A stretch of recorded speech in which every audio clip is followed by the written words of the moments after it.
start level 4. 355.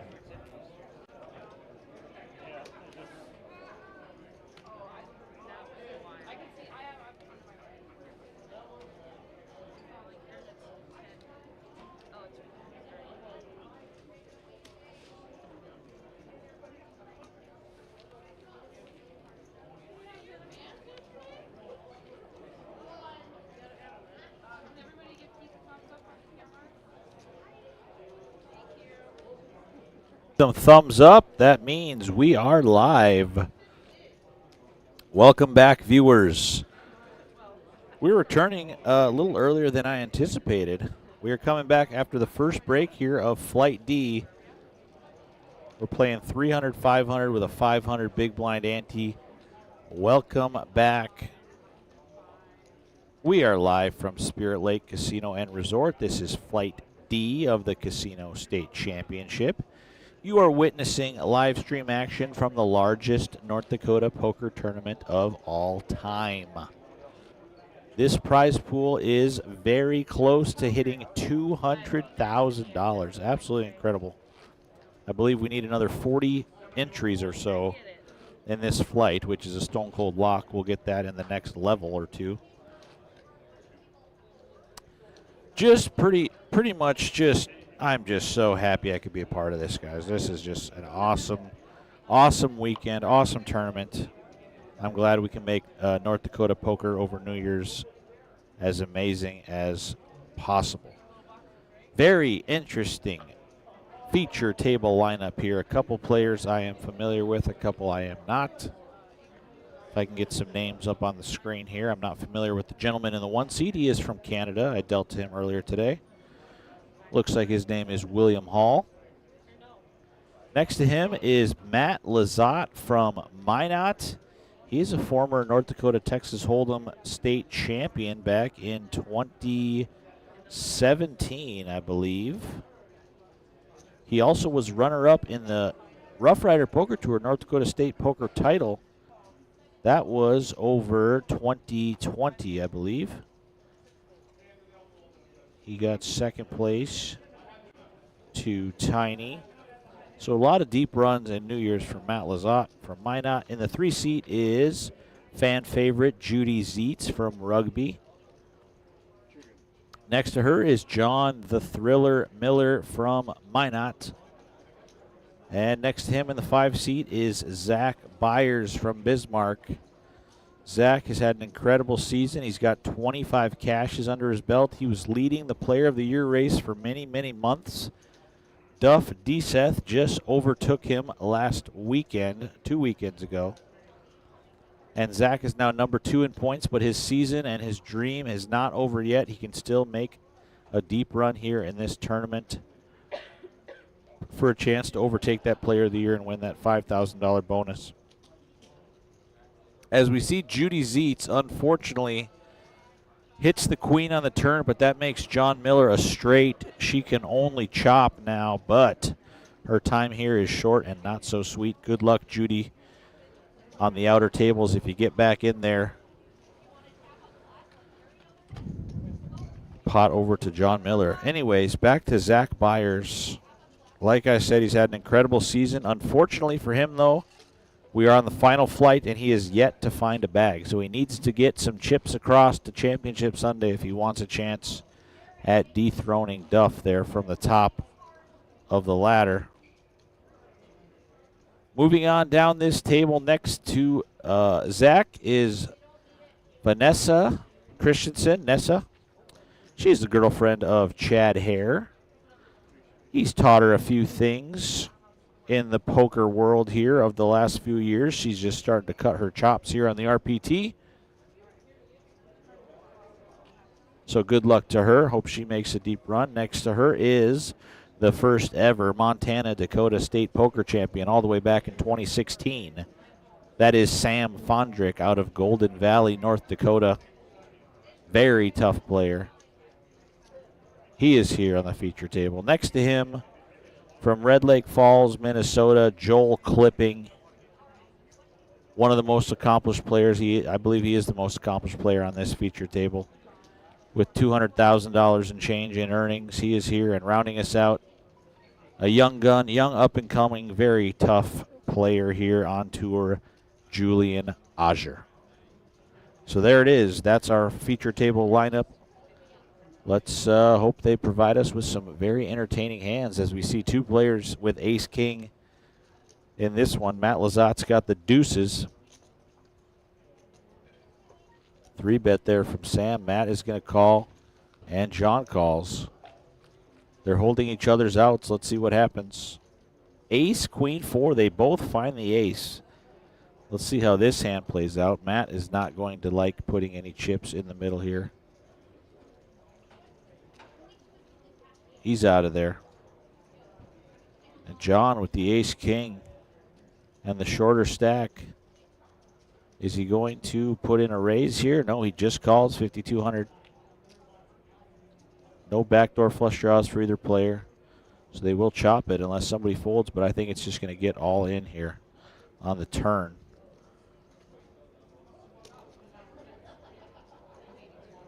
But John might be content to just call again. 8,200, he does just call.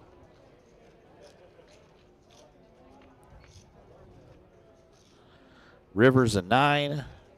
Sam definitely probably thinking he's got the best hand. John hasn't shown him any strength thus far.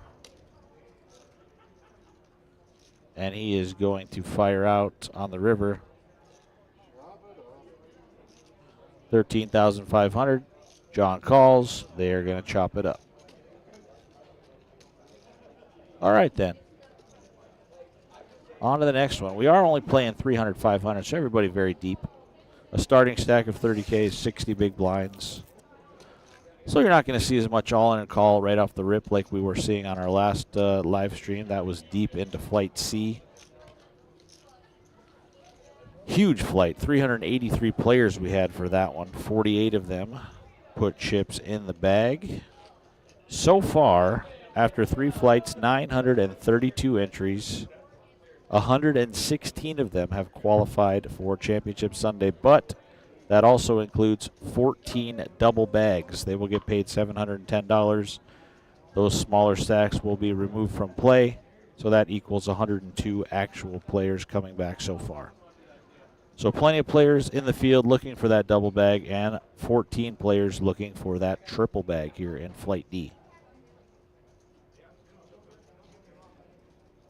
William Hall, the Canadian. Don't know much about him. He made an 8-high straight flush earlier in Flight C. He wasn't in the high hand jackpot, though, so didn't get any money for that one.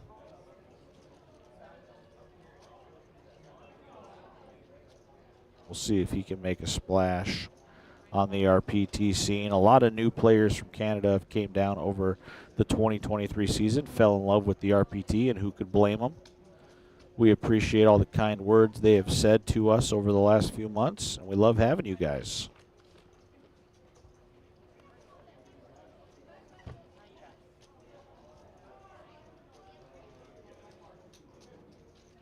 Interesting hand here. Wow. 5 ways to a flop. Ace, Jack, 3, top 2 pair for William Hall, but middle set for Matt Lazat. Nessa's got a gut shot. John and Julian left with nothing.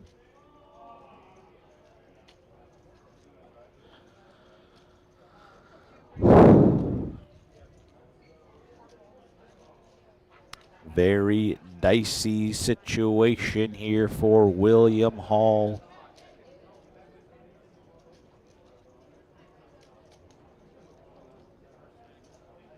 Matt's going to raise it there with the set of jacks.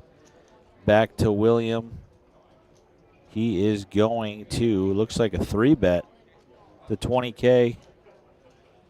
Matt moves all in. William snap calls. Set of jacks way out in front. 86% favorite. Will needs an ace quickly. 4 on the turn.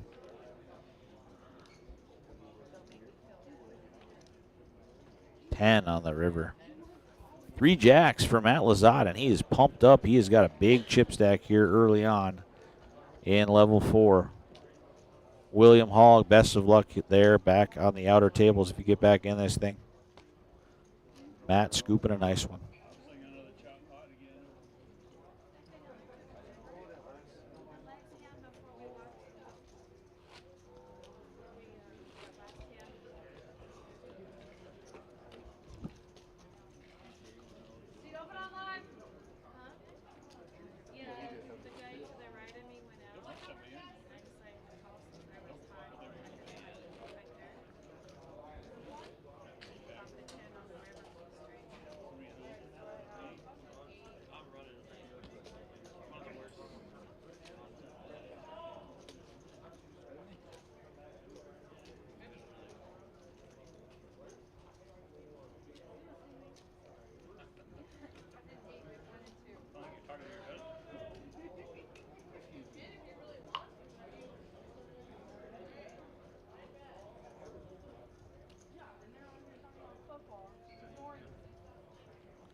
Zach Byers going to limp in there with the 8-6 of clubs.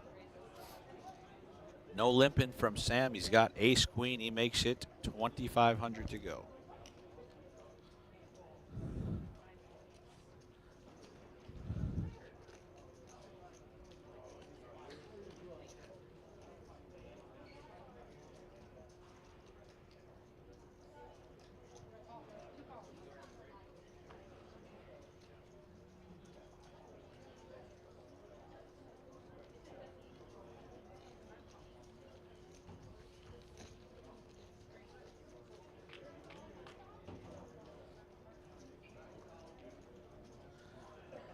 Four, 5-5 flop here. Bottom pair for Matt. 2 overs and a gut shot for Zach. 2 overs for Sam with the ace queen. Matt gonna bet it. He's got the best hand at the moment. Zach gets out of there.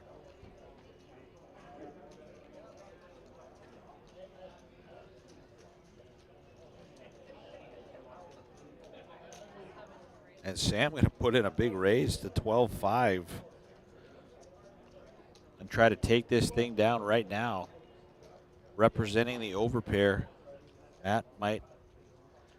His hand is probably going to shrink up in his mind there very quickly. Yeah, you just gotta lay down the 8-4 there. Nice play from Sam Fondrick, putting those chips to work.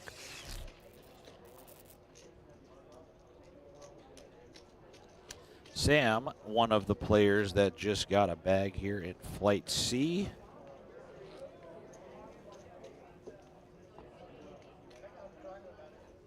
I believe I just saw his name.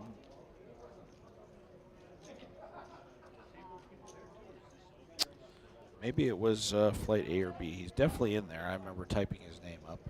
Sam Fondrick looking for another bag here in Flight D. Casino State Championship, the weekend of the year in North Dakota poker. Somebody is taking home a lot of money come tomorrow evening.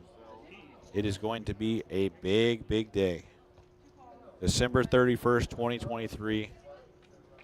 That'll be the day the largest prize pool in North Dakota poker history was awarded. It'll go down in history. Happy to be a part of it. We're also inducting the first 5 members into the Rough Rider Poker Tour Hall of Fame. That is at 11 a.m. when we start Championship Sunday tomorrow. It's going to be very special. I cannot wait.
Couple limps, and John Miller finds 2 queens in the small blind. He's going to raise it to 2,800.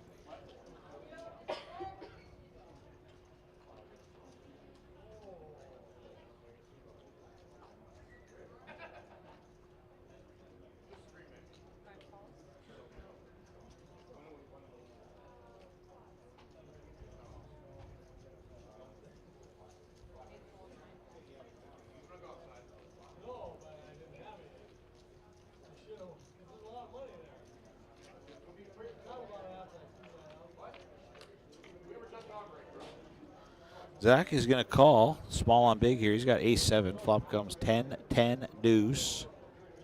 John with the sneaky check. You love to see it, giving Zach a little bit of rope here. He doesn't take it, though. 8 on the turn. And John all in now. Interesting. Check it, then all in. Zach does not have enough to make that call.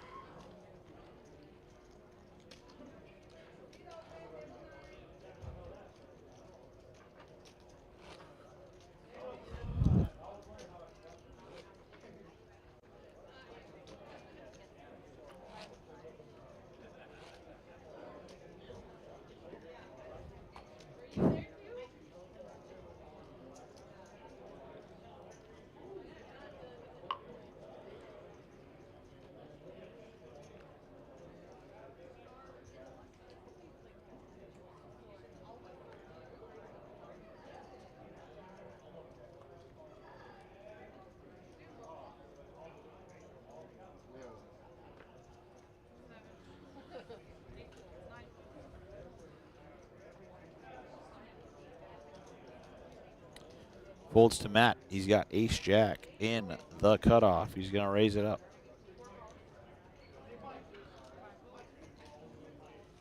John the Thriller Miller.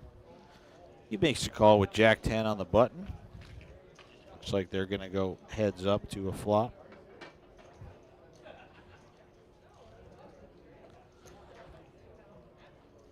Uh-oh, jack, deuce, 8. Top pair for both. John is pipped. His flush draw, running flush draw, no good as well. Matt bets 7K. John calls. Interesting turn card, though.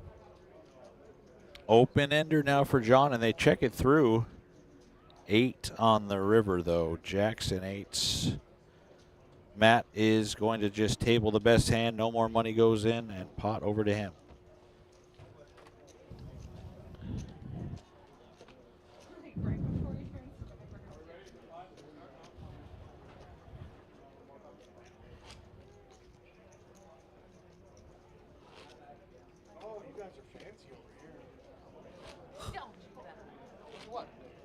Oh, hey there. How you doing, buddy? Loving the show. Loving it. I'm good. Isn't it like Weekend at Bernie's like vibes? Yes, 100%. Tell you what, later if you need me to run your hands and shit, I got you. We could totally toss them in the middle. Drag them.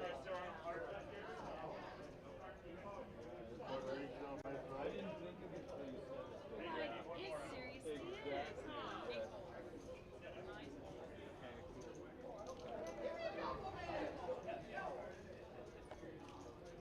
Got one more coming, Jared. Here he comes. Coming in hot.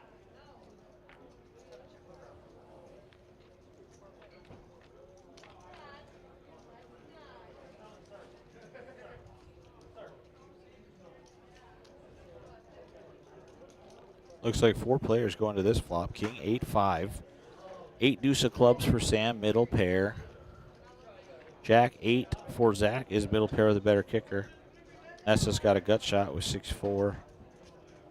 John with the 10-7. The RPT stones, unfortunately, does not connect, and Zach is going to take that one down.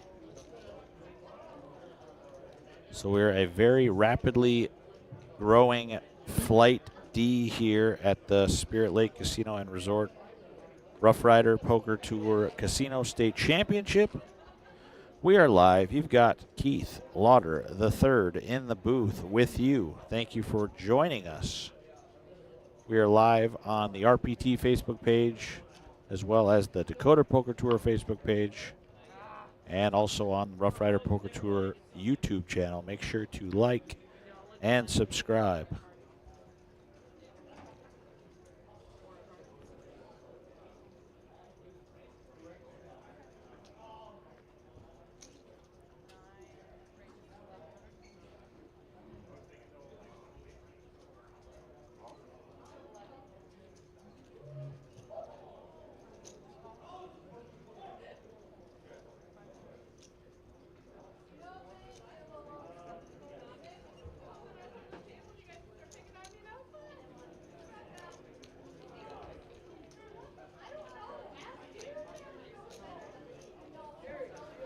Julian under the gun with Queen 10. He raises. He gets looked up by Joel and Matt. Flop comes King, Jack, 3. Joel and Matt both with top pair. Julian open-ended straight draw. Julian bets 2,000. Matt quickly calls. Joel calls.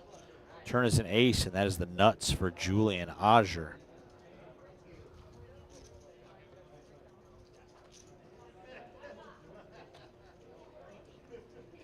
He bets 3,000. That is a bad card for both of the other two players. See if Joel gets out of the way there with second pair now. Bad kicker.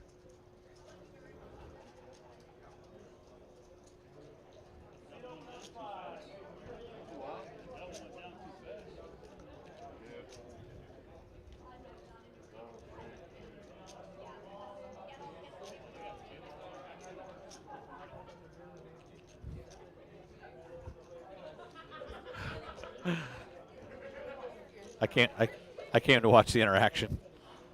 Hi.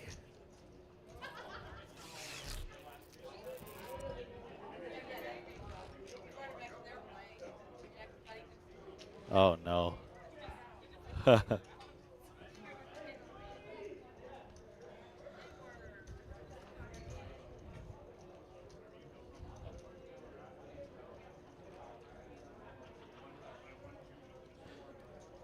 There you see our chip counts at the top of your screen. Matt Lizotte has the biggest chip stack on this feature table group. He's got 121,000. That is 4 starting stacks.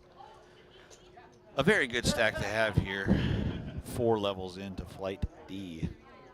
He's under the gun with King Queen of diamonds. He makes it 1,200 to go.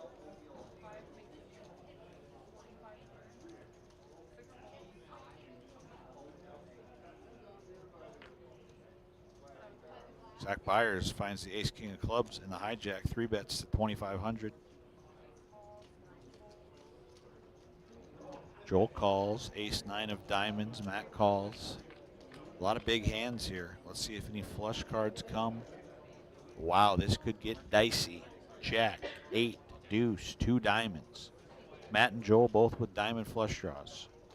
Zach's left with ace king high, which is still the best hand. He's got to fade a lot of cards, though.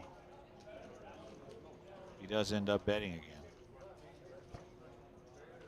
That's 2,500. Joel quickly calls.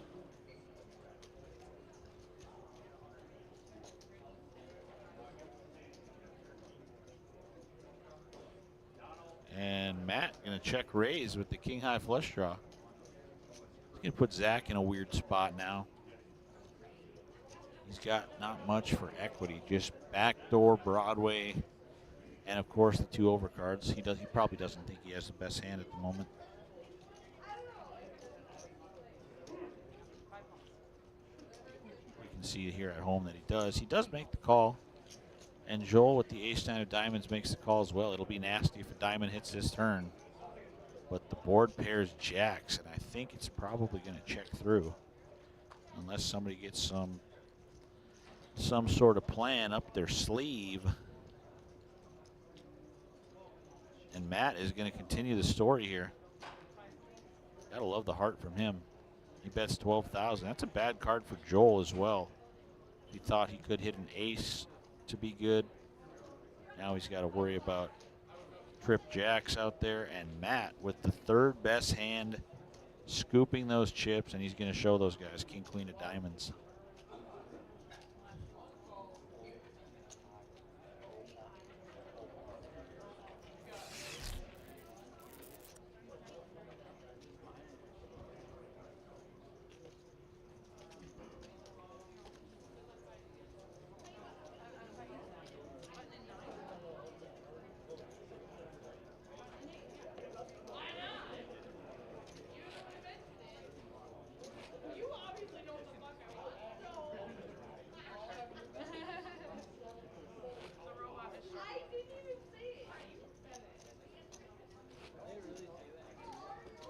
Nessa, the short stack here, with just 11 big blinds. We'll see if she can spin that up.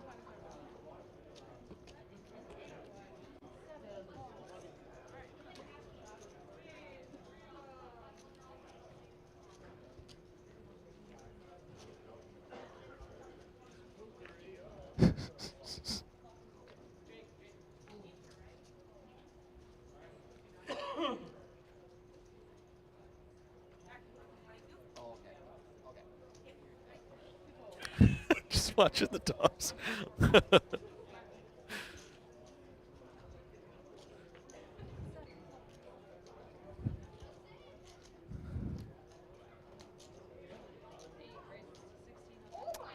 Folds to Joel on the button. He's got pocket threes. He's going to raise this one up for 1,600.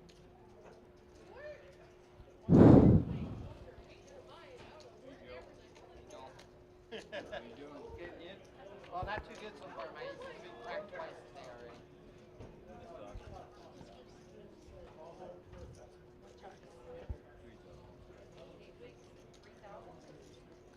Joe Opiola from Winnipeg joins this feature table group.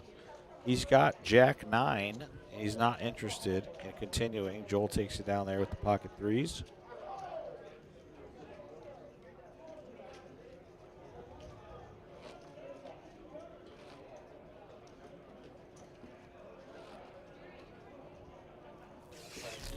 Travis come with you?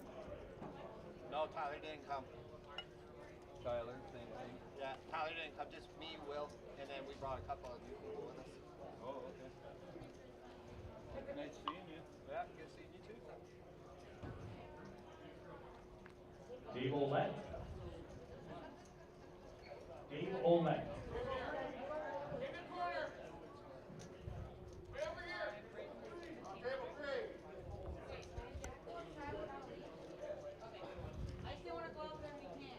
Zach Byers, ace 10, going to raise this pot to 1,500.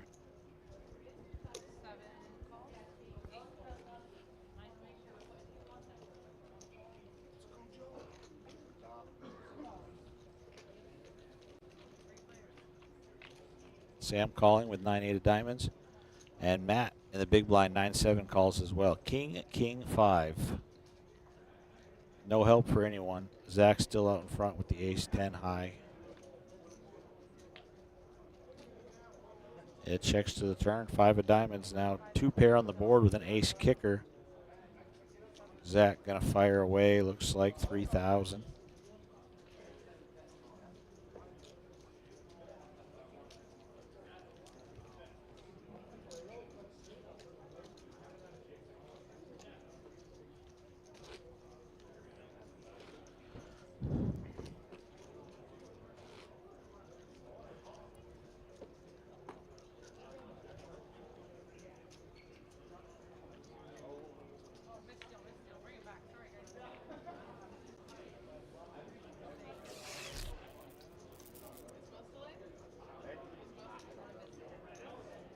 This is my second blind.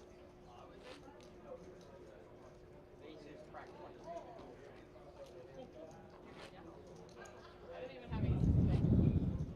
Already 118 individual players signed up here for Flight D, and a whole lot more after re-entries. So this thing is ballooning in a hurry, just like we thought it would. And we are starting level 5 now, 300, 600. Start at level 5. Once again, unlimited re-entry as well as late entries open through the first 9 levels still in Flight D. 300, 600, 600, big blind, and thank you.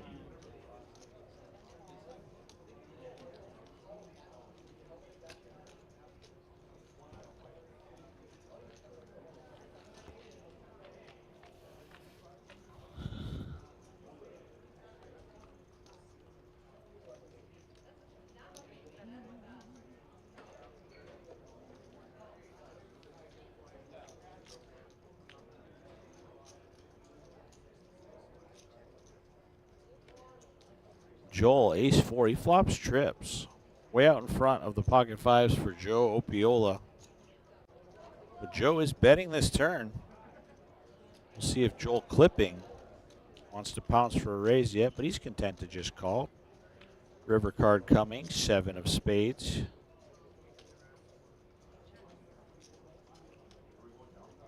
And Joel gonna bet once more.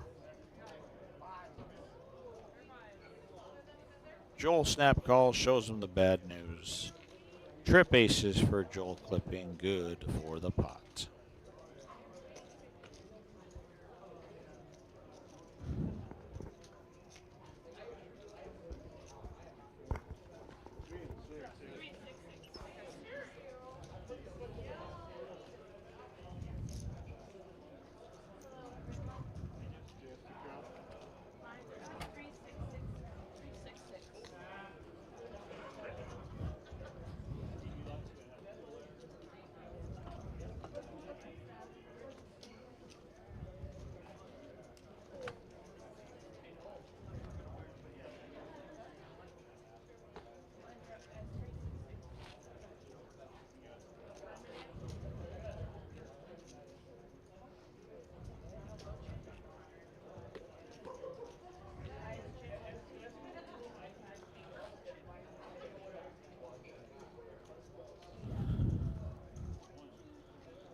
On to the next one here.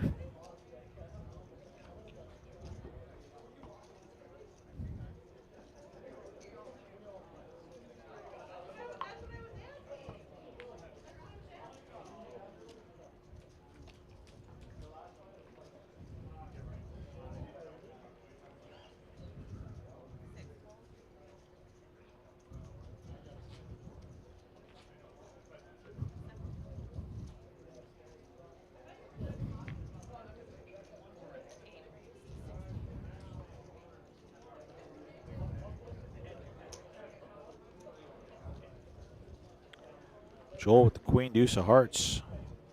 Little heat check here. He's going to raise. I'm afraid it's not going to get through to Matt Lazat on the button. He's got king, king.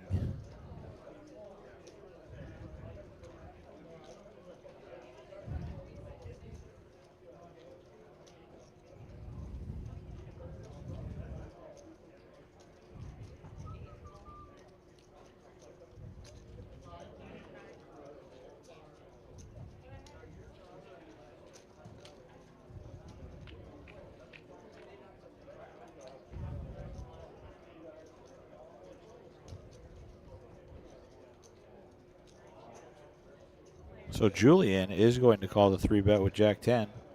Flop comes queen, queen 10. Matt going to put Julian all in on that flop.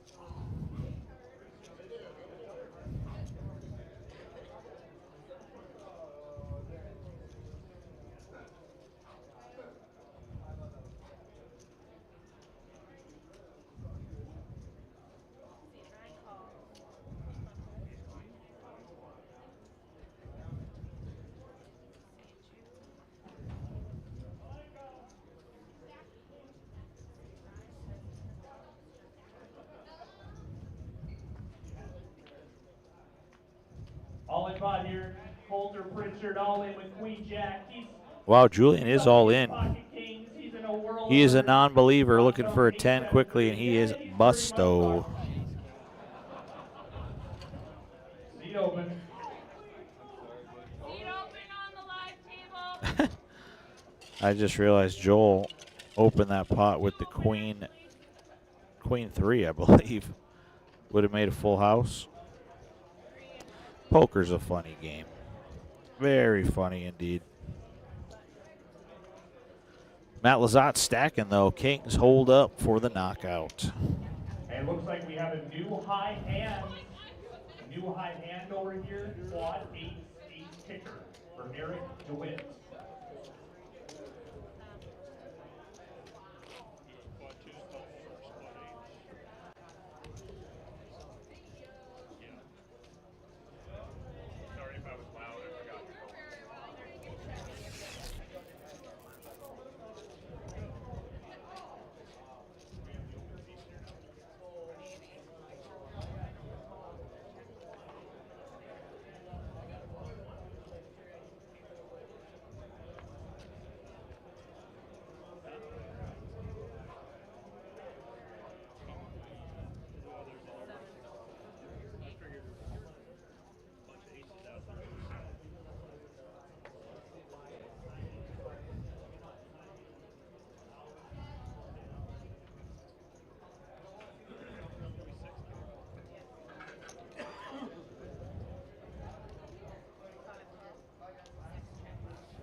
3 wide to a flop of ace, queen, jack, 3 spades. Second pair for Zach is the best hand and not going to get any resistance there.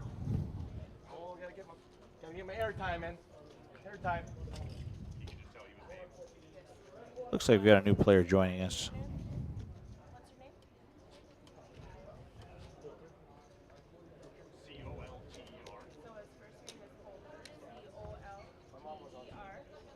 Is that Colt or Pritchard?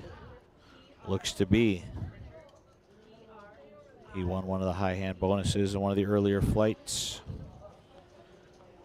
He's looking to party, and he's looking to bag some chips here in Flight D.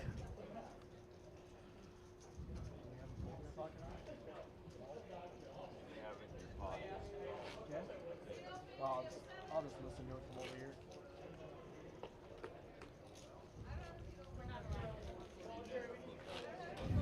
Watch the game or listen to it? Oh, this is the worst. Matt Lazat just crushing 161,000 here on this feature table. We are in level 5. We'll take another break after level 6. I will hop out of the booth, and I'm sure you'll get some fresh blood in here after that break. Thank you for watching, guys. Thank you for tuning in. Hopefully you're listening in your car on your way to the casino. Registration is open for 3 more hours in this thing.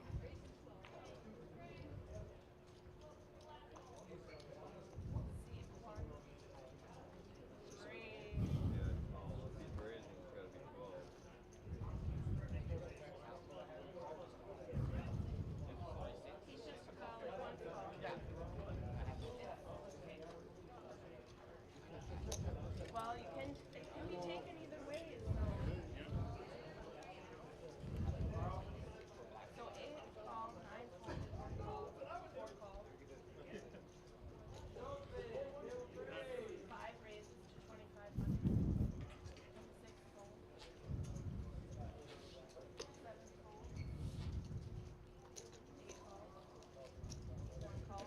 4 call. Four players taking a flop here.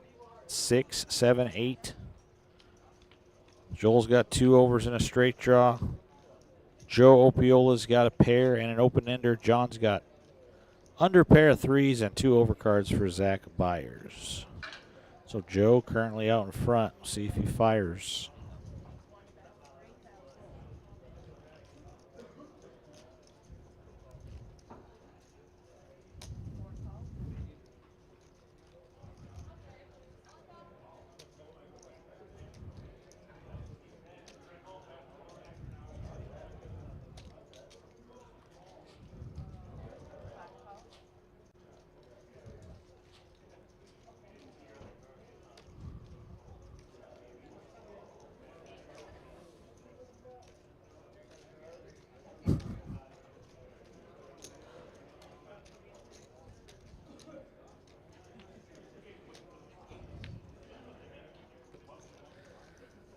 River card is a 6, so 8s and 7s for Joel is the best hand if it gets to showdown here.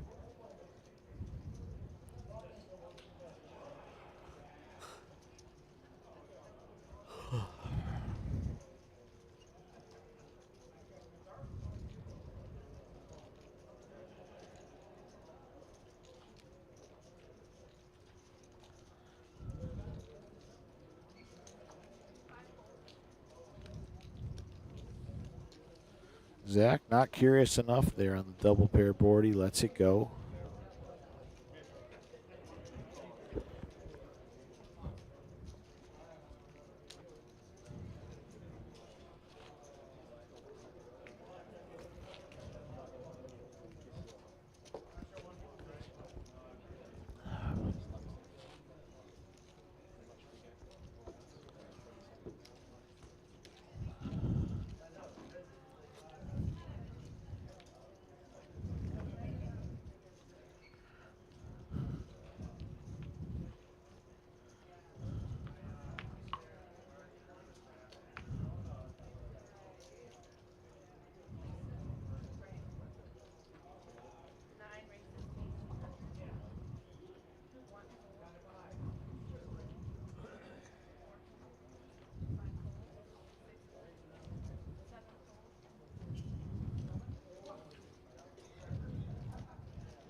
Coulter going to raise under the gun to 1,600 with the ace-queen.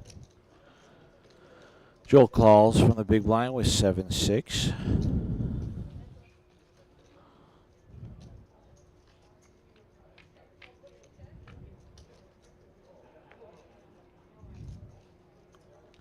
Five, 5-9. Matt Hall would love that flop.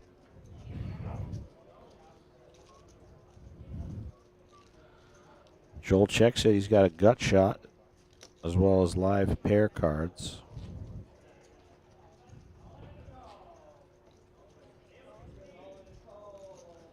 He's going to check call the bet there from Coulter.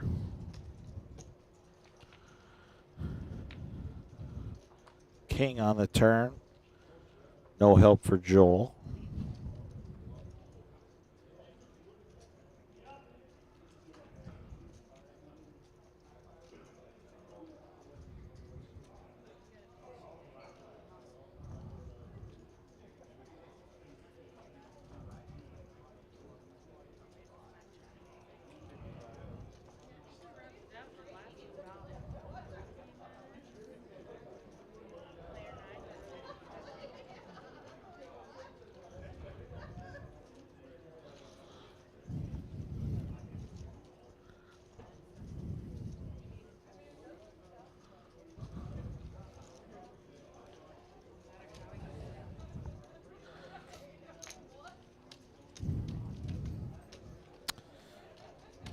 Oh, Max, I appreciate you. Thanks for watching. Max Bechtel, one of the GOAT RPT dealers. Hope to see him back on tour soon. He's requested Kyle C in the box. Kyle is on an outer table. We got a lot of tables rolling here for Flight D, 20 plus. It is busy out there.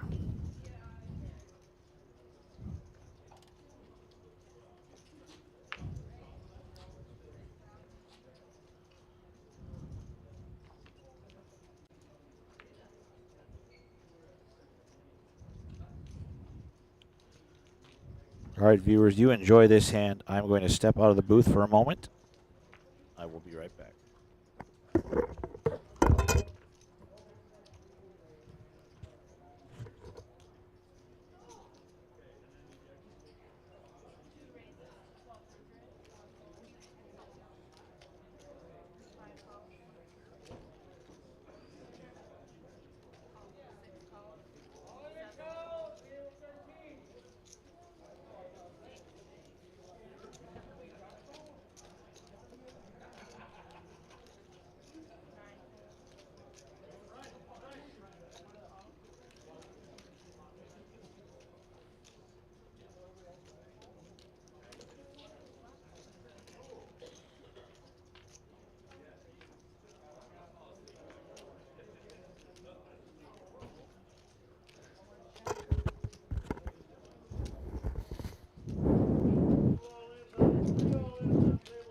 All right, I just relieved Keith of his duties, and this is Brian Peck back in the booth for y'all. We got our live stream running probably for a while.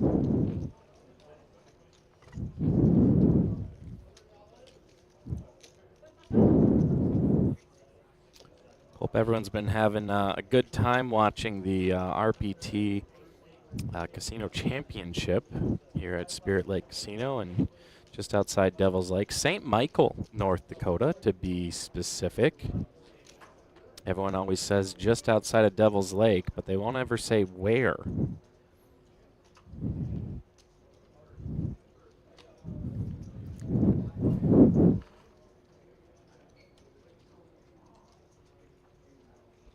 See if I recognize any of the players right away.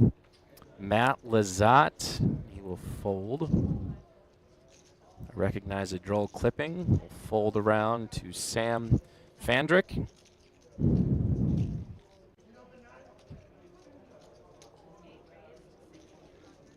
Joel will, looks like a raise to 1.6K. To Joe Apiola. He'll make the call for 1,000 more.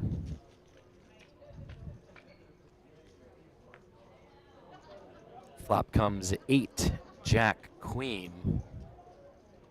No real piece of the flop here from either player. Joe will check. Joel will bet 1.2, sensing weakness. And Joe will fold.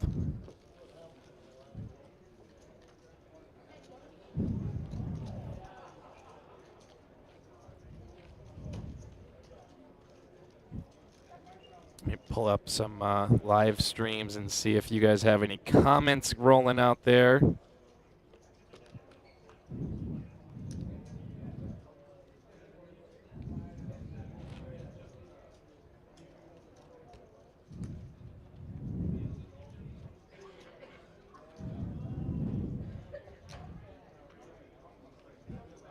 Nice, 46 people tuning in on Facebook Live. Shout out to Johnny Lopez, Max Beckdahl, Angelica Smirnova, and Monica Giel. Thank you guys for tuning in, along with the 41 others on Facebook. If you're joining in on YouTube, thank you very much.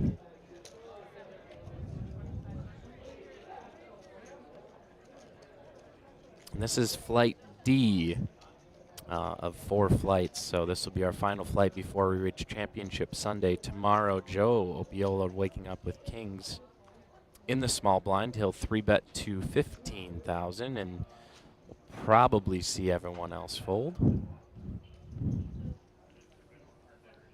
And that is exactly what happens. So Joe will scoop up a small pot. He does have a smaller chip stack.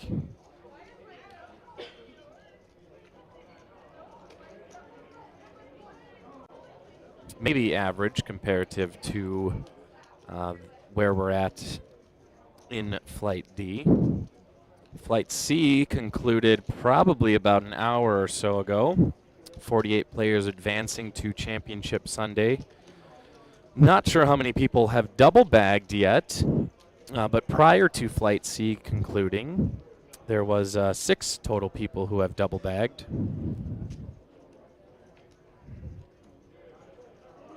And I do believe if you do double bag, you get a $750 or so payout. And you get to use the larger of your 2 stacks if you'd like to use the smaller one. No, that's not very good math on your part. Zach Byers under the gun, suited connectors. He'll raise to 1,200.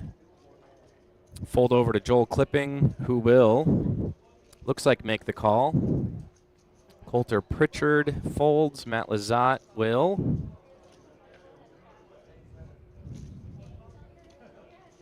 Call, and so will John Miller. So we'll have 4 ways to the flop.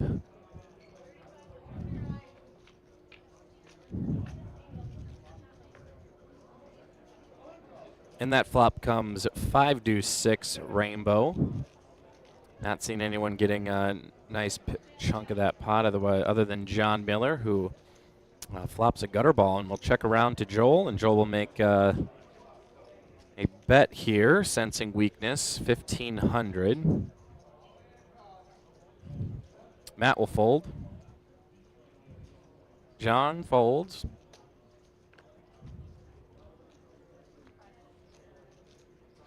And Zach will fold as well. So Joel scooping a couple pots, adding to his chip stack.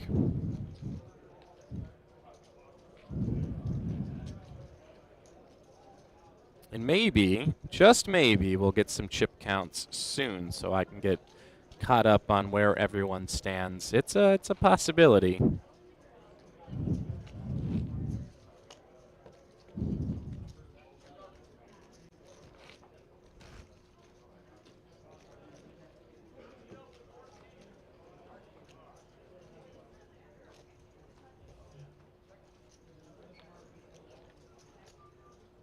This is a RPT and DPT, Dakota Poker Tour co-sponsored event. So players playing will get points towards both tours, which is always nice to have that cohesion. Doesn't force players to choose one or the other.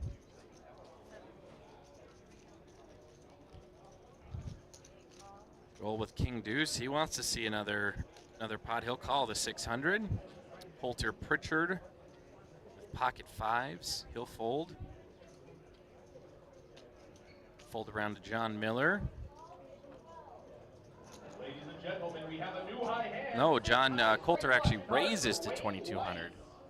John will call the extra 1,900 out of the small blind over to Zach Byers.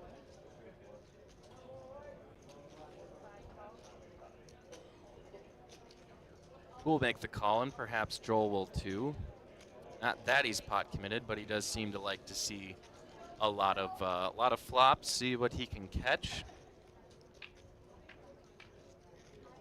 Joel definitely does not want to see a king come out right now. Queen 8, 9.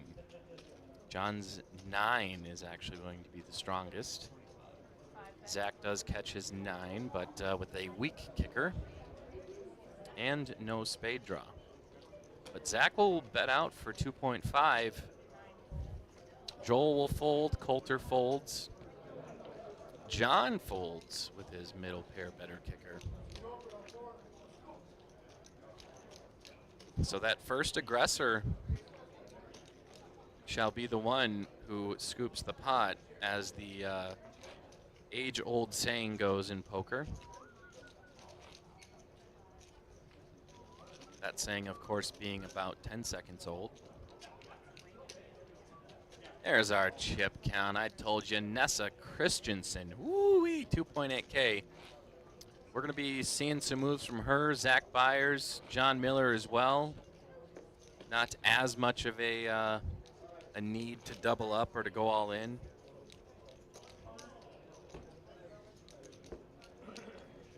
Wayne White's all in. He's got 2 jacks. He's up against pocket queens. He's looking to get quad jacks. Oh, but it's a queen on the block.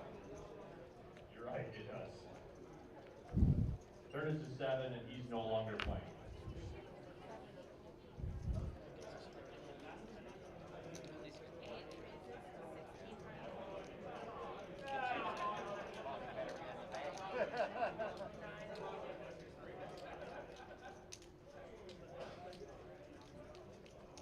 Joel clipping raises to 1.6K.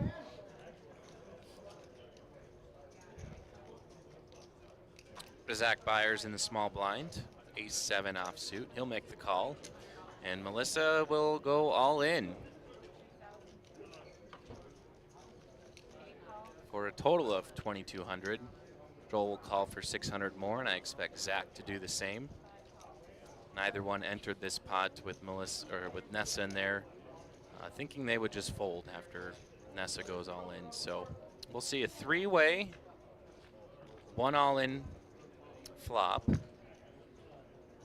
That comes 8, 8, 10. Nessa spiking her 10. We'll see what Joel and Zach decide to do. They'll check it. Turn is a 7. Zach does catch his 7.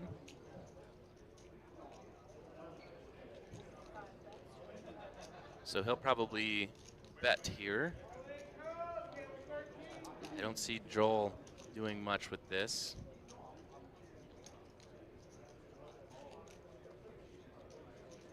Unless he doesn't believe that Zach has any piece of this this board, and that's exactly it. Joel will make the call.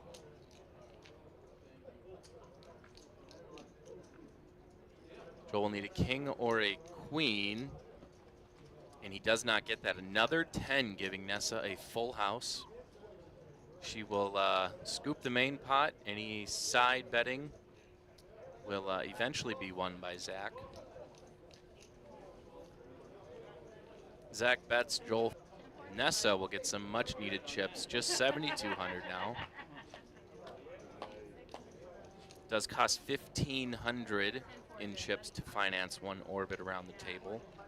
So we'll probably expect an all-in on another hand very shortly.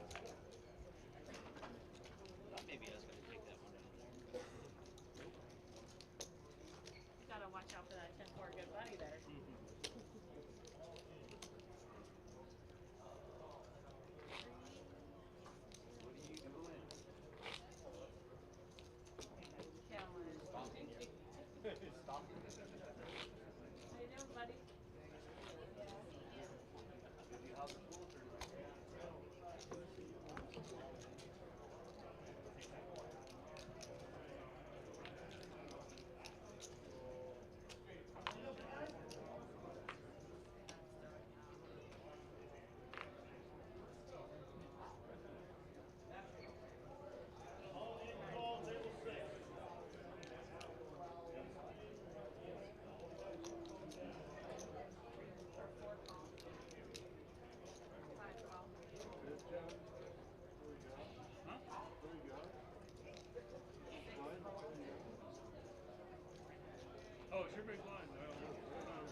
So a couple of callers, and Sam will check his option. Flop comes 7-9 Jack. Zach Byers not in the lead. Second place right now. Sam hits his 9.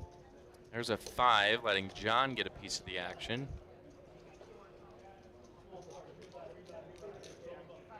Sam bets 1,500. John calls. Zach folds.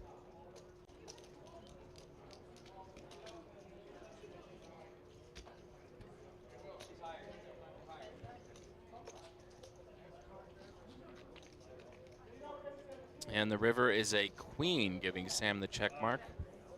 We'll see what story John wants to tell, though. Looks like we did check, check. And Sam will scoop up a 3K pot, or 5.7K, but add 3K to his total.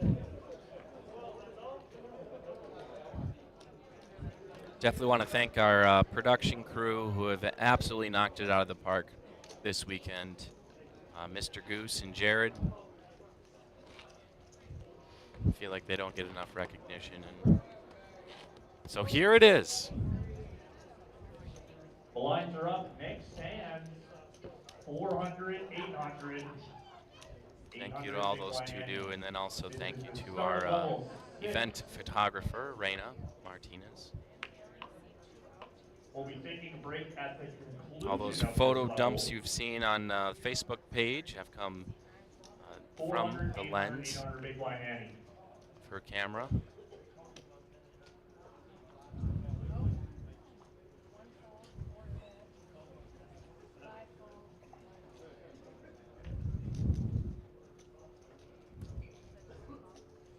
Fold to Nessa, who probably will go all in. We'll see. Does have a little bit of room, but it's getting to the point where she's just going to fold her ace 8. Sam will make the call for 300 more, and Joel will check his option.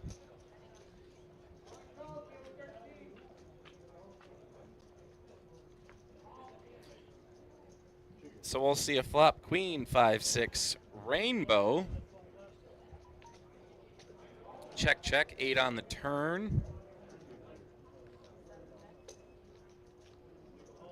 Sam bets 2,000, or at least threw 2,000 out there, but it's only 1,500, and Joel will fold since he had absolutely nothing.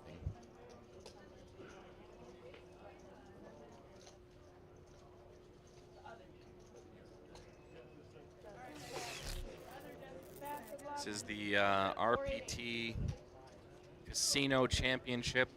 We will be crowning a winner tomorrow. This is flight D of D. And our prize pool is massive. Confirmed.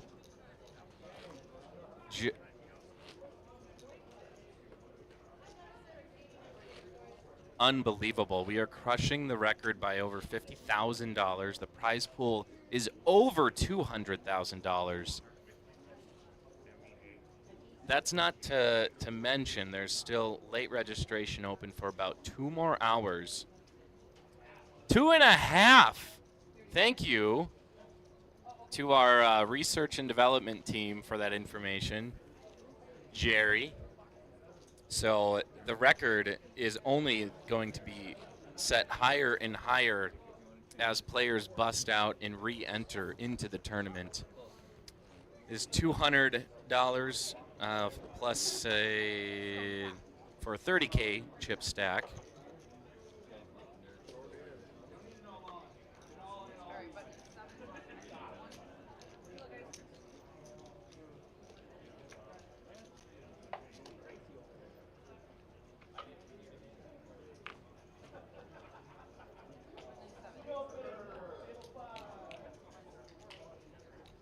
We're going to find out what that average chip stack is, just to put this into perspective. But yeah, huge money out here at Spirit Lake Casino. None of this would be possible if it wasn't for all the players that have busted out and re-entered, though, and to the probably 400 plus people that have attended and participated. in this tournament, making it a monumental success. So Joe will raise to 1,700, get a call from James Meisher.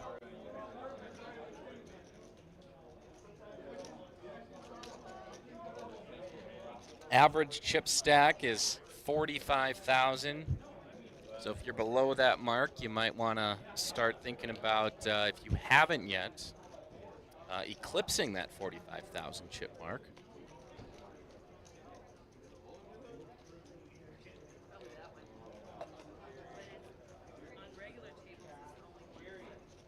Joe will bet and James Meisher will fold.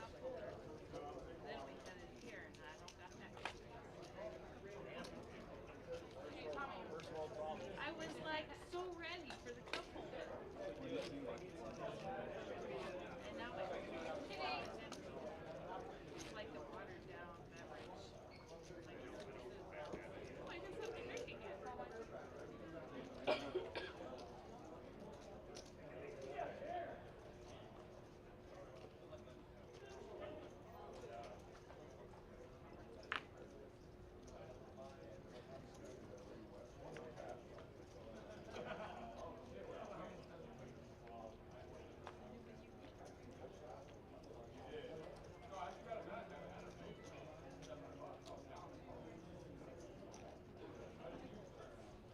Matt Lazat with Queen Jack offsuit. Fold around to Nessa, who will also fold. Sam will fold, and Joel will fold, leaving Coulter Pritchard. No, he'll fold too. Maybe Joe will allow us to see a flop.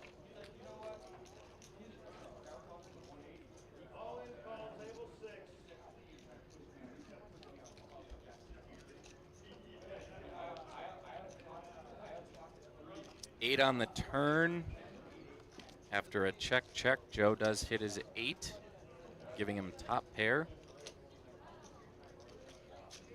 And he'll bet 2,000, and Matt will fold.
See some folds around the table to Coulter Pritchard, picking up some suited connectors on the button.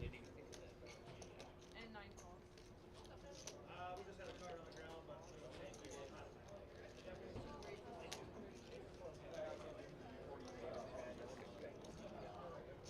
Uh-oh.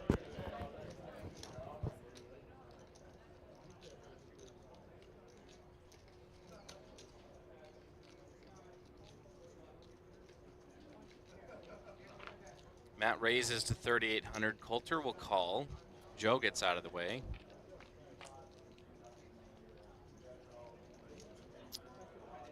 Yeah, Matt picks up a nice flop here.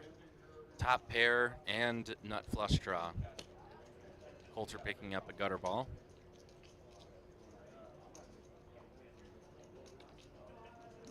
Matt will bet out 3,800 and Coulter will fold.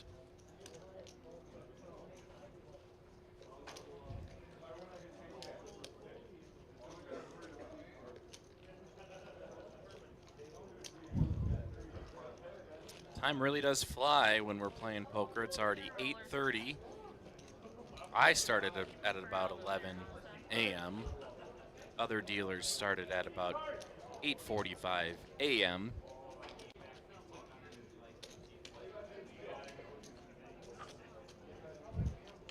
So huge shout out to our dealers working today.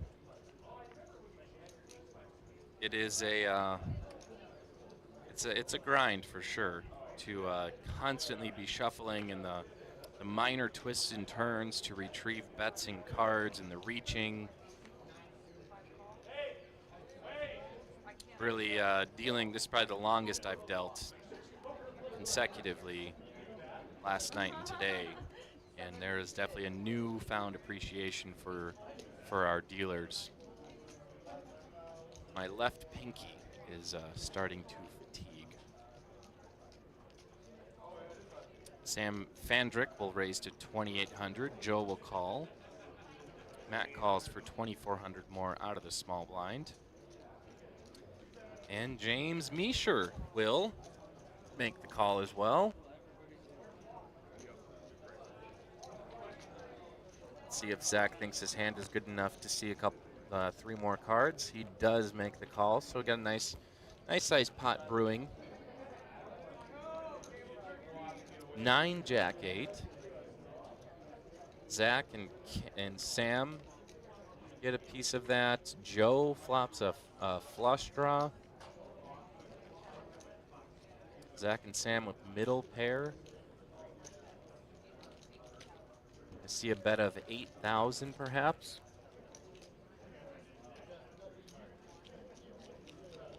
So just over half pot.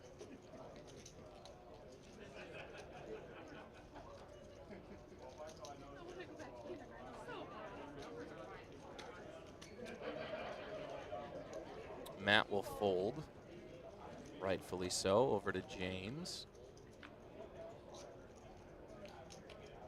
James does have an open ender, same with Zach, but Zach's got those 9s, so James will make the call for 8,000. See if Zach is thinking the same thing.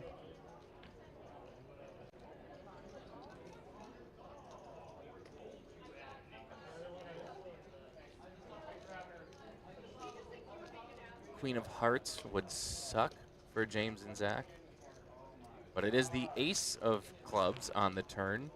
No help to any players, but still a scary card for pretty much all the hands. And we do see an all-in for 27.5K. Probably going to be a little too rich for James and Zach to stay in the hand, especially knowing they don't have much.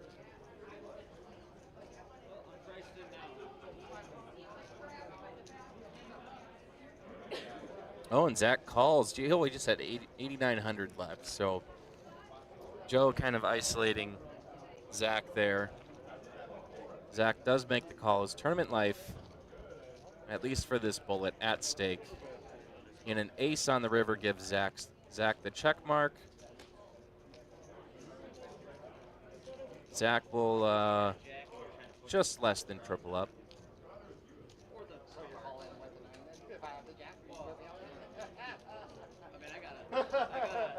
Even if you have the jack, I still have 8. And for those dealers, not only is it a long day shuffling cards, but also doing the math, chop pots, side pots, giving people change, all those things. Making sure your cards are not exposed, keeping the action moving, making sure the dealer button's in the right place.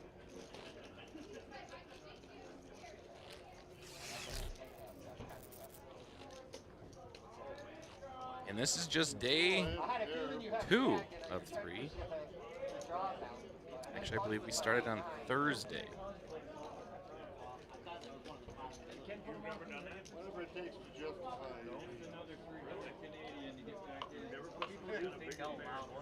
Yeah, why would that be so? Like if you had ace jack there, why would that be so?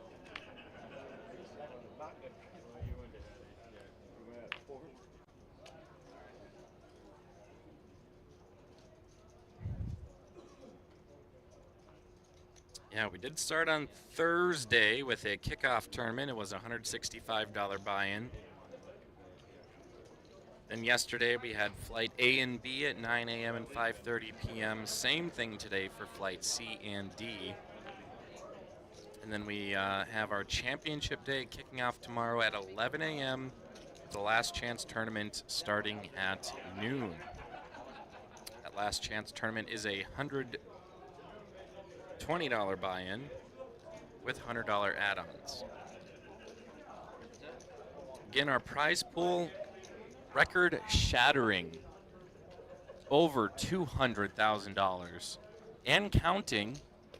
We still have about 2 hours worth of late registration. Do believe our blinds have gone up maybe recently to 488.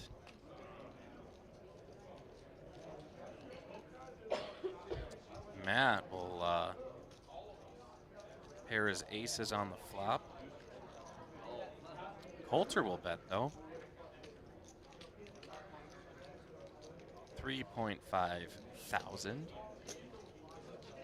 Matt's probably happy with this, although those two spades are a little fishy, and Matt not wanting Coulter to see a turn for very cheap will just shove all in, which would put Coulter at risk if should he call, and put his tournament life on nothing.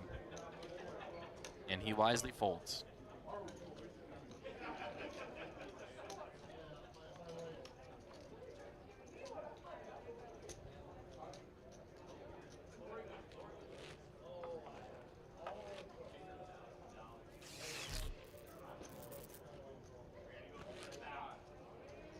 Here's our chip count again.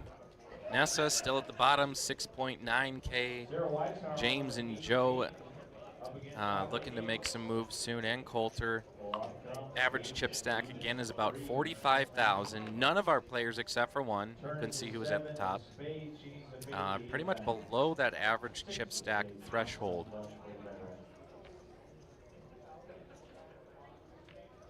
So we definitely don't have some of those bigger stacks on this table as we do in the rest of the field.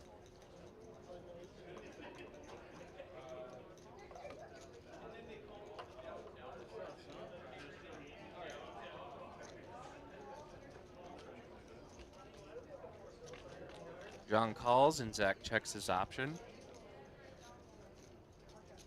Flop comes 5-ace deuce, all spades. Zach with top pair and the flush draw. Zach bets 1,000 and John will fold.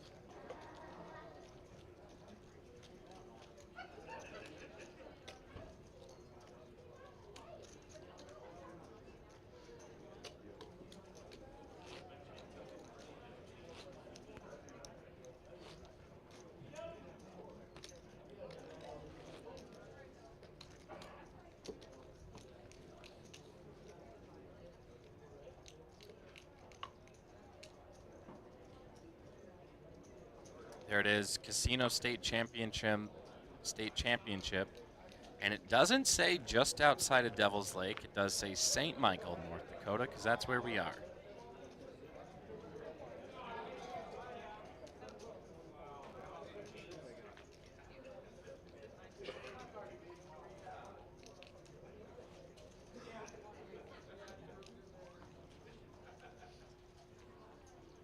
Joe's going to pick up a couple of queens.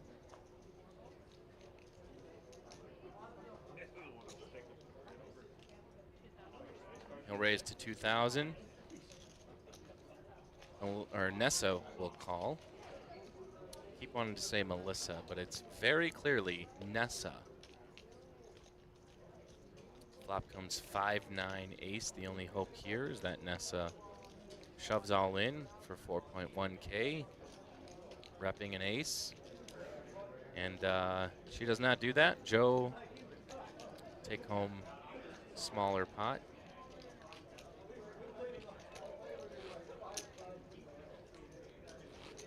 Nessa's in the small blind, I believe.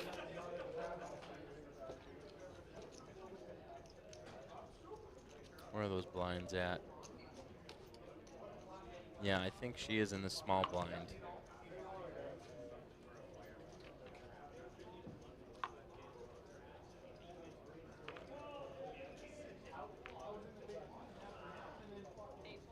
So she has financed her way around the table, but it is 2,000 in chips to make it around in orbit. So just can't really go another one without going all in. And hopefully she steals some blinds and andes before then. But here's a little hand brewing. Ace queen, pocket threes, pocket nines, and James Meisher's ace queen as well. James shoves all in for 16,000. Nessa with 3 deuce suited. Maybe not the time with all these callers and an all in. Coulter will shove all in for about 3,000 more. Yeah, you can't hold on to threes there. I would say maybe nines, but this is about what they expected was a coin flop. Little coin flip here. Ace queens versus nines, 2 all-ins. Matt has the chance to scoop up a huge pot if his nines hold. Matt just needs to avoid an ace or a queen and any other Broadway cards.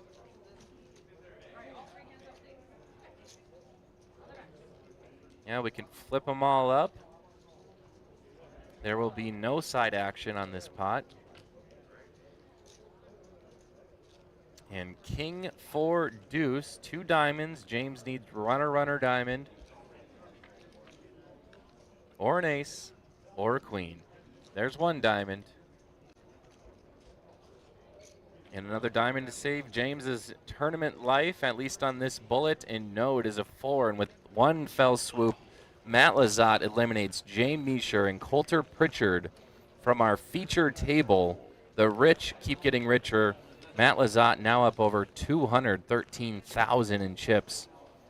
A very clear chip leader on this table, and about 5 times your average chip stack.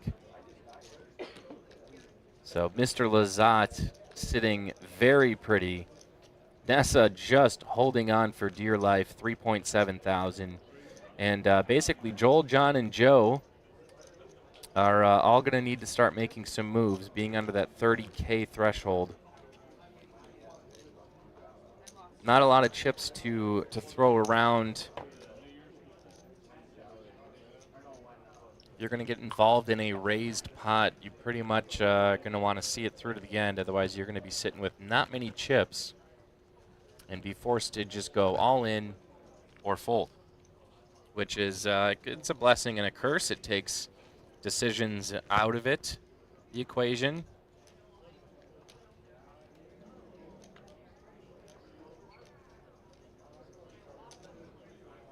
See Max Bechtel on the Facebook stream asking how many entries total so far. I don't know that, but I do know Flight C, which concluded earlier today, had 383 players, which is just astonishing. We're expecting Flight D to get close to, if not surpass that number. I'm hoping for 400. So here's a raised pot. Matt Lizotte raises to 1,600 with ace-jack. Joel, jack-9 will also be in. He'll check. 9 on the turn gives Joel a pair, but not a high enough one. Matt does have that ace. And a jack on the river. This is going to potentially be damaging to Joel. But Matt bets 4,000. Joel just calls wisely, perhaps. Both having 2 pair. Matt with the better 2 pair. Joel now getting chunked. He's under the 20,000 chip threshold.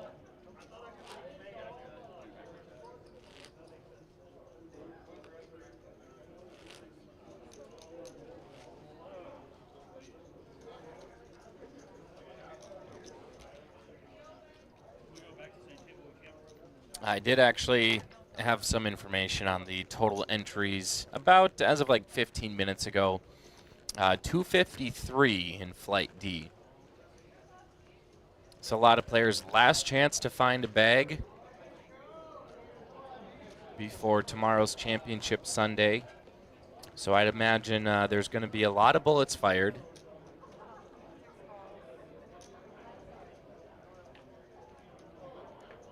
We'll see a bunch of calls of the big blind. Joel calls in the small blind, and Joe Opiola can check his options should he wish.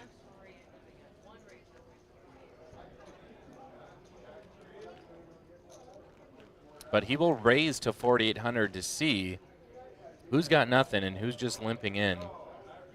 Matt calls, John folds. Nessa just down to 2.9K. I mean, feel like it's just got to go in, and you just got to gamble. And right there it is. She will go all in to call for less. Sam Fandrick, I believe, will also call, and Joel will fold. So 4 players to a flop, one of them all in. Joe Biola, the other short stack, 13.2K. He was the pre-flop aggressor. And depending on what our flop looks like here, we very well might see him go all in.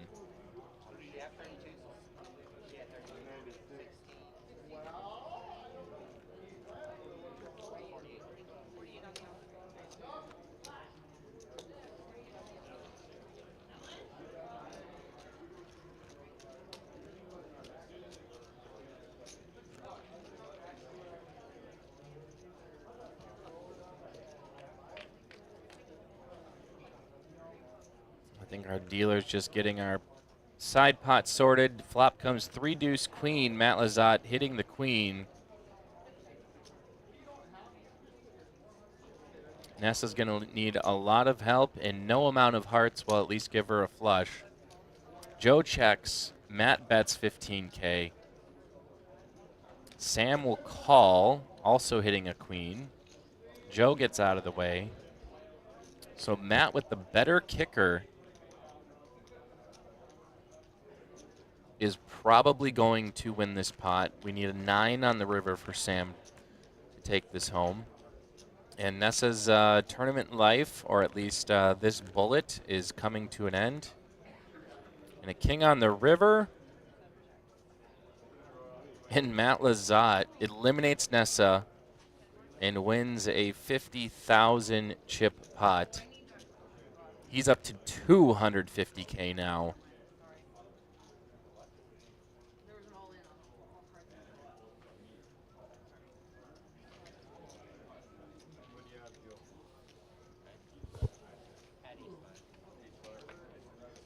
Hopefully we see Nessa out there in the field if she's ready to fire another bullet, or if not, thanks for coming out, playing in the RPT Casino State Championship.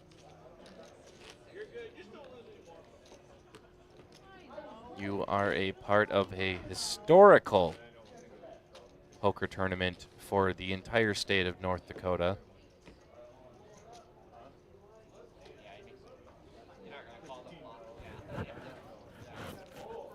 From the dawn of man, there's never been a larger poker tournament in this state, ever.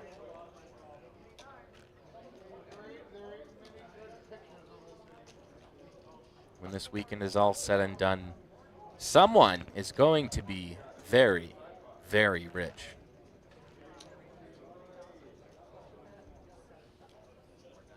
Zach Byers in the hijack will raise to 3,000. Sam and Joel fold.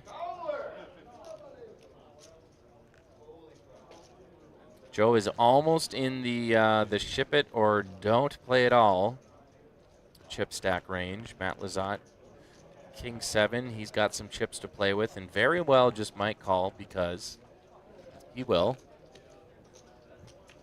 So it's Matt and Zach heads up on the flop. That comes Jack Deuce 8. And we'll check. Turn is a 3, helping neither player. And we'll check on the turn to a river of a 9, and Zach Byers will get the check mark. And I think they checked it through. Zach Byers picking up some much needed chips, although he is not the shortest stack at our table. Might be in second or third place.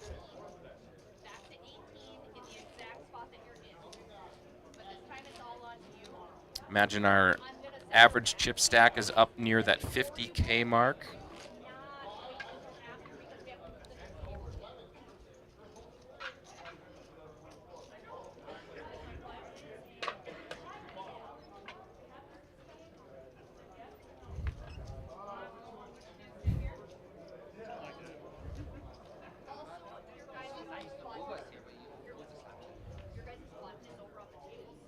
You know, it's one thing to run hot, get a big chip stack, and then just play loosely and have your luck run out, and all of a sudden you don't have a big chip stack anymore because you were doubling a lot of people up. But Matt Lazat showing us how to accumulate chips and keep them. Of course, good cards and run good has to be in that equation. And speaking of run good, Matt Lazat picking up Big Slick will 3-bet to 6,400. Joel just 16.7K, I think is going to shove all in here. Or he just calls. Just going to call for 4,200 more. Flop comes 6-7 queen. Rainbow. Matt's going to go all in. Effective for 12.5. And it looks like we are on a break. I'm not sure how long. It could be 20 minutes, probably. So we will be back with some more commentary from the Casino State Championship. Thank you all for tuning in. See you soon.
30 seconds.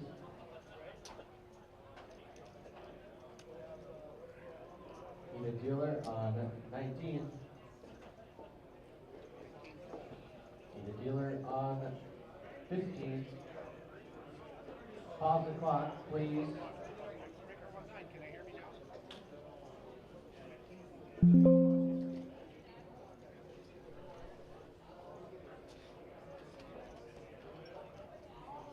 Welcome back to the live stream. We have a fresh 9 with players. We have Tyler Kolness, 123,000. Richard Perkowitz, 103,000. Lance Olson, about 91,000. Chad Weldon, 86,000. Les Hagginson, 20.8K. Chad Fowler, 17,000. Wayne Weiss with 14,000, and Ryan Burnt with 11,000 in chips. So not the chip stacks we had on our previous feature table. Certainly some short stacks. Blinds will be 500, 1,000, 1,000, making it 2,500 to finance your way around the table. Pretty much means Les, Chad, Wayne, and Ryan are going to need a double up and a double up quick. Especially Chad, Wayne, and Ryan. Well, they're all pretty low in chips, so it's those 4 are going to need to make some moves pretty much immediately. Looks like the dealer button is going to be starting in the 1 seat.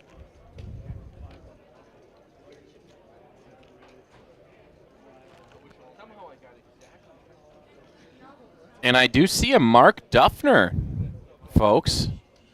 A Duff sighting, and he's not wearing his Sunday orange, as we might call it. In many pictures in the DPT catalog, Mark Duffner has always shown up in his orange and gray pullover, 3/4 zip. However, he is sporting another 3/4 zip. So Mark Duffner's closet looks like a couple of 3/4 zips, and that's the fashion nowadays, I guess. So there we see Mark Duffner will be rounding off our table for a full 9.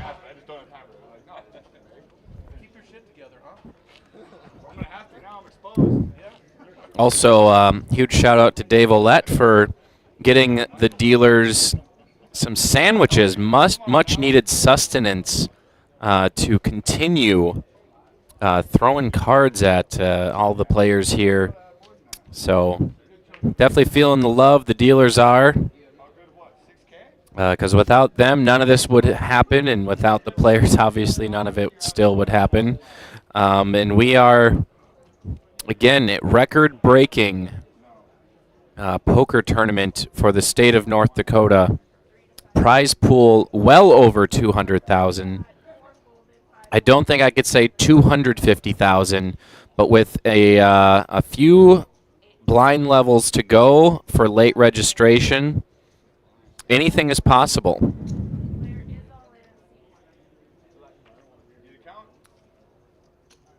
TK starting off with ace-5 offsuit. And it might be a shove all in here. That's what it looks like, but someone else may have gone all in before him. I'm not sure. We'll get this straightened out and figure out just exactly what's going on. So TK did not have the 123,000 that we originally thought. He did only have 18.4K. So he's all in, and he's going to run into Les Hagginson with 2 queens. It's going to be not a great coin flip. If that coin flip had 94% of its face on Les's side, then that's what Tyler's looking at right now. And there it is. TK eliminated first hand on the live stream, and he's gone. So Still has probably 14 and a half minutes of his 15 minutes of fame used, or 30 seconds of his 15 minutes of fame used up. 14 and a half minutes left. So maybe he'll be buying back in. I would potentially expect him to do so, since late registration is still open.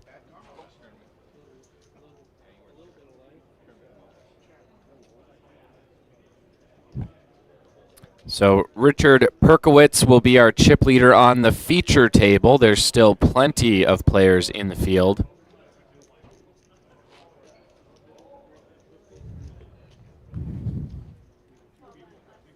Okay.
So Chad Fowler's all in with his pocket nines.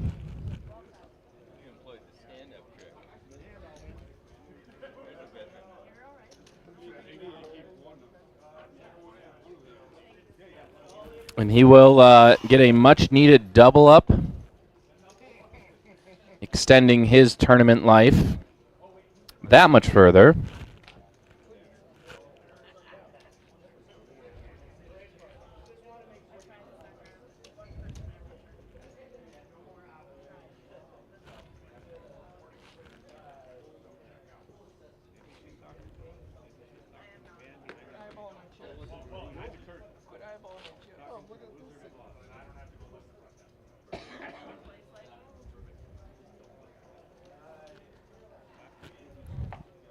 Again, we want to thank everyone tuning in on Facebook and YouTube. I don't think we're on Twitch. Who's on Twitch anymore?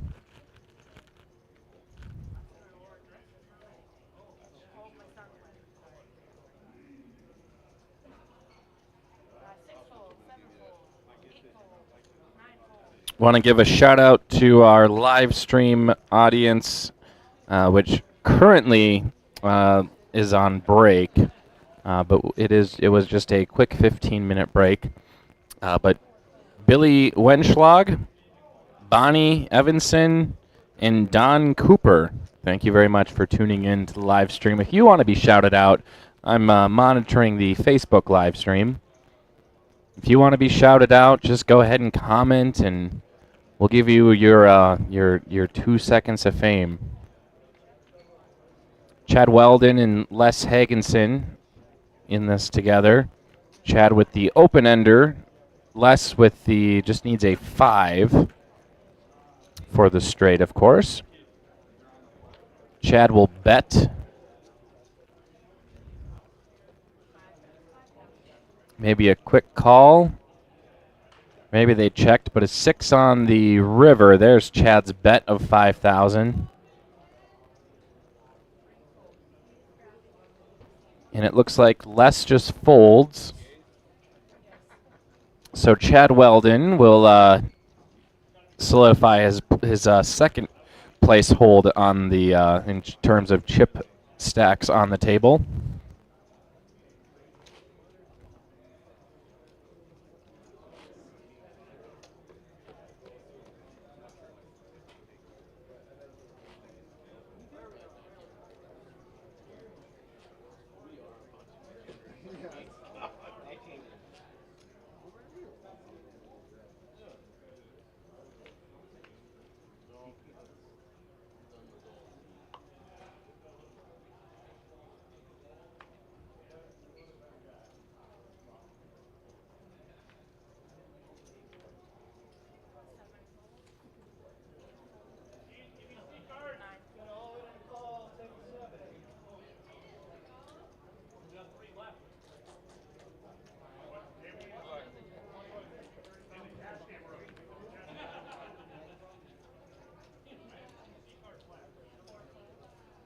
Ryan Burnt is all in with King Queen offsuit.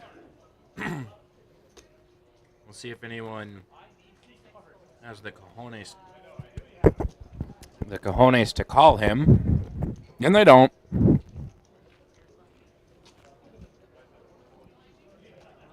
So Ryan will pick up the blinds and antes.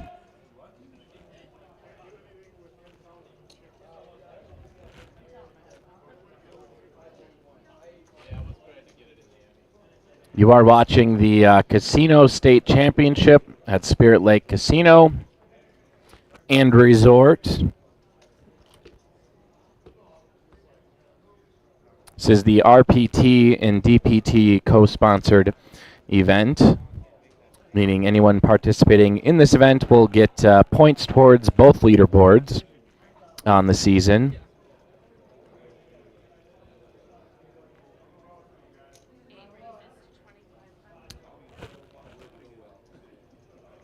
Mark Duffner will raise it to 2,500. Your blinds are at 500, 1,000 with the 1,000. Big blind ante.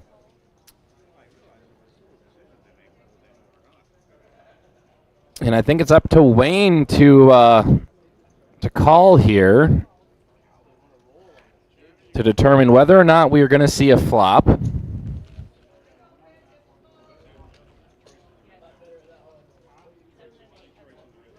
Oh yeah, get him centered in that that top left camera, nice and good.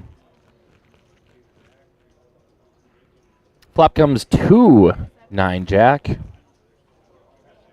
The Duff flopping an open ender. Same thing with Wayne. Duffner's open ender just slightly better.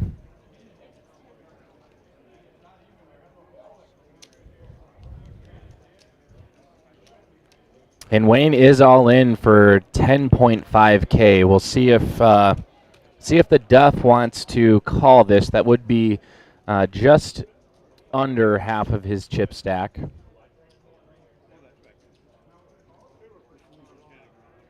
I'm sure if Mark saw what Wayne was holding, he would call this almost instantly. He is the 77% favorite to win this hand. And Wayne would only have 4 outs. A queen or a 7 would save him. And wow. So Mark will fold, which, not knowing the hands, is, you know, no harm, no foul there for the Duff.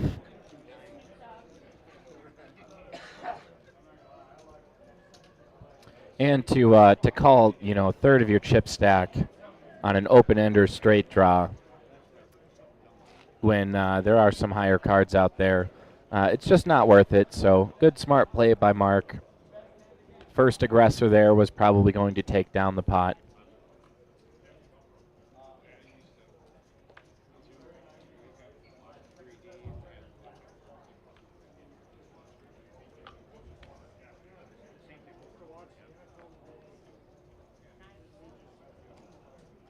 We'll start with Chad Fowler under the gun. He'll fold over to Ryan. Les with Queen Jack off suit.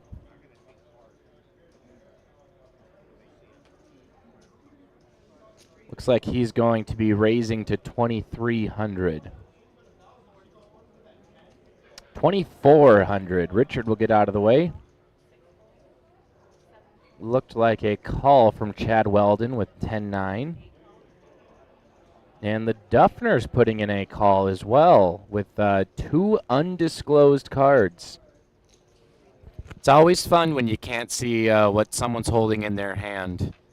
Really makes you sit on the edge of your seat. And our flop comes 7, 8, 9.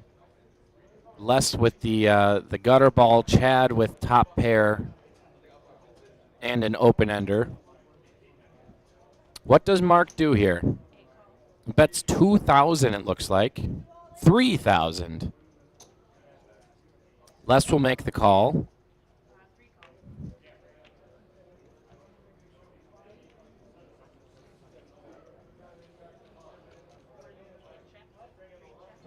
And a queen on the turn gives Les a very favorable hand, now getting 2 pair with the paired board on the river.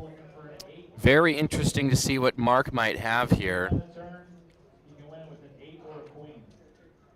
So Les shows I have my queen paired.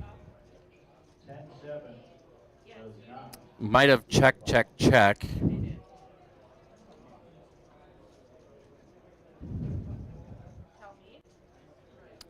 Perhaps Les might have turned his hand over a little too soon, maybe. Either way, he's got the check mark, and we'll never know what Mark had.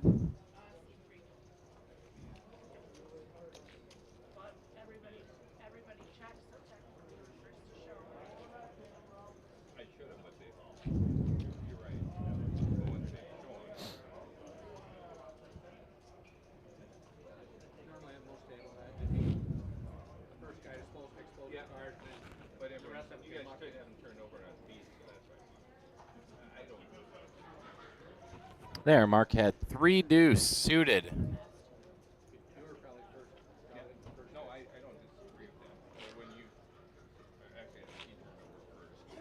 Which, if that is the case, doesn't make a whole lot of sense why he was around that long.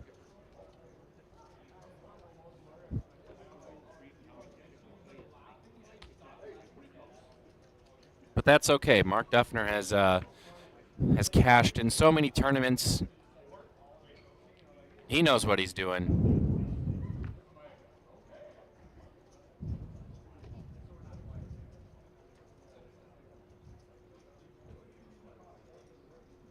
So Ryan will fold. Les folds. Richard will fold. So will Chad. Lance with pocket nines will raise it up to 3,000, I believe. Wayne Weiss will fold. Over to Chad Fowler with ace kings unsuited. I believe he'll make the 3-bet to 11,000.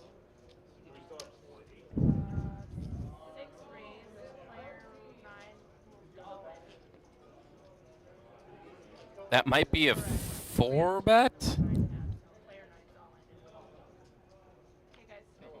4-bet to 25,000. And that puts Chad all in. And Lance, something happened here. Chad's all in, Lance called. Coin flip, pre-flop, 6-4 ace. Chad spiking the ace. Needs to fade a 9 and a 9 only, and there's only 1 9 left in the deck, and Chad will double up through Lance Olson.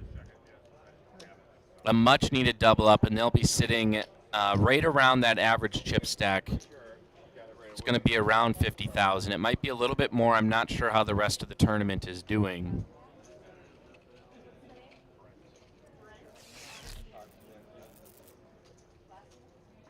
So that was a nice little exchange of chips there.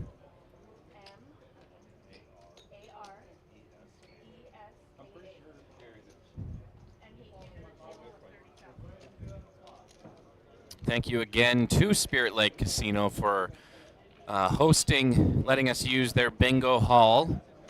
This is actually a very nice venue with plenty of space for poker tables, a nice big stage for our production crew, and then slot machines and table games just outside. So as soon as breaks happen, if you don't have to use the restroom or smoke, you go straight to a slot machine and either win or lose some money.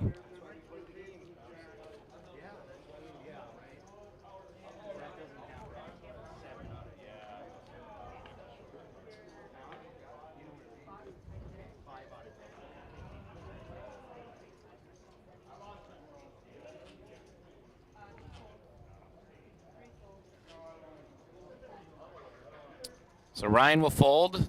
Same thing with Les, Richard, and Chad.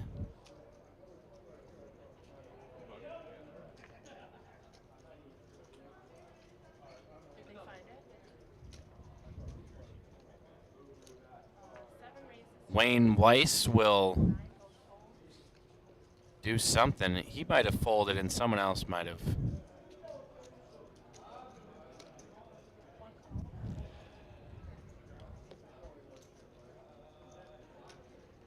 Some action happened, and that's about all I could tell you right now.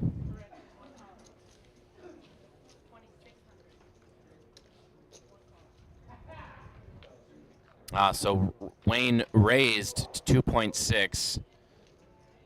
We had some calls, and then our flop has come deuce, queen, queen. I believe that is Brent Maresca, who has joined us in seat 1. Brent will check. Wayne bets 2.6K.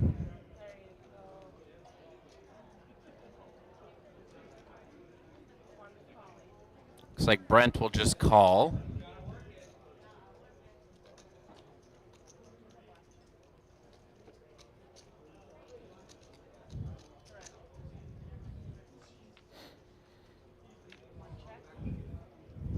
Turns another deuce. 2 pair on the board. Check, check. 10 on the river. No help to Wayne, but is it a help for Brent? We're not sure. This might be a play the board situation if Brent doesn't have a pocket pair or a higher card than a 10. So Brent will bet, Wayne folds, and Brent will scoop the pot here.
Richard will call 1K over to Wayne Weiss. Looking at King, Queen unsuited.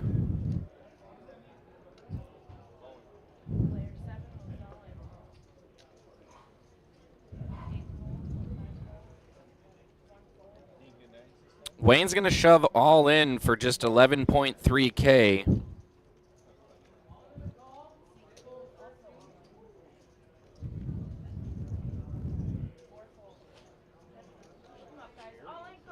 Ryan Burnt will also go all in for a total of 12K with pocket sevens. So kind of a coin flip here between Ryan and Wayne. Ryan the slight favorite with pocket sevens, and Jack Ace Deuce on the flop. Wayne with that just needs a 10. He's got outs and a 7 on the turn. Wayne's going to need to see a 10 and a 10 only. There's 2 left in the deck. And an ace on the river will eliminate Wayne Weiss from the tournament. There is still time to buy in, though. Fire another bullet. So Wayne, hopefully he'll be doing that. Add to that nice big prize pool. Ryan Burnt with a near double up. Ryan had Wayne covered by just mere hundreds of chips. So Ryan Burnt will certainly still be in a position to be shoving all in, try to double up again.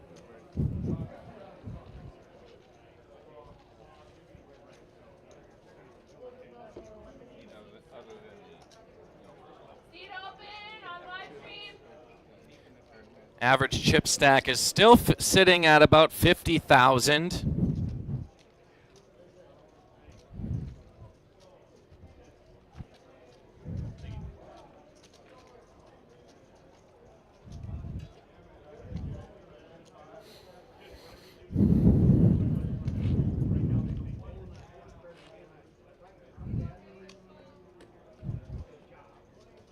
And next weekend, the DPT crew is heading out to Vegas for our Free Poker Network National Championship.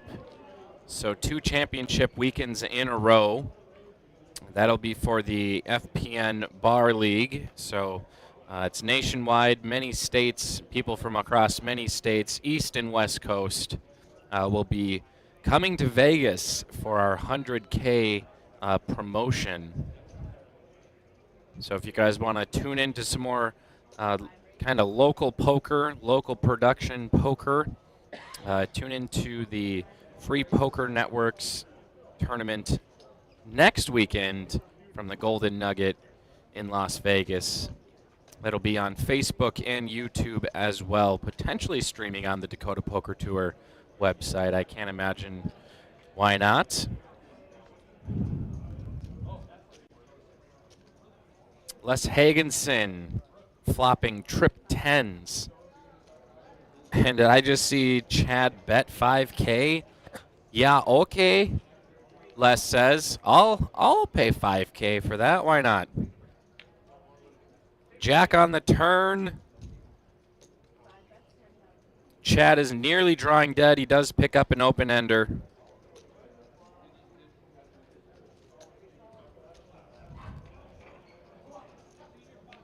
He does not, because the queen would give Les a full house.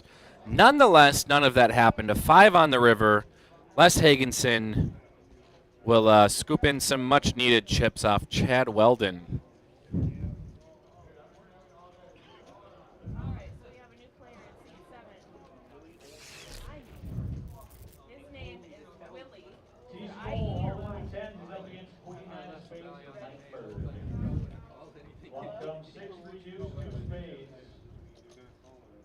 We do have a high hand bonus pot that you could buy into for each flight.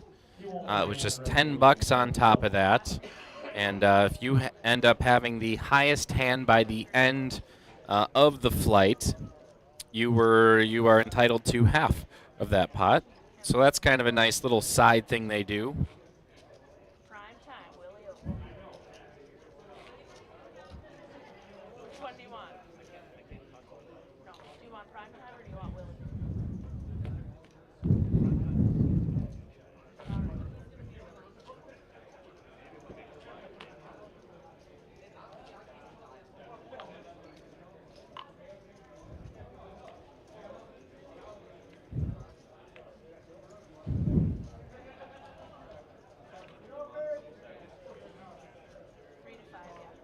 Coming up on our, we've been playing poker today for 12 and a half hours over the course of 2 flights.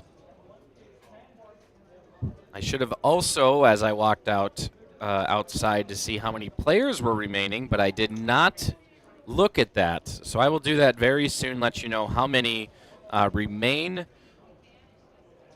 Flight C had a massive 383 entrants, which is just wild. Last I checked, we were up to 253. And in between these hands, I will head out to look at the number of players remaining. Richard picking up an ace on the flop. Chad with the gutter ball. 4 on the turn. Richard will bet 3.5K, and Chad calls. 10 on the river will give Richard the check mark. Let's see if Chad tries to get cheeky and do anything out of the ordinary, but Richard will bet 6.5K.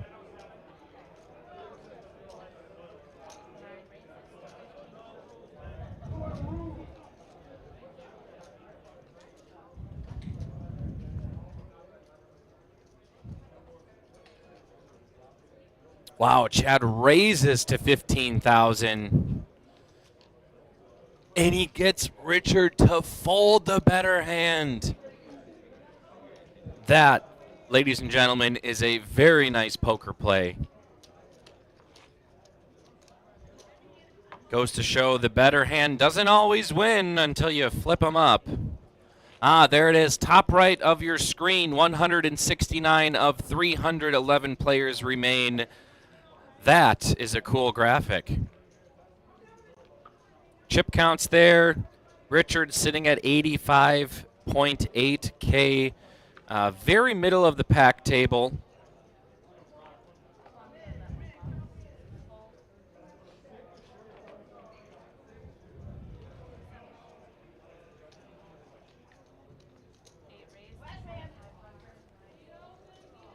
The lines are going up next hand, 600 small blind, 1200 big blind, and 1200 big blind ante. This is the start of level 8. Duffner raises to ace-jack. Brent Maresca will call with ace-5 suited. 600, 1200, that's it.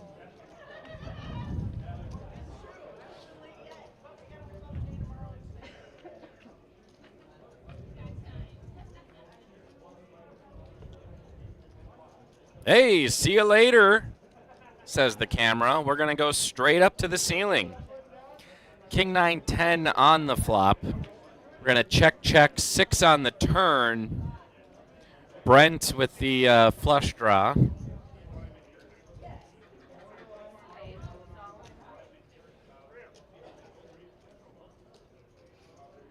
Duffner goes all in.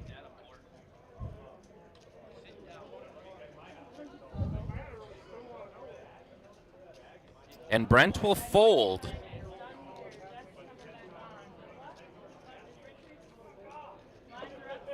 So he's going to be sitting at about 25,500 in chips. If you remember our previous table, Mr. Lazat had over 200,000 in chips. So there's definitely some bigger chip stacks out there in the field. They're just not at this table. Think fast up there. Which sometimes it's not so fun seeing the big chip stacks on the table. When it's just one guy with 200,000 and the rest are just smaller chip stacks, because then that bigger guy could either throw his weight around, you just don't see as much action, or everyone's just trying to cling on to their chips tightly and not too many eliminations happen. But blinds are up to 600, 1,200 with a 1,200 big blind ante, thus making it 3,000 in chips to finance your way around the table one time.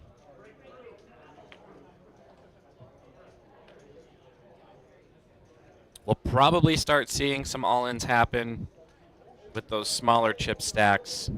It's just a matter of time before those blinds and antes really start chipping away at that small chip stack.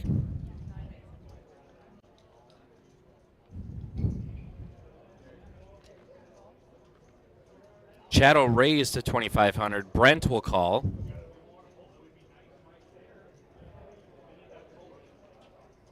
Ryan calls. And Chad Weldon picking up some queens in the small blind. Maybe. That makes more sense. Okay. So Chad 3 bets to 8,000, and it's pretty much up to Brent whether or not we're going to see a call or a fold. Could be a raise too. Brent will call the 5,500 remaining. Flop comes king, queen, 4, all spades. Chad now has trip queens. He'll bet 10K and we'll probably see Brent very quickly fold, which he did. You stay there, camera. Right there. Right there. Hold.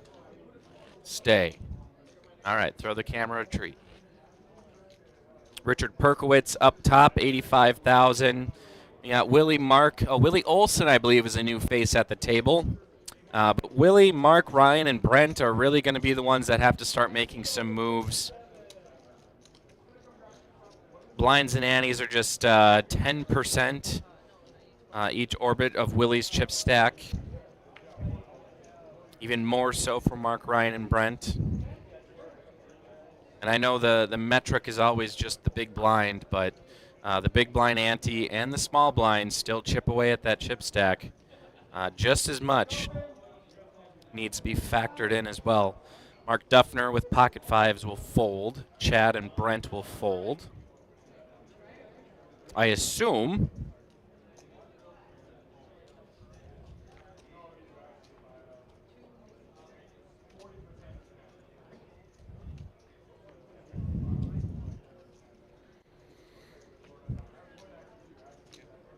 Yeah, we'll fold around to Lance Olson, who will make the call for 1.9 more after a Ryan Burnt raise to 2,500.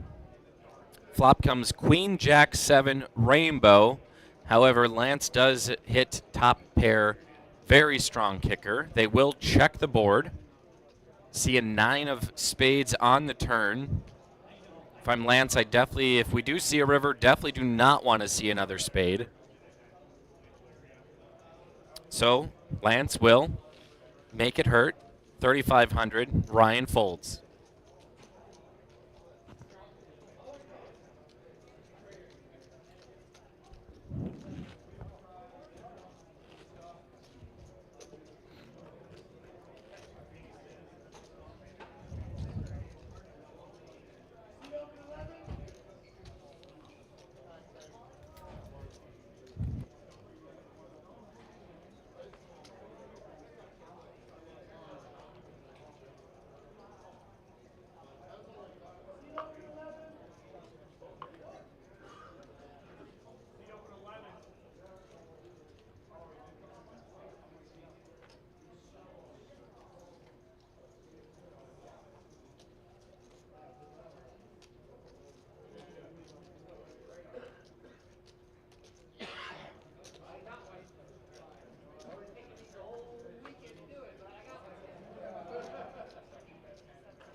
Chad Weldon will raise with his big slick.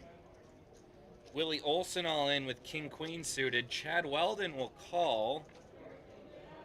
And we're going to go to a flop here. 7-3-6. Willie Olson very far behind. Needs a queen and a queen only, and he gets it on the turn. Willie now needs to dodge an ace or a king, and he does. Willie Olson will double up through Chad Weldon on hand 52 of Flight D, at least the live stream. Willie Olson now sitting at that average chip stack, feeling, I'm sure, much better. Especially to avoid near disaster. One of your cards is covered by the other hand. A queen and a queen only, and that's what he found to stay alive. So Brent, Mark, and Ryan below that 25K threshold. They will be looking little picked on, I'm sure, by our larger chip stacks.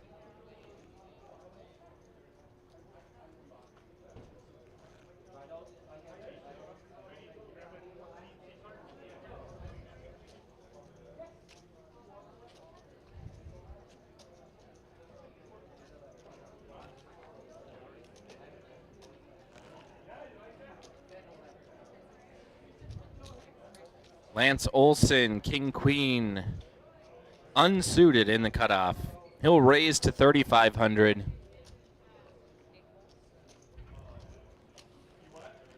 Chad Fowler, though, gets Ace Jack unsuited in the big blind. He'll make the call for 2,300 more.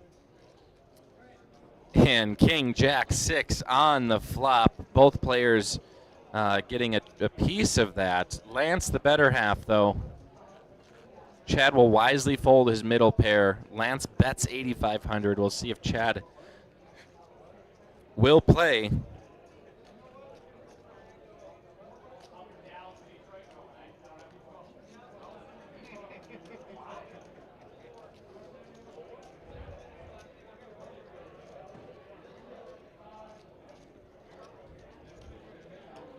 Lance is counting, or Chad's counting chips, and he does make the call.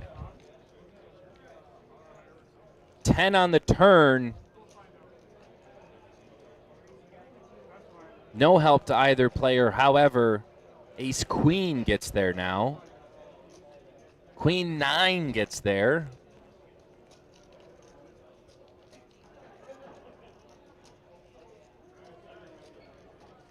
I don't know if you're worried about Queen 9 given the pre-flop aggression and call. And especially the action on the flop. 8,500 is a lot to gamble on hitting a gutter ball. Looks like Lance will bet 15.5. Chad will fold.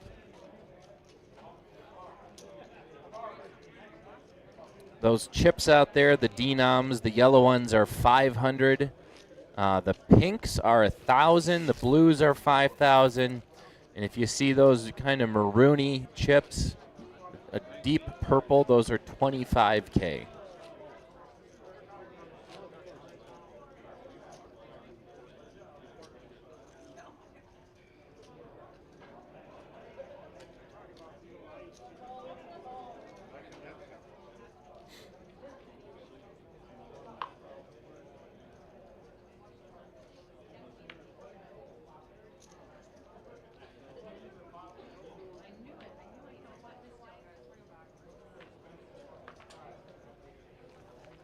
We'll fold around. Did I just see? Might have been a misdeal. Ryan Burnt had ace jack is what it read. It's all good in the neighborhood, though.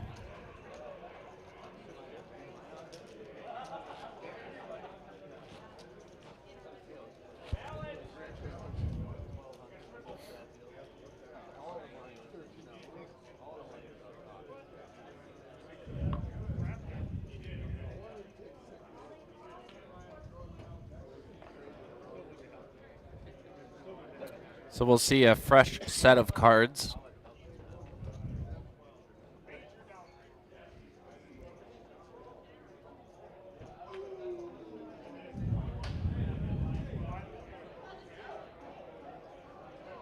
Fold over to Richard, who's got some suited connectors.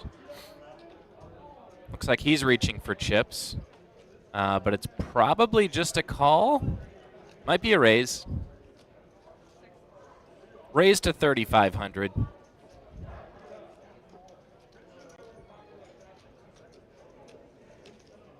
Fold around to Chad Fowler in the small blind.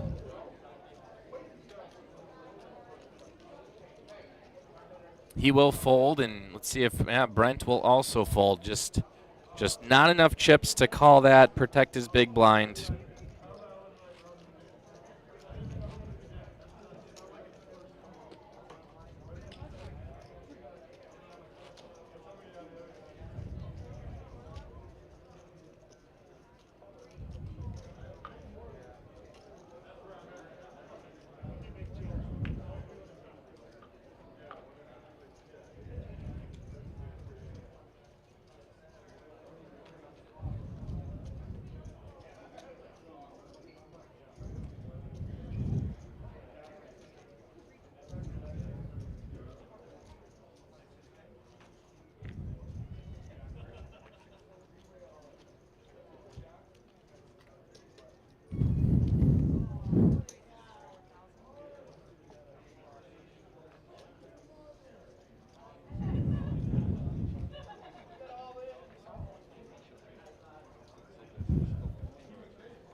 So Willie will raise and everyone else folds.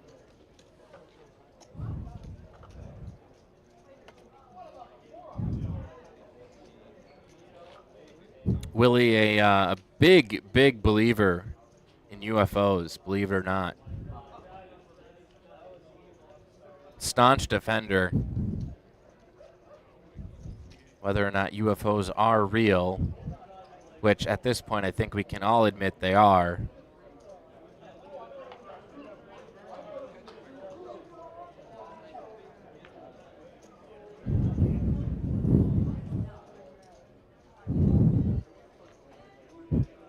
So I'm with you.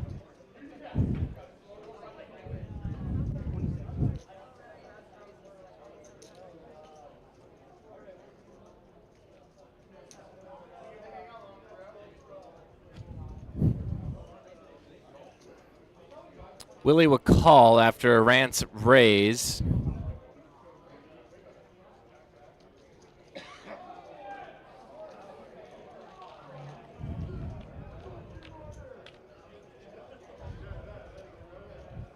Flop comes queen, deuce, 3. Lance hitting middle pair. Willie does have the flush draw. So Lance will bet 7,000, not wanting it to be cheap to see a fourth card, knowing that flush draw is out there. A deuce on the turn. Lance checks. Willie checks. Jack on the river will give Lance Olson the check mark.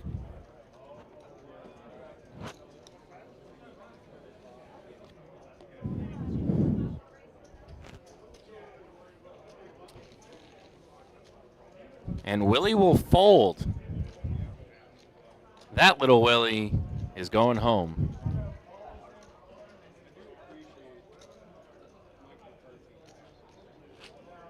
I should have saved that for if and when Willie would ever get eliminated on the feature table. But since I don't want that, I had to say it then.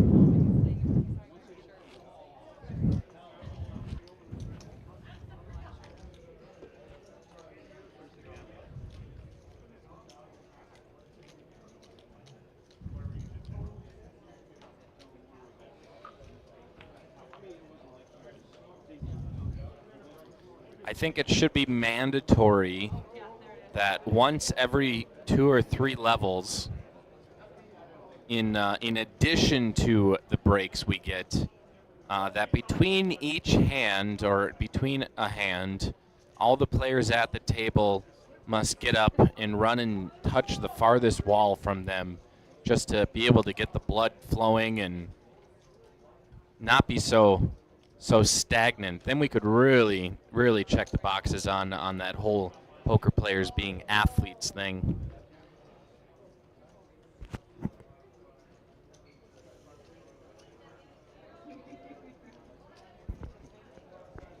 Chad Fowler raises to 2,500.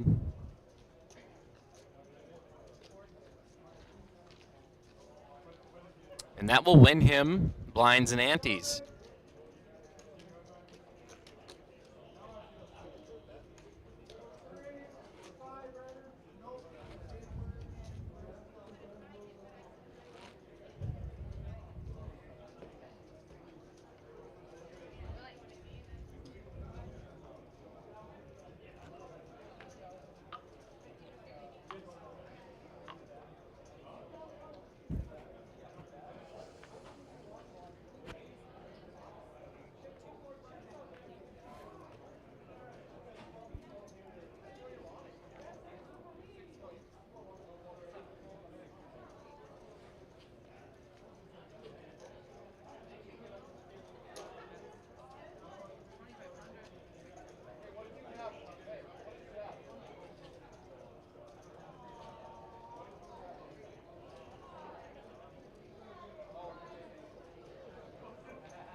Chad Fowler with King Queen. Sorry, I had to take a quick break. He'll raise to 2,500.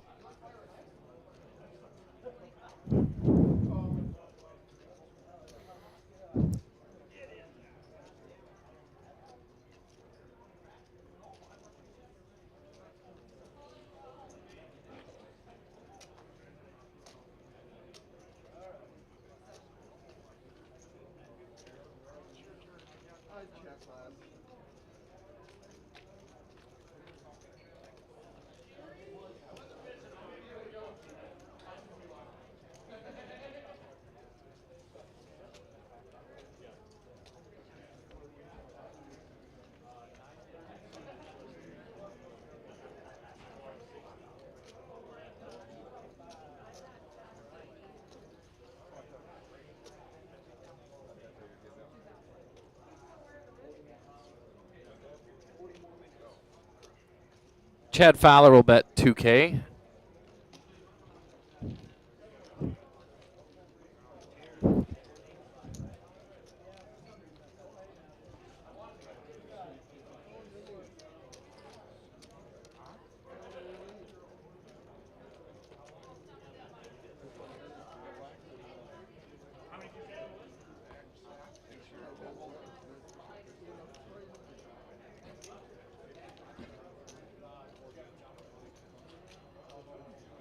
And there's your chip count, ladies and gentlemen. Ryan, Brent, and Mark are still needing to make those moves to climb up the ladder and find themselves at or above the average chip stack, which is going to be right around 50,000.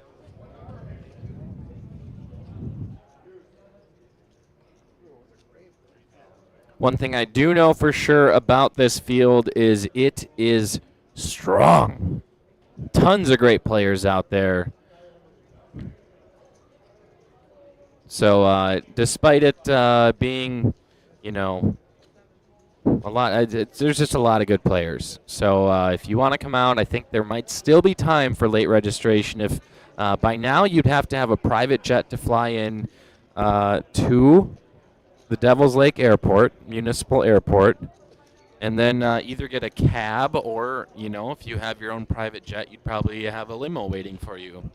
Come on down to the casino, and probably within like a 20-mile radius, you could still make it here for late registration.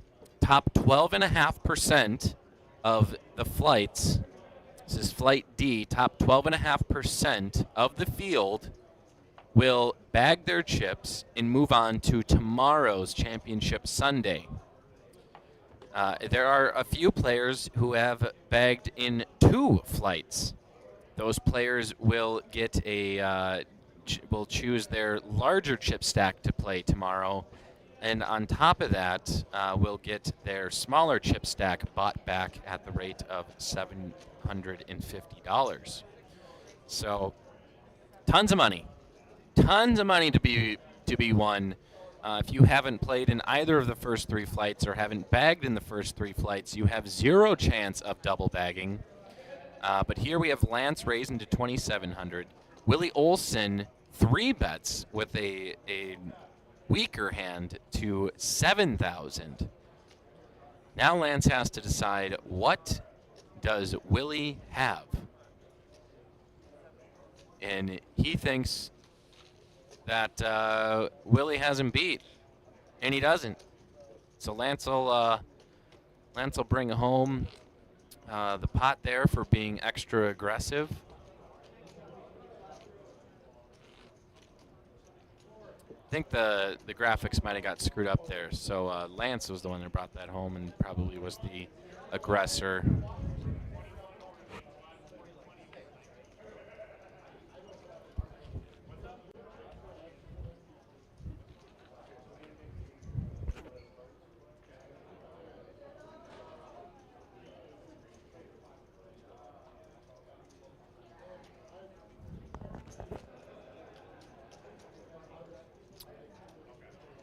Richard Perkowitz with King Queen.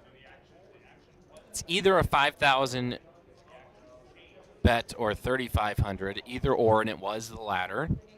So he raises to 3,500. fold around to absolutely everyone. Everyone folds. Richard will bring home some blinds and antes.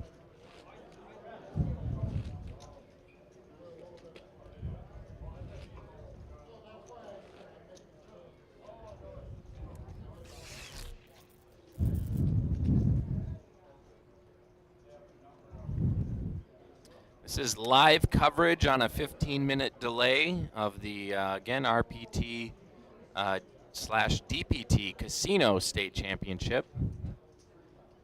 If you're just tuning in, this is a record-shattering over $200,000 prize pool. This is way over $50,000, more than the previous record, which I believe was last year at this same tournament, generating around $150,000 total prize pool. So not only is it over 200,000, yeah, largest ever in North Dakota history. So each and every one of these players, whether you just played in a flight and haven't bagged, or all the way up to being double bagged, you have all been a part of making history in the state of North Dakota. So thank you to the players. Huge thank you to all the dealers that came out. We wouldn't want to find ourselves in a situation where we have the largest prize pool in North Dakota history and largest tournament player dealt is what it would be looking at if we didn't have the dealers for it. So big thank you to the dealers, and look at this. Chad Weldon flops, trips, and you love to see someone betting in front of you. Les does have the flush draw. Chad raises to 16,000, and Les will call for 10.5 more. Turn comes a 6 of hearts. Chad loves to see red right now. Les will check. Chad will bet an all-in. 50,000, he'll put Les all in.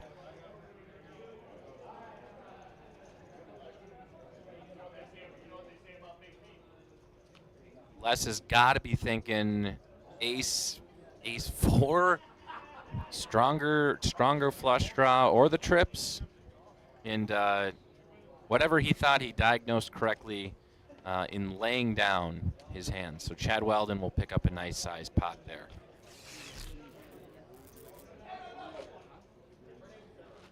It's a little bird's eye view of our feature table.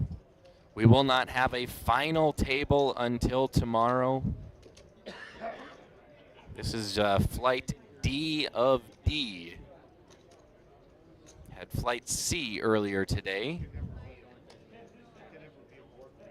That started at 9 a.m. Flight D started just 4.5 hours ago at 5:30. Blinds are going up next hand, 800 small blind, 1600 big blind. Richard Perkowitz with King Queen suited, and it does sound like our blinds are going up next hand to 800 16-16. You've got 30 minutes left of registration plus a 20-minute break to get in. Just 30 minutes left of registration. Richard raises to 3,500.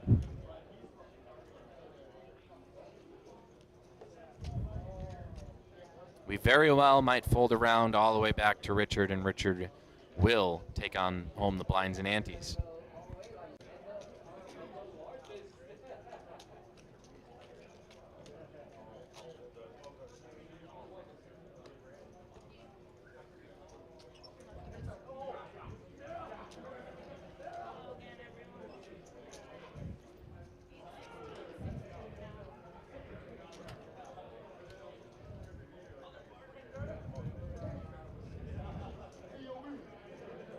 Looks like we had a dealer change. And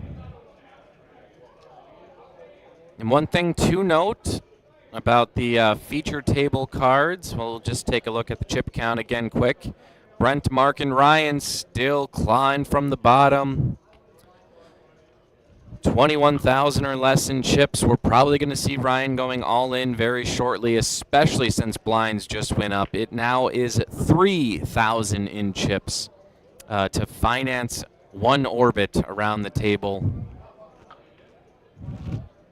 The one thing about these live stream cards is they are a bit thicker. Maybe not thick. They're a little bit thicker and a little bit stiffer than the other playing cards. So rotating these dealers out is essential.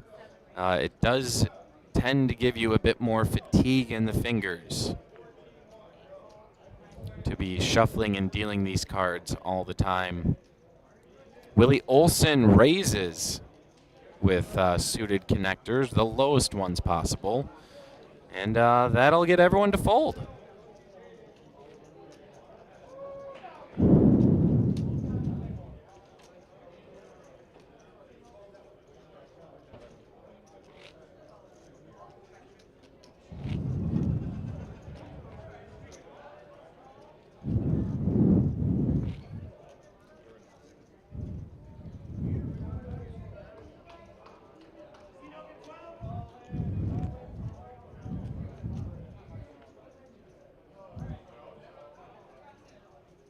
We'd like to welcome Sarah Ema into the Facebook live stream. However, it does look like Sarah might be, don't take offense to this, but might be a spam bot. We'll see. We'll find out.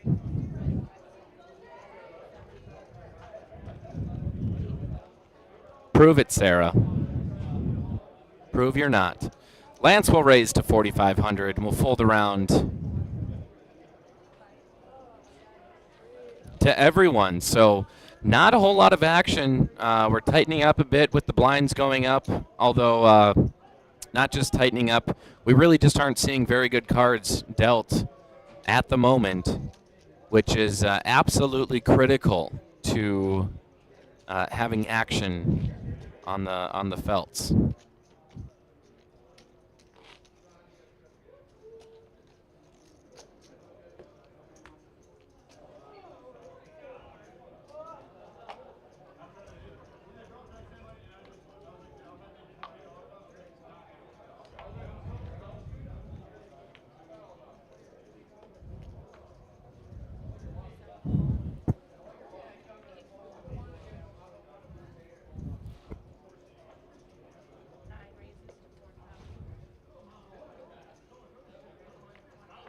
Chad Fowler will raise to 4,000. Ryan Burnt certainly isn't going anywhere. He also has suited connectors. He'll go all in with 14,000. Les will fold. Richard will fold. Chad Weldon, one of our larger stacks at the table with pocket sevens.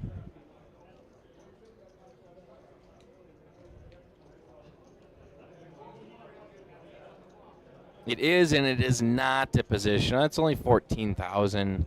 He'll be left with 80 afterwards. It very well could be a call situation.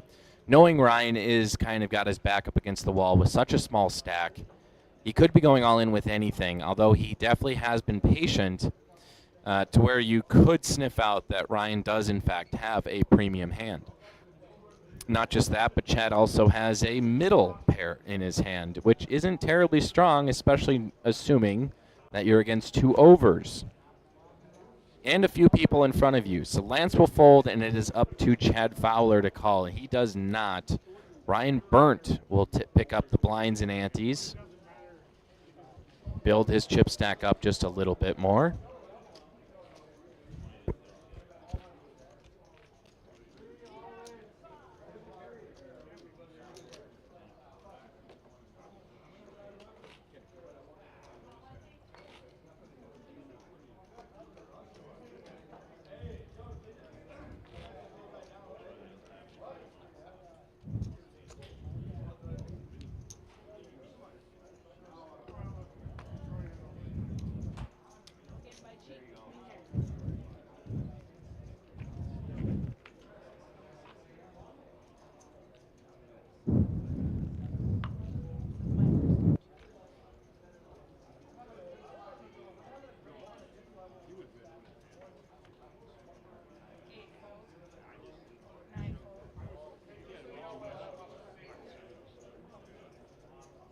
We'll start our action by means of folding around the table. And Richard Perkowitz picks up pocket tens in the cutoff. He'll raise to 5,000. Chad will fold. Lance will fold. Willie will fold. So once again, no action. Had a nice hand there with pocket tens. Good starting hand.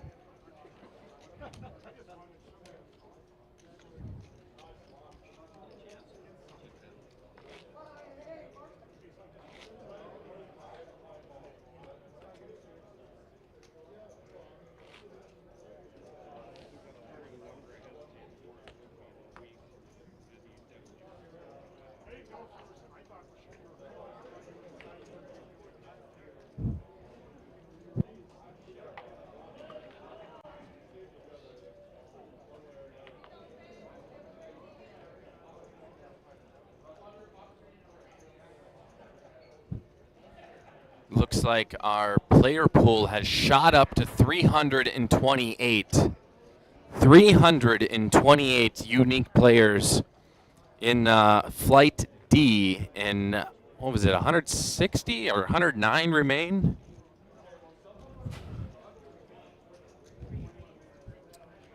It was 160 players remain. And I step outside for a second, and we have hands brewing. I'm going to do this more often. Les raises with jiggities. Richard calls with ace-jack. Chad calls with pocket sixes. Duffner's got to get out of the way. And Chad Fowler also has a premium hand. King-queen suited of diamonds. He'll call.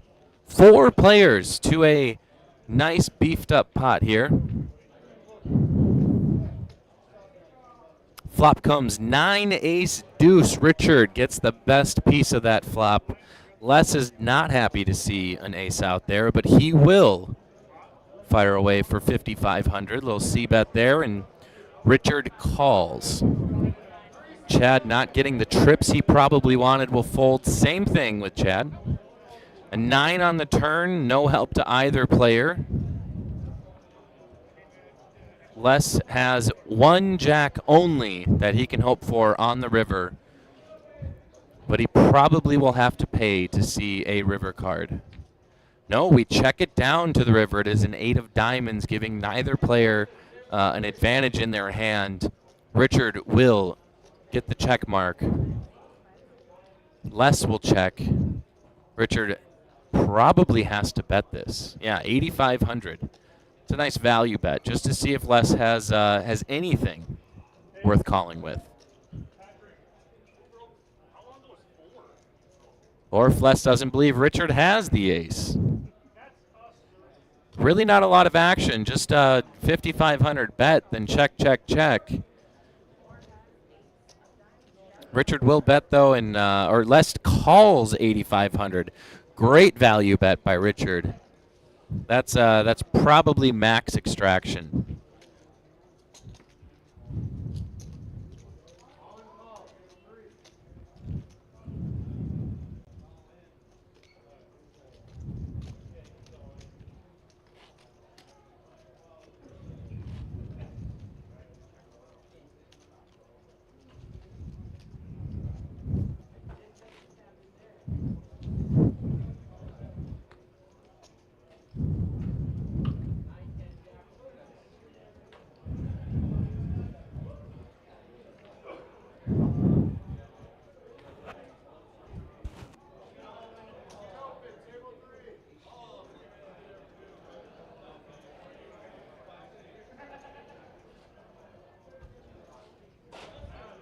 And we'll move on to our next hand.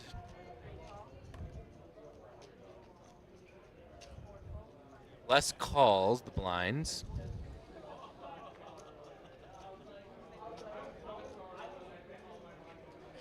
Lance and Willie will probably fold.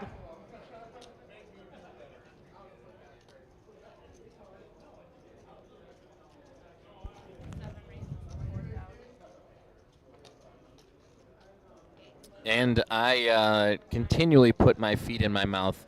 Willie raises to 4,000.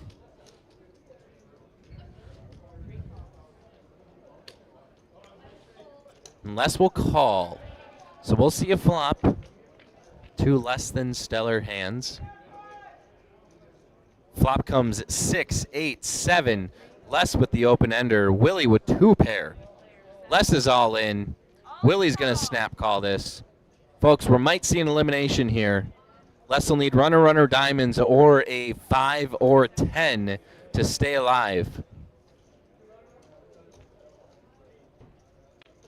7 on the turn gives Willie the full house. Les Hagenson eliminated. I think there still is time to buy back in should he choose to do so. Starting chip stacks are 30K. Would put him really no further ahead of where he just was.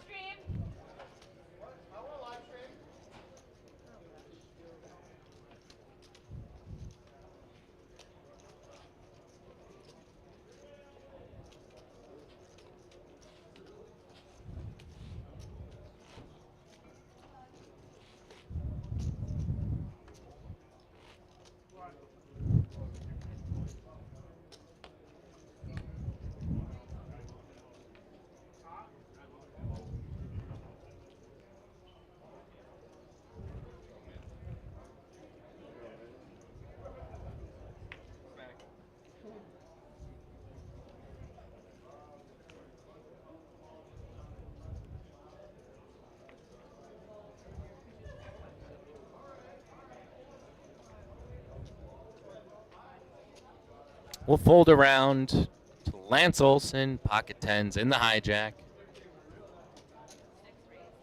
Lance, feel like has been catching some pretty good cards, or at least has been involved in a number of pots.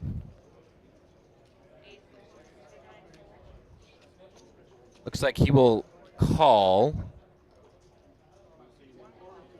Perhaps a raise. A raise is to 4,500 sounds a little bit better. And he'll fold around to Brent Maresca, who will call for 2,900 more. 3-way all in. Weston Wells has got Jack, 8. And I hear there's a 3-way all in the field. It's a 10! To make no balls. Wowzers. Lance will bet, Brent will fold.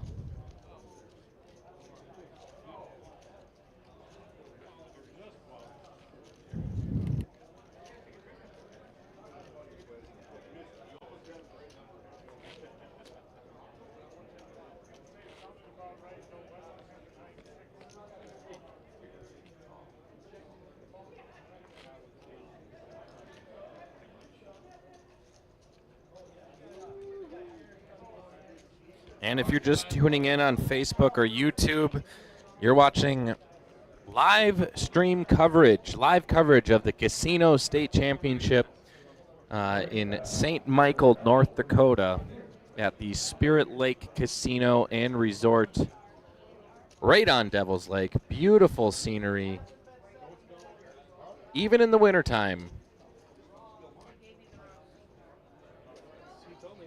Yes.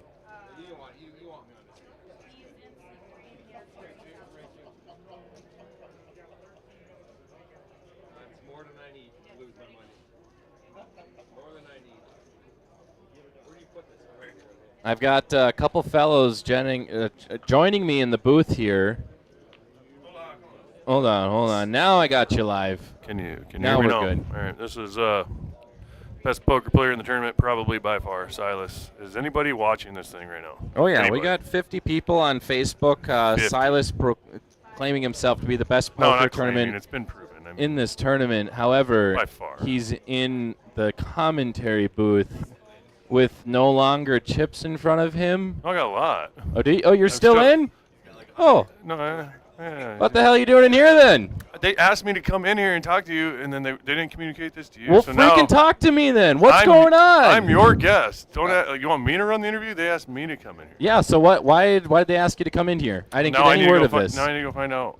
Why? Okay, let me go ask him why they asked What me. did something just happen out there? Yeah, and he's supposed to tell you the story. Oh well. Well, Well- yeah. Basically, they wanted me to bring him in to prove that I'm better than he is. 'Cause Oh. I'm still in and he's not. Okay. Well, that's point is proven for All right. sure. Weston, what happened, man? You put the headset on. Tell us what happened. It was a three-way all-in. Did I hear that Yeah, right? Silas had, 7 deuce, got her in there, and just rivered the boat on me. Rivered On my the straight. boat? Oh, you had a straight? Yeah. Flopped the straight. No, it wasn't against Silas. 2 other people. Flopped Okay. the straight. 2 pair. Rivered the boat. Lost. Here And I am now- talking to you guys now. But there's still time. Yeah, I'll Hey, be back in. Just like you, Ryan Brandt just got eliminated. I just saw. We missed that, but bye-bye, Ryan, I guess. I don't want- Weston, you're getting back in? All right, Weston's getting back in. That was a world-class interview from Silas and Weston. Live stream viewers just dropped 20%.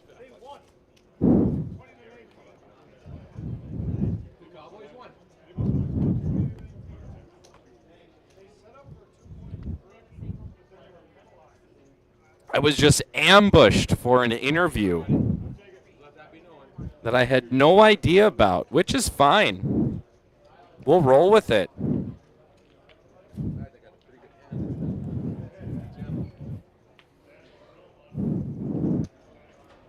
Silas was just told to come in here and tell everyone how good of a poker player he is because he still has chips in front of him.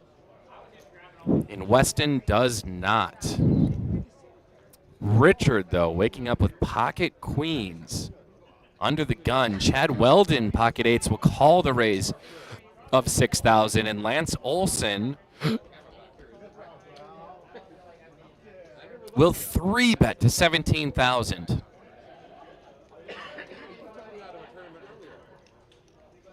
Will the 2 big chip stacks go at it? We'll see. Steve Berger will fold. What will Richard do? What's the matter, Richard? Afraid of a little 3-bet? Doubt it. He'll call for 11,000 more. Chad very well might call, but he'll just fold. So ace-king versus queens, no all-ins, but 2 larger chip stacks at the table. Jack 5-9, 2 spades on the flop. Richard's still ahead. Lance needs runner, spades, or a king and an ace to pull ahead.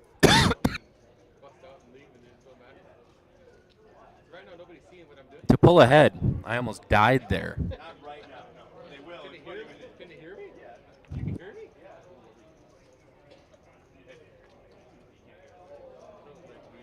Richard will bet 26,000 and Lance will fold. Great bet by Richard. You really don't want to see a 4, 3, and a 5th card on that board.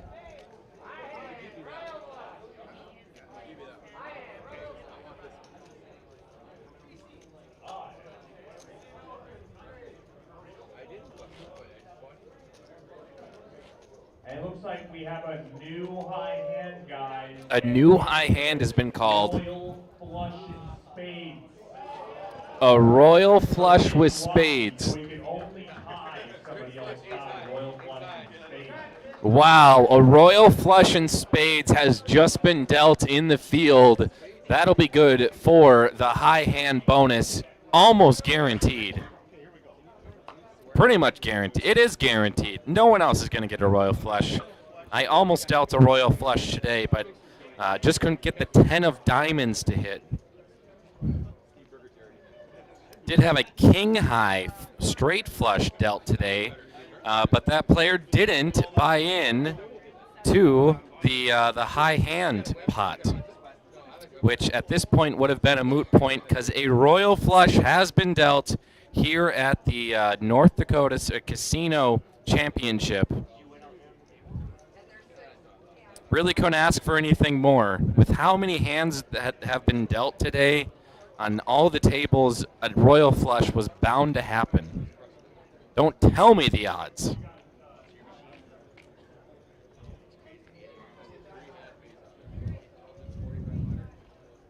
Richard and Lance in a pot together. Deuce, Queen, 6, not rainbow. Two clubs on the board. Start buying all the black 100s as they will be removed for play during this upcoming break. Sounds like we'll have a break coming up within the next 10 minutes or so. So prepare yourself for that. Blinds will go up to 1,000, 2,000 with a 2,000 big blind ante.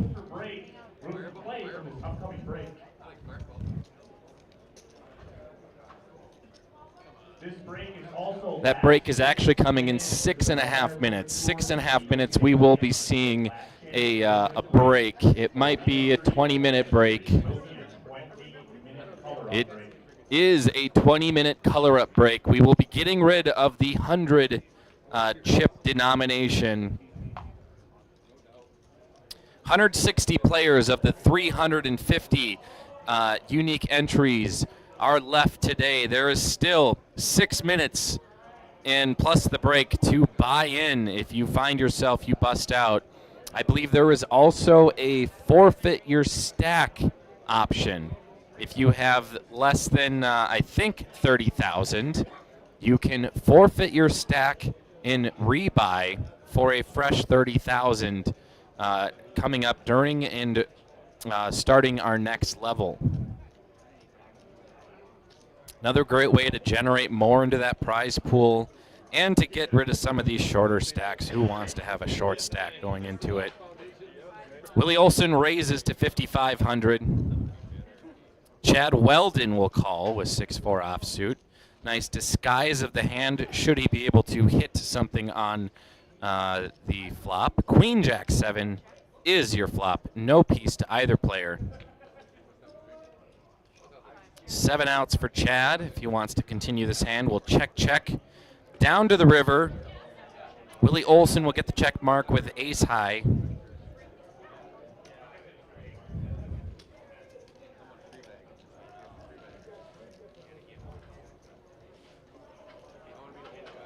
Again, another big shout out to both production crew and the dealers, and Jerry and Keith and everyone else working. Patrick managing all the dealers, all the cash game dealers in the back room, the 10-7, what is it, Heaven Lounge.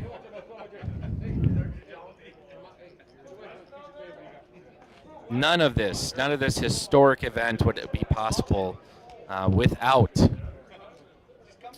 crew, the cast and the crew, to put this all together and make sure cards are in the air. And big shout out to our casino staff, all the bartenders and the cashiers and everyone to keep the players' mouths from going dry.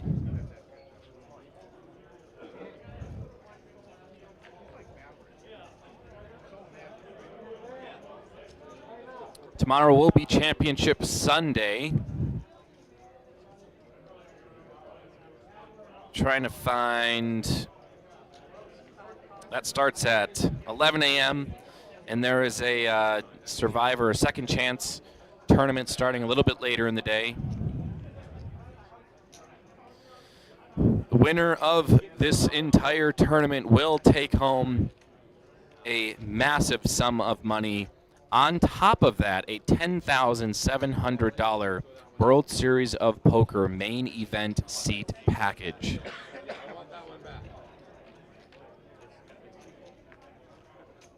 Also, with everything going on, anyone that has double bagged, has bagged in more than one flight, will get a $710 buyback. Awesome. Steve Berger all in, and Chad will fold.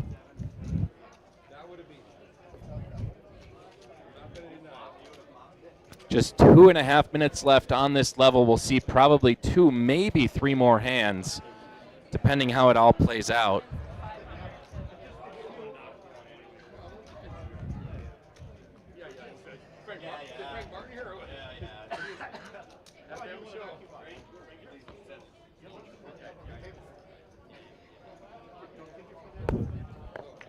Just over 2 minutes remaining here before we go on break. Once again, please sell your black 100s to one player each table.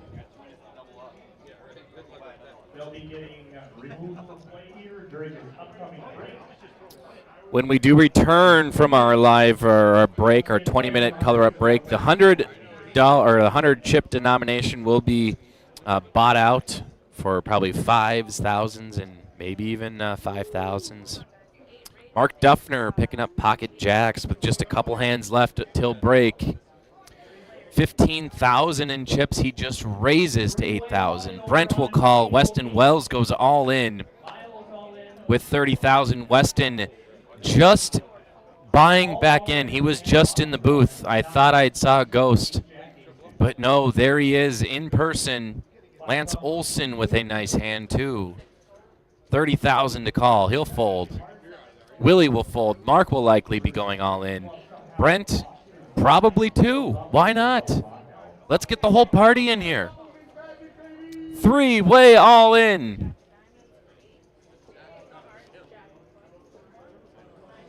Mark Duffner is the favorite pre-flop with pocket jacks. Brent does hold a jack in his hand, leaving just one jack in the deck. Queen, 6-8, all diamonds. Mark loves seeing that. More outs for him.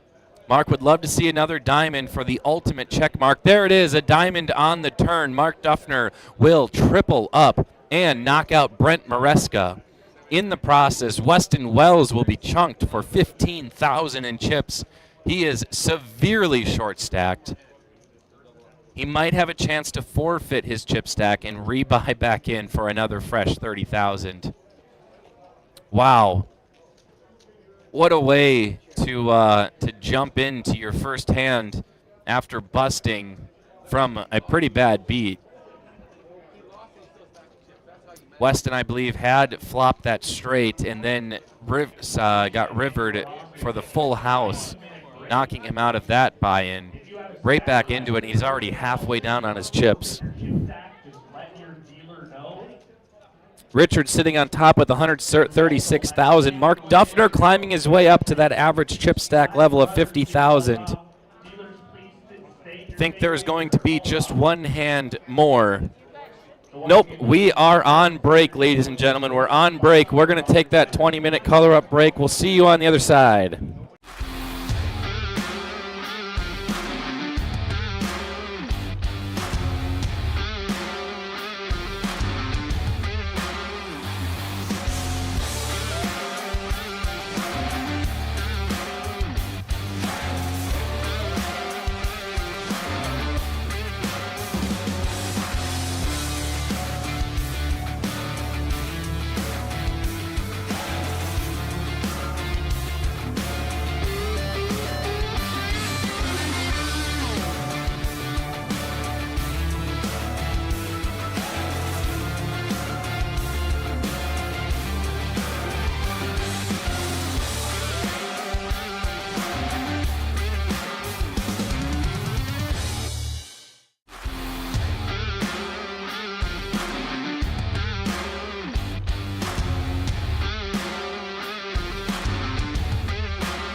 call.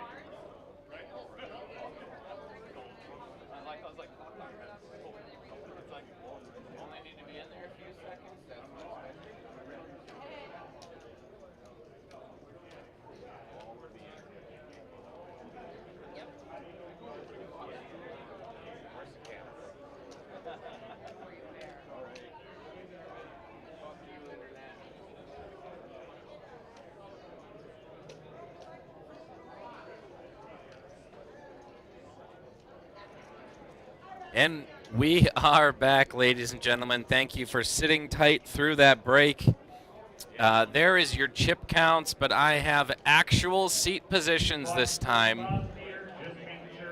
In seat 2, we do have a fresh table of faces. Seat 2 with 37,500 chips, Tom Gullickson. Seat 3 on the button, 171,000, our chip leader at the table, Alex Molberg. Seat 4, Jarek Lovick, 31,500, or maybe Lovechick. And then seat 5, Sean Lamberts with 34,000. Jared Strode, 69,000. That's a familiar DPT face. Marlon Leadholm, 132,500 in chips. He's in second place. And then rounding off our table in the 9 seat is Masaki Ova. He'll be sitting at 82,500 in chips. Looks like he is in second place, or third place at our feature table. And a new addition in seat 7, it looks to be Rob Urbach. I'm not sure what his chip stack is. It looks to be okay. And by okay, I mean in dead last place with 30,000 in chips. I believe he just rebought is probably what that means. So he's got 15 big blinds starting out. Same with Jarrett Lovechick. Tim, Sean, Jarrett, and Robert will all be looking to make some pretty quick moves, especially knowing blinds are at 1K, 2K, with a 2K big blind ante, thus 5,000 in chips to finance one orbit around the tables. Robert and Jarrett can do that just 6 times. So we will certainly be seeing some moves from those players, and probably pretty quick. But good luck to everybody. I hope to see some double ups, triple ups, why not even quadruple ups?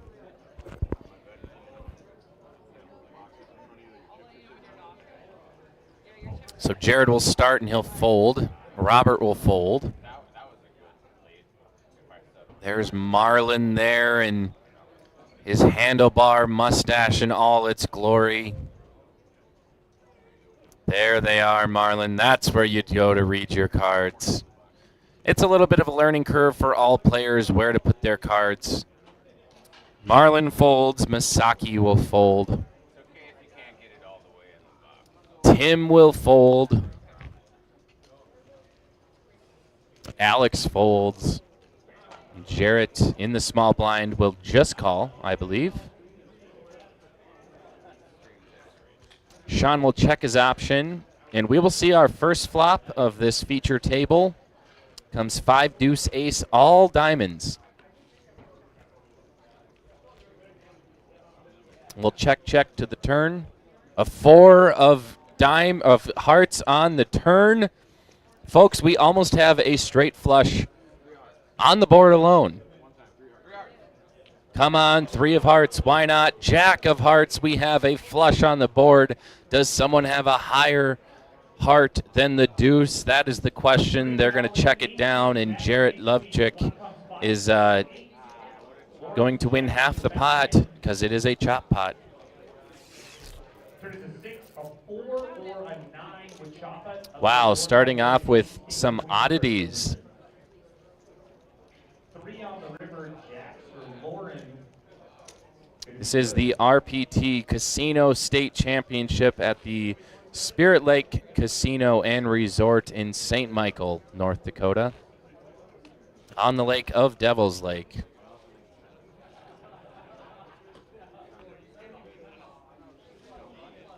We have generated the largest prize pool in North Dakota history, well north of 200,000, completely shattering the previous record of around 150,000, I believe was set last year at this very same tournament. Robert will fold. Marlon will fold.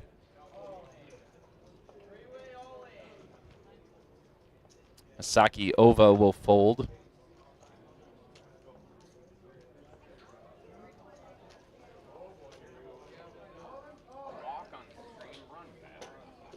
And Jared Strode will get a walk in the big blind.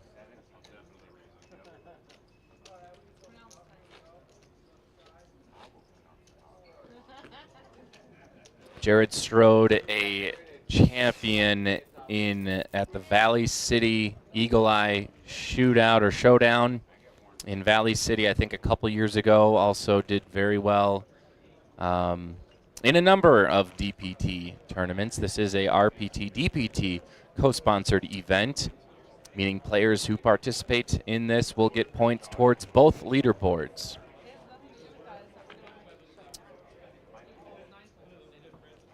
So definitely real good to come out here, get all the buy-ins that you can, place as high as you can to be able to climb up those leaderboards.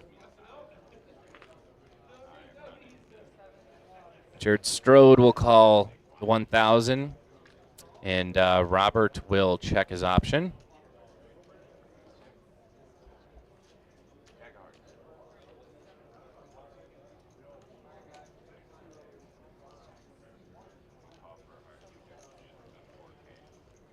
Jared checks. Robert puts out a bet of 4,000.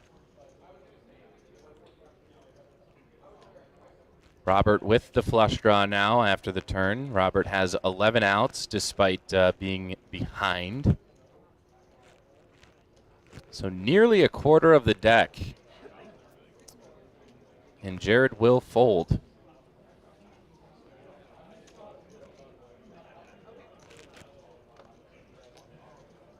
For the leaderboards on Rough Rider, the Player of the Year will receive a 5,000 package to the World Series of Poker in summer of 2023.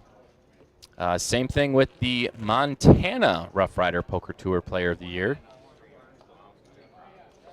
And they may choose to use that 5K all for poker-related buy-ins or to include travel and hotel expenses. Top 5 players on the North Dakota RPT leaderboard will also receive a free roll into the $300 RPT main event December 9th and 10th, which has seemed to have already, that might be in 2024. And we'll check our leaderboards right now.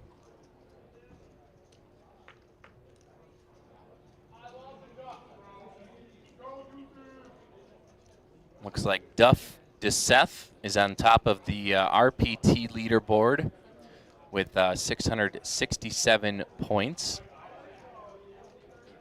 Has made a total of $46,000. And Robert gets kings and just cannot get anyone else to bite after the all-in. So unfortunately, that does not get paid, but anytime you don't lose a hand in poker, especially being short-stacked, you are happy. Zach Byers also in the field. He's second place. Justin Olson of Minot. I'm not sure if he's in the field. I haven't seen him yet. Same with Kevin Selby. He's in fourth place. But Weston Wells is in fifth place with 553 points with a big cash this weekend. He very well could climb and perhaps jump into first place, depending how he does. Chad Himmelsbach, I'm not sure if he's here. But he is in sixth place. Very big name in poker.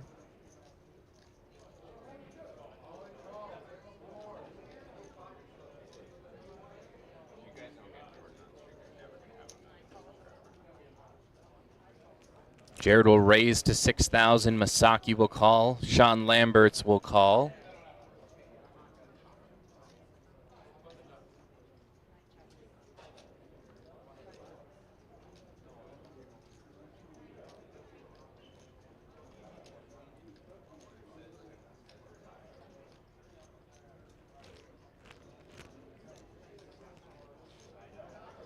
Jared will make a bet after a pretty dry board. 577 rainbow. Jared bets 5,500 and everyone else will fold, so Jared will take home some chips. On the Dakota Poker Tour leaderboard, we got Brad Pausch in first place. I have seen him here this weekend. Max Bechtel, I do not think is here, judging by his comment on the Facebook thread saying, I wish I was there. But he is in second place with 7,700 points. Brett Lieben, 7,003 points. Tanner Larson, 5,340 points in fourth place. Cameron Libfried in fifth place. Duff DeSeth is in sixth place on the DPT leaderboard with 4,918. He very well could jump Brad if Brad does not cash in this tournament. Alex Molberg, though, back to the action with pocket queens.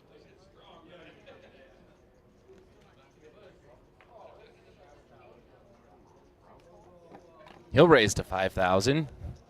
Jared Strode folds, so does Robert.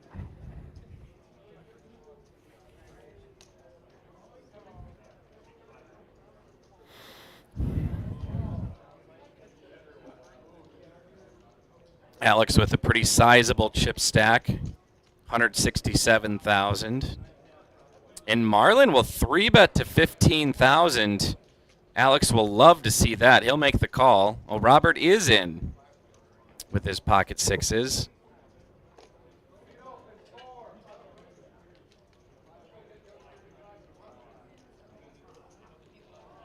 Looks like he will also make the call for 10K. 10K more. So queen sixes in an undisclosed hand will be playing, and Robert spikes trips on the flop. He's got trip sixes. He'll check it over to Marlin.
That's unfortunate. I wish you would have moved it.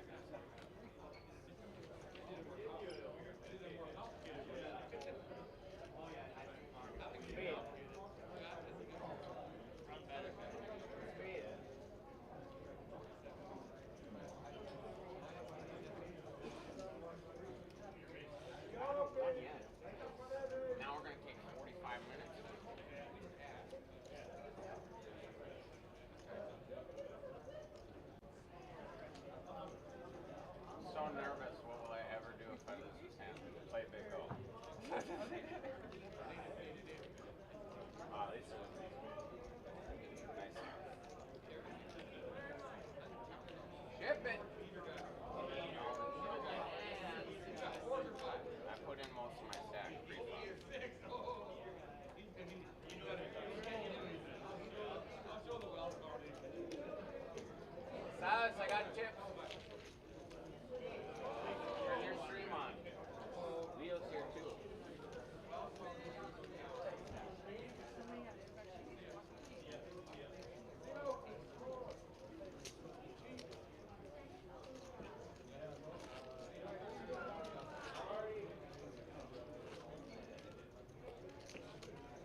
also get the chips you told me to do?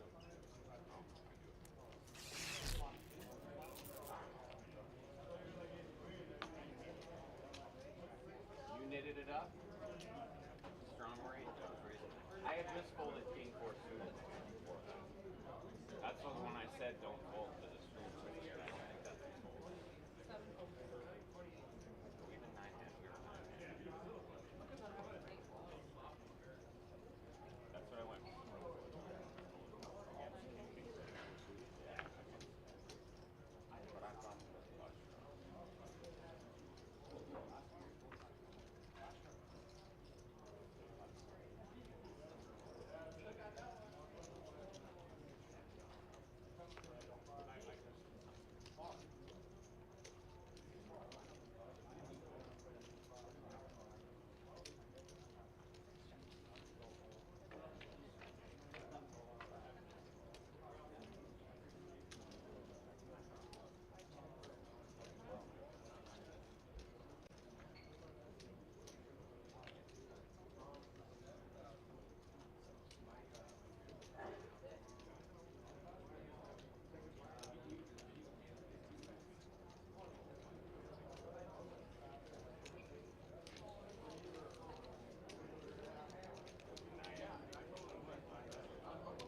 flush.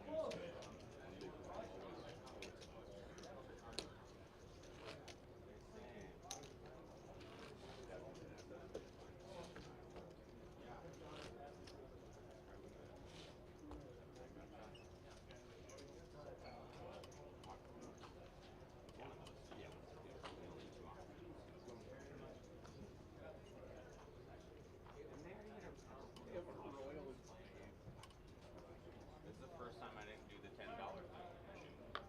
Worst part was right when he announced it.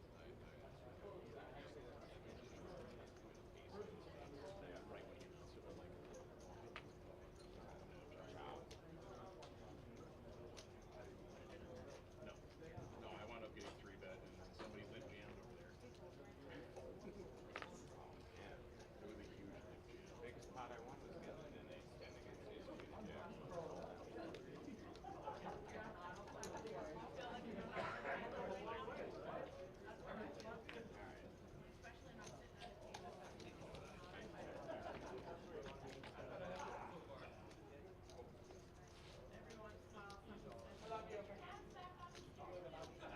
Good luck. Good luck, guys.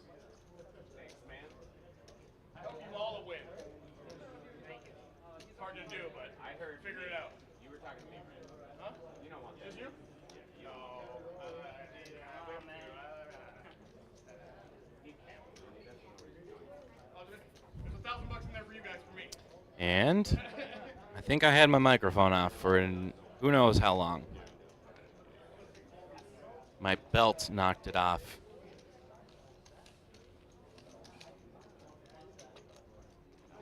So I was talking to myself. Yay. Not like I'm already doing that.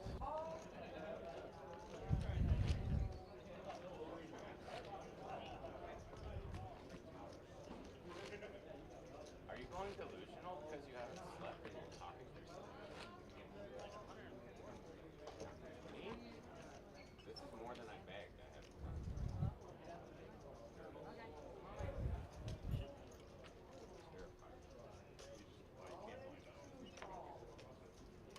Oh, I got way, you're way under. I got like 15. I'd like to welcome to the stream Ashton Wenland. She says, good morning. Well, good morning to you too, wherever you are.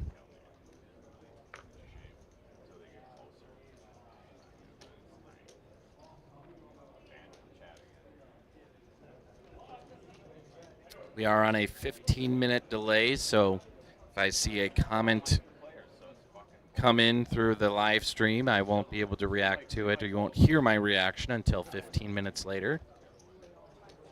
Carrie Kukowski asks, they only film one table? Yes, we only film one table.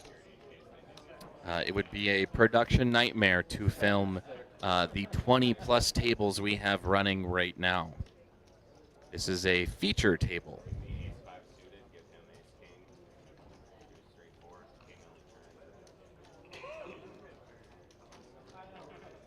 And the rules about phones: cannot use your phone while in a hand on the table.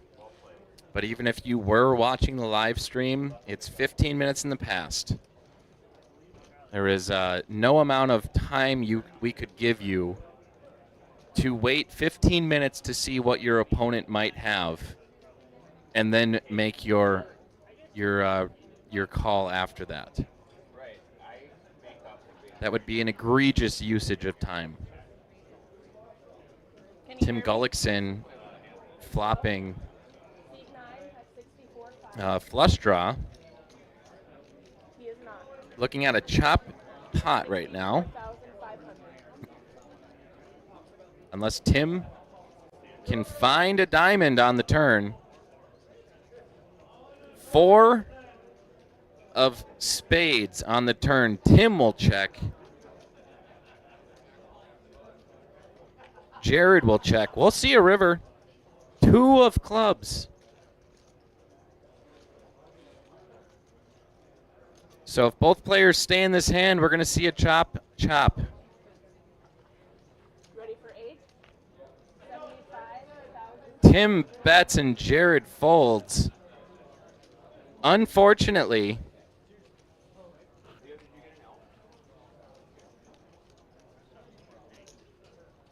Junior Gons says, let's FG to Robert, run it up. You betcha. That's what he's done. Seat 4 has 24,000. Also, shout out to Scott Mendro. We are streaming on Facebook and YouTube on both the Rough Rider Poker Tour page and the Dakota Poker Tour page.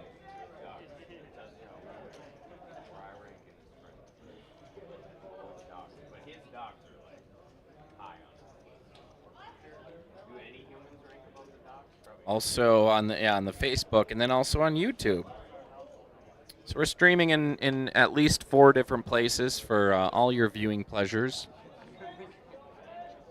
Whatever channel you get your, you know what I mean.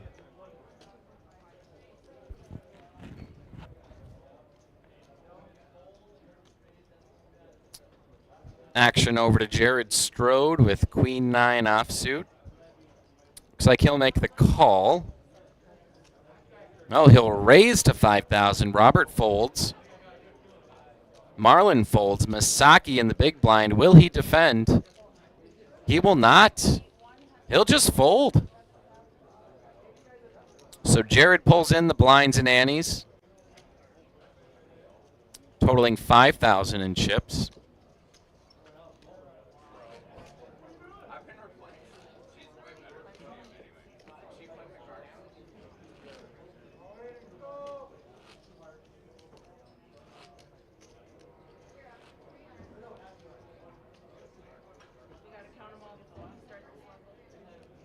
Blinds are going up next hand. 1,500 small blind, 3,000 big blind, 3,000 big blind ante. 1,500 3K next hand.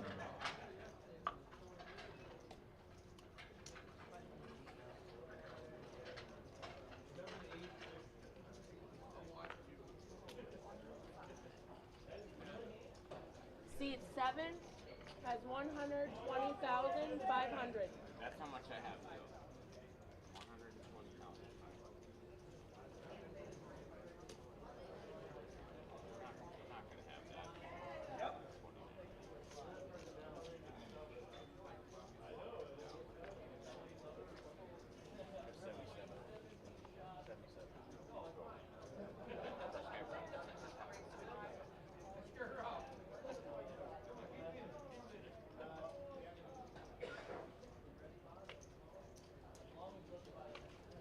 Seat 6. Hear me?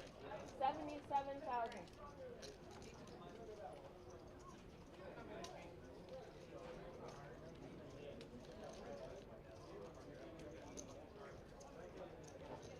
Oh, Jarrett Lovechick is all in for 24,000. Alex Mohlberg with pocket queens will make the call. So Jarrett Lovechick's tournament life, or at least flight life, is at risk here.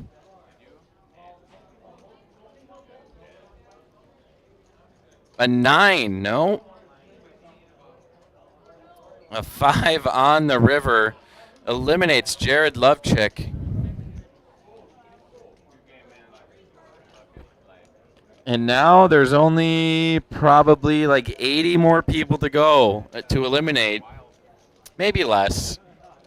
Started off with 160 people, and we need to whittle that down to somewhere in the 40s.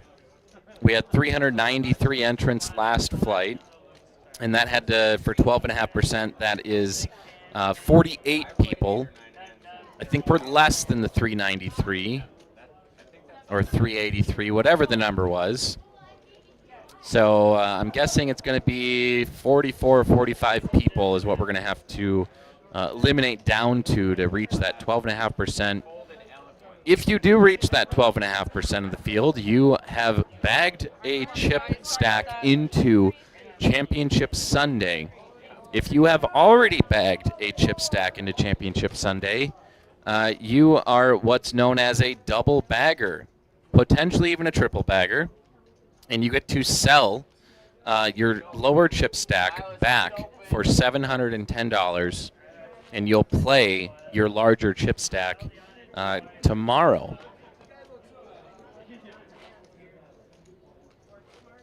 Pretty sweet deal, if you ask me.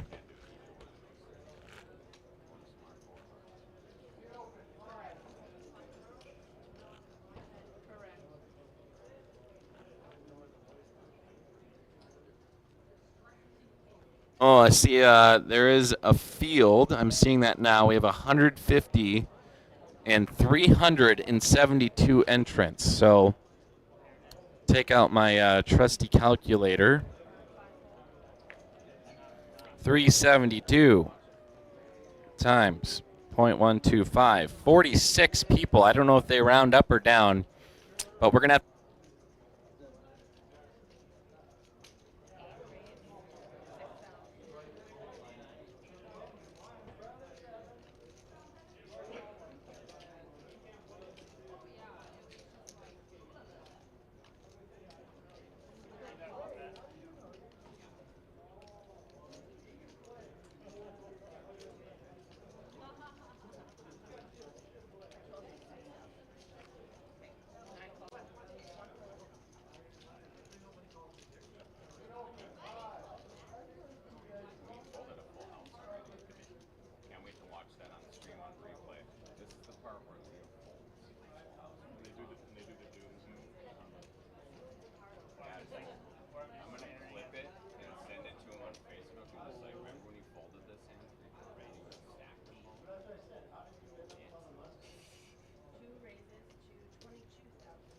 my mic might be dying. I'm going to go ahead and swap batteries. Well, hopefully we can make it through this hand. Tim Gullickson has 3-bet to 22,000. Mark Leadholm goes all in for 74,500 with pocket eights. Tim Gullickson, yeah, my batteries are going to die, folks. We are on the line here. If the battery will die before this hand is over, I am starting to sweat profusely. Someone get this man a towel, and an ace on the flop will pretty much secure it. Marlon needs runner 8 for quad 8s to win, and that is not going to do it. A queen or an 8 on the river, or just a queen and a queen only. 7 on the river. Marlon.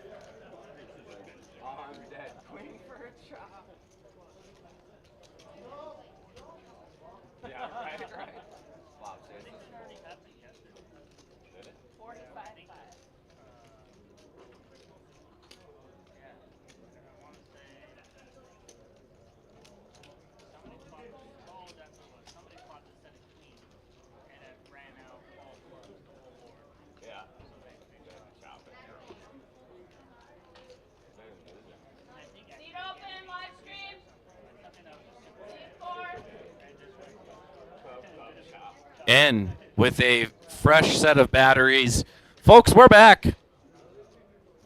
We're back. Just in the nick of time to be able to commentate on that that double up with aces.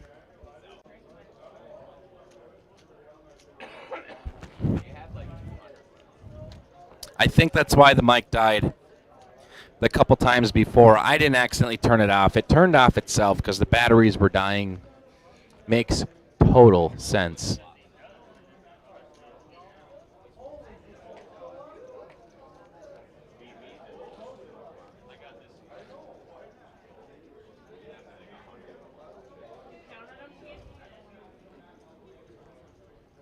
Sean Lamberts. Ace deuce. He'll fold.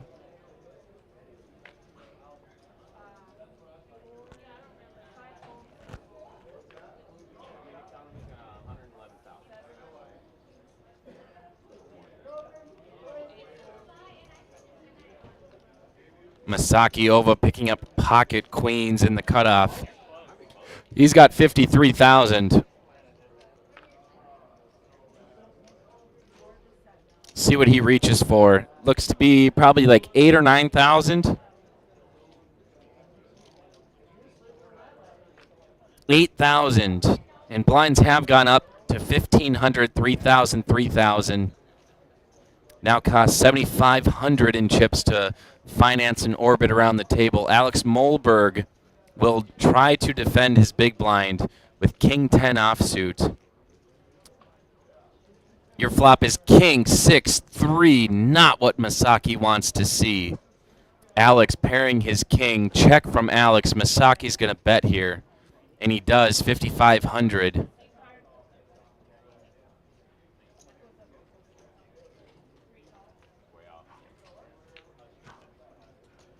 Make the call. 10 on the turn. Alex checks.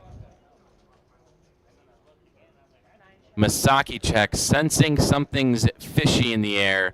A 2 of diamonds on the river. There is now a diamond draw that gets there.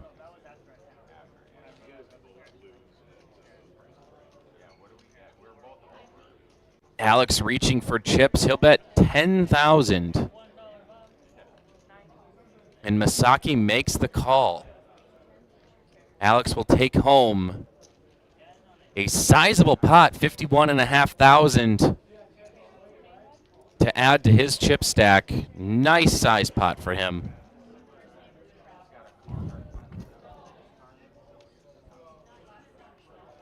Our low chip stacks at the table. Sean Lambert, 17,500. Marlon Leadholm, 29,000. And Masaki Ova left with just 30,000. That is how much a starting chip stack is.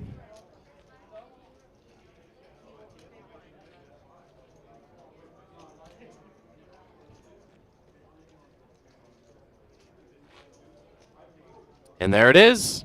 There's your chip stack. Along with the field, about 150 people left.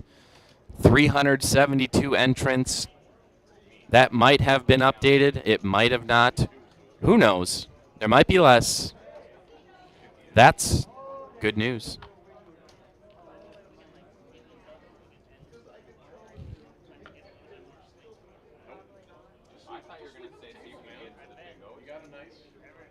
And now, ladies and gentlemen, please welcome to the live stream, Jerry Sorrells. But don't say hello right away. Hello, Brian. Thanks for having me here. Just getting comfortable, getting my headset acquired here.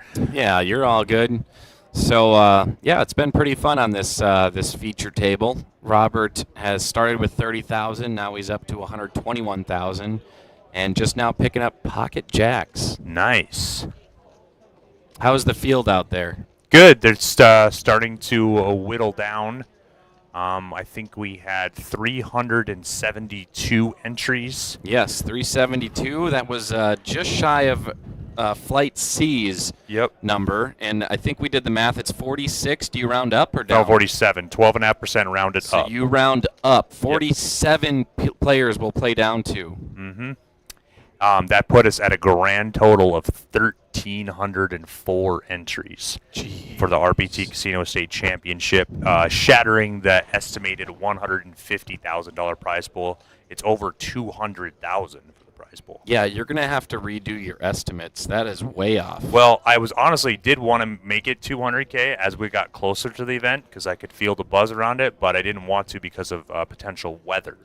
That could have. But once I saw 7 to 10 days out that the weather looked good, the roads were looking good, I was pretty much a lock that it was going to hit 200K. Yeah, we had an ice storm, ladies and gentlemen, in the whole eastern side of the state. Robert Urbach will bring home this pot with Pocket Jacks.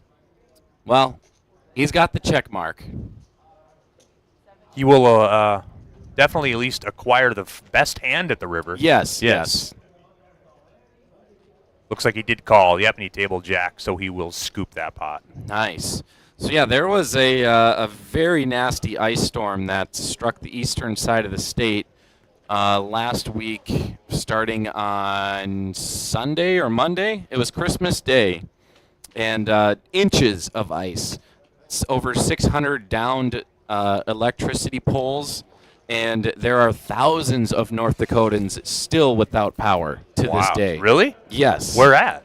All on the eastern side, in rural North Dakota mostly. Wow. I was going to complain about my mailbox being frozen shut. Not about hearing all these people with no power. Still, that's unbelievable. Yeah. I mean, if I didn't have any power, you know where I would go? I'd come right here to the Casino State Championship. Exactly. Casino Resort, because we got all the power in the world here. And that yes, we do. And that is that's buy-in power too. My goodness, how many? So there's 372 unique entries, but the number of rebuys. Do you have that number? It's no, I don't. It's but it's astoundingly probably high. It was over 200 players, but yes, it was a ton. You know, for those 9 levels of re-entry. That they just fire. Have you heard any stories of someone saying I fired 10 plus bullets this weekend? Not a lot of 10s, a few 7s. Okay. But not a lot of 10s. Wow. Yeah. Well, they came prepared, and you don't come to this tournament to just play one flight and then fire one bullet and be done. Right. You know, this is record-breaking weekend. You're in it for the money. So Travis, let's see here. Leonardo Valenzuela finds King 10 raised to 8K. Travis Schmaltz, Big Slick in the small blind. He'll 3-bet to 23,000.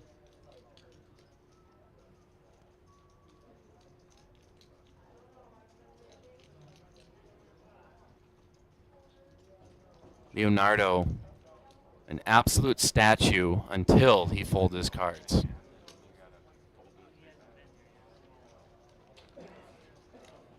It's been quite a lively tournament too. That is a good word to describe it. Yeah. Lively. Yeah. You have drink rounds, right? Yeah, we had a lot of players sponsor drink rounds. So, we did 10-7. We did 10-7 like every flight. We did 8-4 every flight because Nordy's here. And, random players would sponsor their own drink rounds. They just and players love to drink. They do, my goodness. It was very lively. Everybody had a great time. And we are going to restart Championship Day tomorrow at 11 a.m. I believe the live stream will probably start after the first break. So probably around 2 is my guess. We do take a quick 30-minute lunch break. And we do have a caller off. And then with the 15-minute delay, if I had to guess, somewhere around 2 or 3 is when it would fire. Beautiful. And we also have our quick Hall of Fame ceremony that we're doing tomorrow morning at 11 a.m. Yes, I had talked about that a little bit. There's no leaks right now of who. There's some rumors going around. They're swirling, as they say, but we are inducting the first 5 players into the Rough Rider Poker Tour Hall of Fame. 5, okay. Tomorrow morning, yes, and you'll have to be here to find out who those 5 are. Is it solely based? How did you find these players? Was it based on their? So I started playing Rough Rider Poker Tour events when I was in 2008, when I was 22, I believe it, or whatever I was at the time. years old. So basically, it's based on my 15 years of either playing or owning or running events. Yeah. So that's plenty of time to gather who is worthy of being inducted. I mean, is that gonna there's be like, so many people that are worthy. Is it That's why total we had to wins, do though? 5. There's no set criteria. Okay. But there's so many people that are worthy of getting in, and they will, and that's why we had to do it 5 for the first time. I'm not sure if 5 will get in every year. We do want to make it a prestigious elite group. So I'll probably cross that bridge when I get there. But we do plan every year at the Casino State Championship to do 2 or 3 minimum, at least, brand new inductees to the Rough Rider Poker Tour Hall of Fame. We've definitely talked about how the strength of the field that has shown up this weekend, and this is definitely a tournament I have no business playing because the names and the personalities and the people are they're the best of North Dakotas have showed up. Absolutely, yeah. Very player-friendly field and very aggressive field. Like you said, they're not afraid to fire, not afraid to get their chips in. And if you are going to be afraid, either with your money or with your chips, you are going to get run over in this tournament. Yeah, absolutely.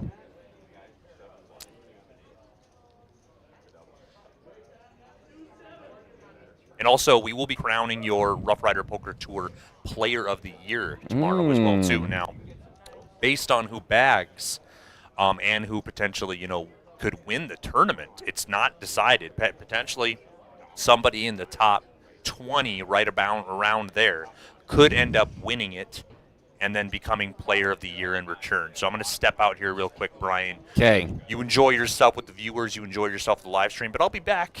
All right, I look forward to it. Yeah, we were looking at the leaderboard. Is Duff DeSeth in the building today? He's definitely in the building. Now, I don't know. I don't think he bagged yet, Mhm. but I think he's currently playing out there. Okay. But there's a lot of people already in the top 20 that have either bagged or they're still playing right now. Yeah. So, Well, we're looking forward to it. Thanks for hopping in here quick, Jerry. yes, I'm a wanted man out there, so I'll be back. Okay, sounds good. Thank you. Oh, my God, we have a hand brewing. 2 big slicks versus Tim Gullickson's Ace 10.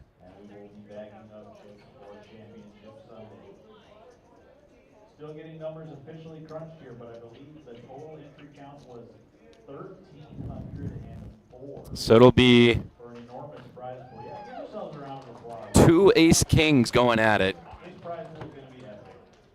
We'll get the numbers to you as soon as we can. Once again, we're down to about 120 players or so. Top 47 are moving on. I'm just hearing now there's 120 players left. That means 14 tables. I think we'll go down to 47 people. So Alex bets, Robert has eventually 3-bet to 33,000. This is all pre-flop, by the way.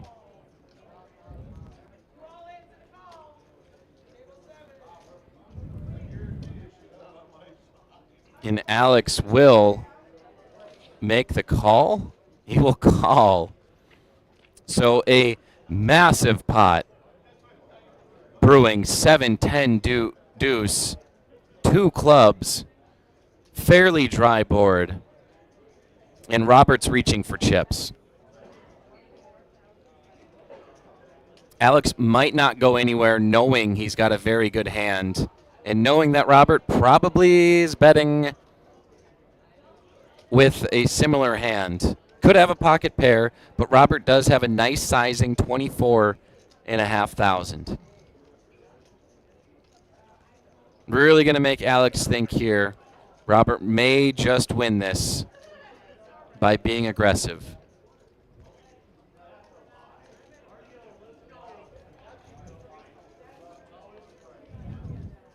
And Alex will fold.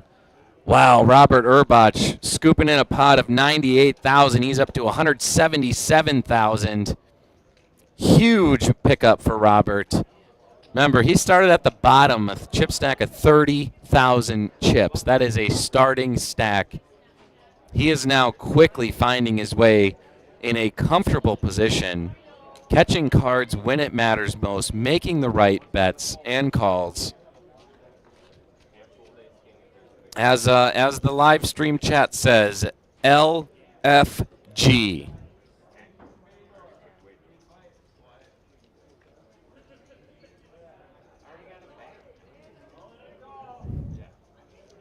That's why when you asked for the one over there, trying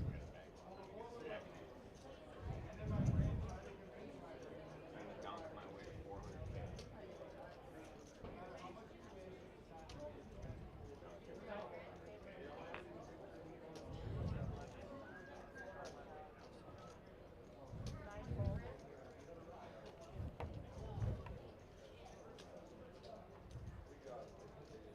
Leonardo Valenzuela with Queen Jack. Under the gun +1. Looks like he will make a call or a raise. Perhaps just a call, though. Might be a raise to 5,500. Yeah, 6,500. Tim Gullickson, ace-deuce suited.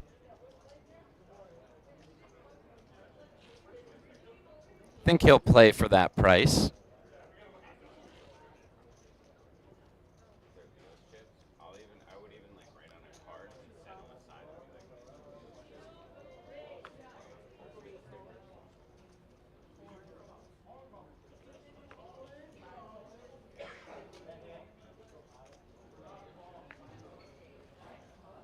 Classic coin flip. Adam Hillstrom's got queens. Leonardo raises to 6,500. Got a call from Tim, and Robert picks up pocket tens. Off comes ace, 9, and 7. He'll call for 5,000 more. 3 of diamonds on the turn. Adam needs a queen. Queen of diamonds. Heard some action happening out in the field. Probably some rivers are happening.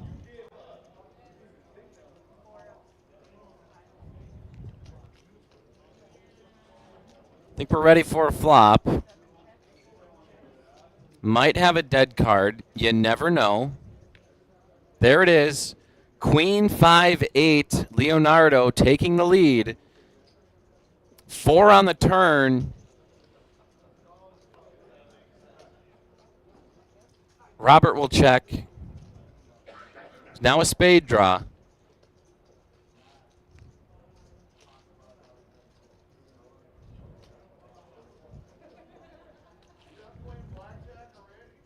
Leo reaching for chips as he probably should. Tim does have gutter ball draw. He needs to hit a 3, but I don't think he'll be going anywhere with a bet in front of him to call, 11,500.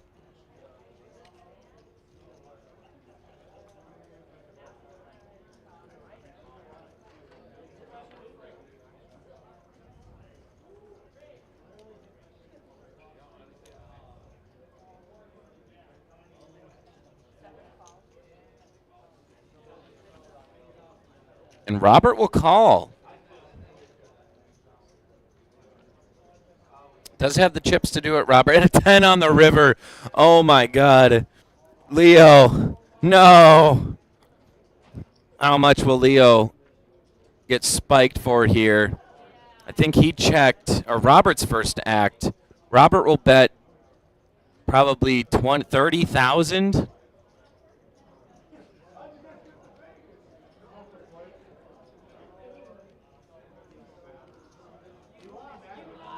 Leo is hurting. What happened? 9 jack? No. No way.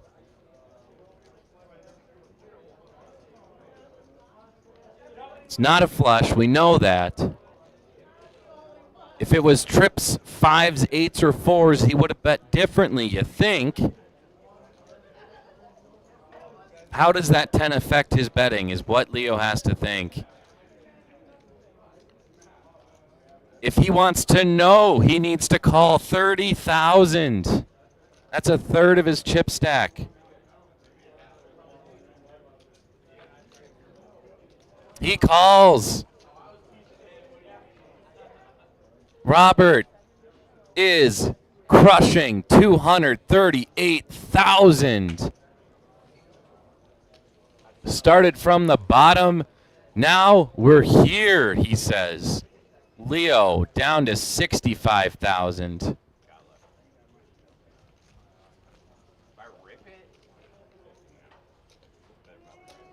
There is nothing you could do there, Leo. I mean, other than fold. But how could you know?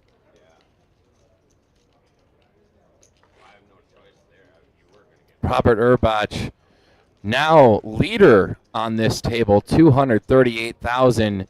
Sean Lambert's hanging around.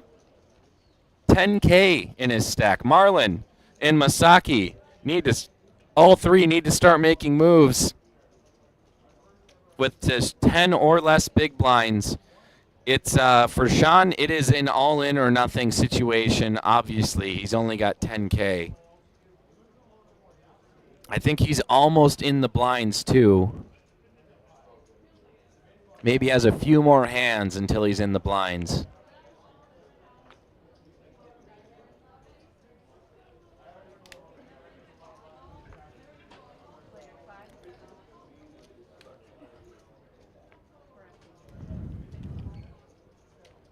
Sean, ace 8, no better time. See a high card. I'm going all in, 10K.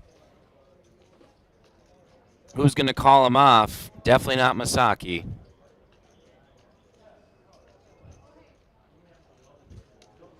Or maybe he does. 5,000 more. Why the heck not, he says. 7,000 more. What is it? So, ace 8 from Sean Lamberts versus Masaki's suited 7 deuce. 7 deuce on the flop. Masaki's going to probably knock out Sean Lamberts. Going to need a jack or a 6 for the straight.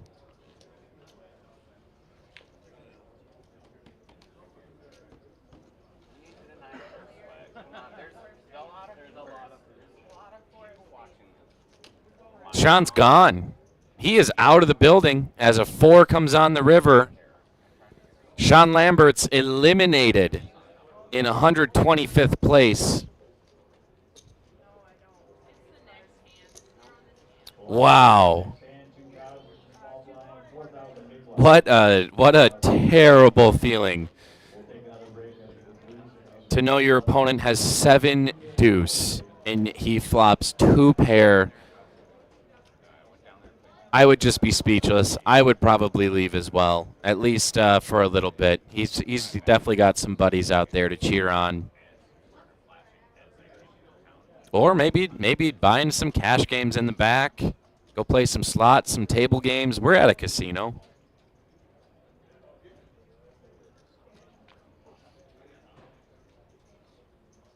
Even with that elimination, Masaki's still just at 39,500 in chips.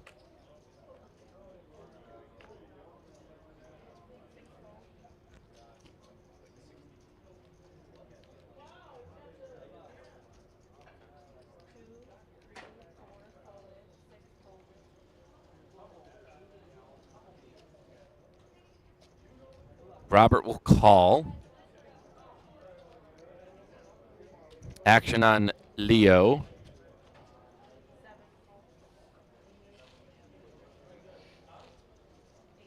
Nope, we'll back it up.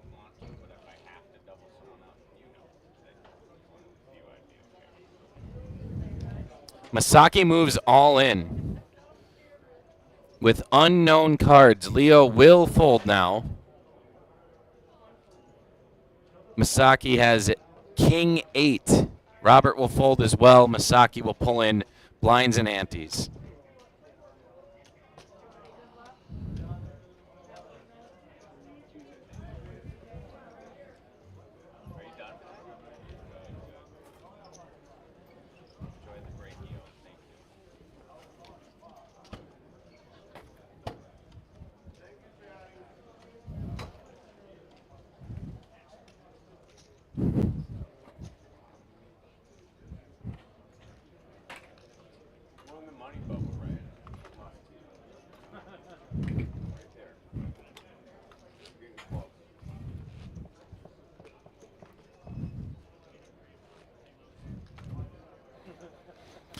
Wow, we have had one hell of a feature table.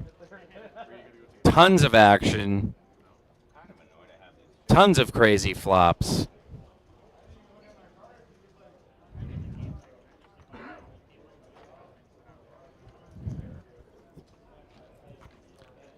And we wouldn't have it any other way for our Casino State Championship here at Spirit Lake Casino.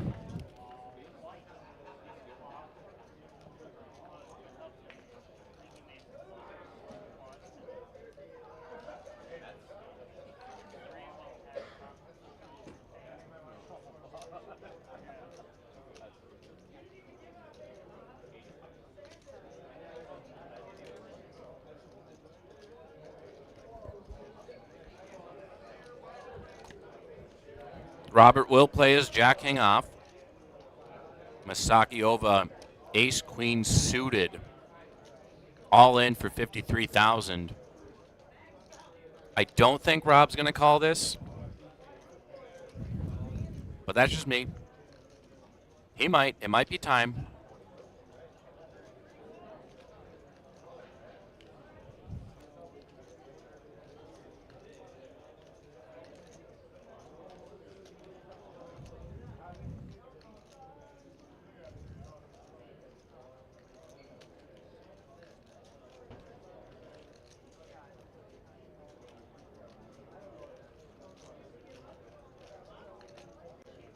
We'll see what the great mind of Robert cooks up here.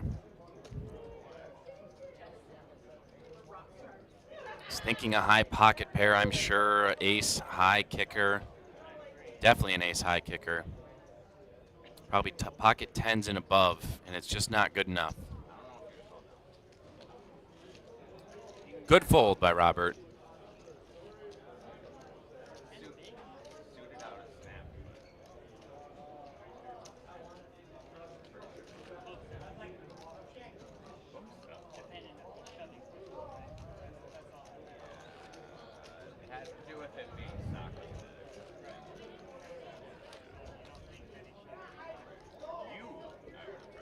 Queen Jack all in up against Ace Jack hearts for T-call. He's in good shape to score the double up. Let's see what happens. Flop comes. 7-4 deuce, 2 hearts. The queen is a non-heart. Move on to our 101st hand on flight D that we have streamed.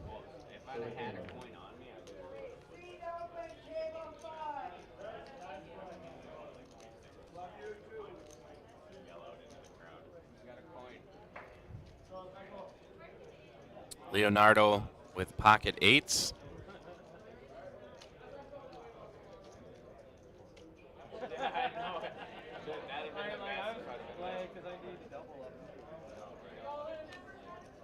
He might be shoving here. There it is, all in. 55,500 in chips. We'll see if anyone else has a hand to call it down. Alex Molberg certainly might. But 50,000 is quite a big chunk out of his chip stack.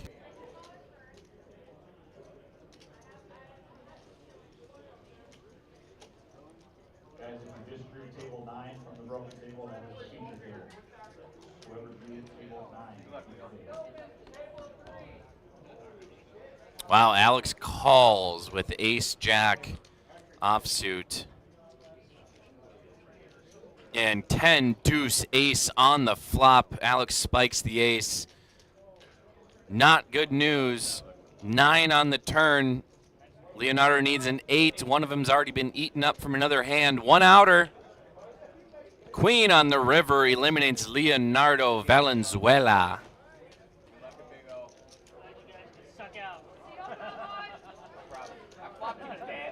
And that is another player down. On our way to that magical number, 47 players to remain to bag, tag, and see you tomorrow at the state champion or at the championship Sunday.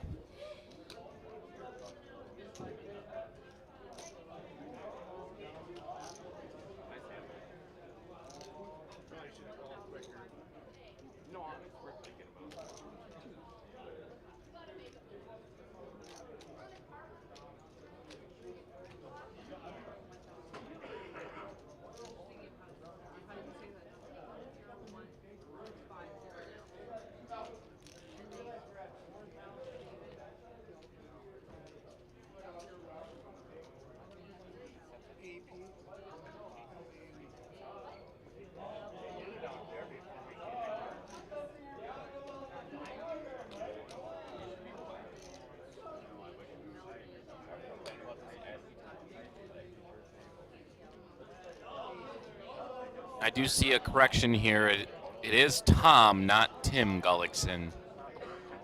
Thank you, Tim, or Deb, presumably Tom's wife, for the correction.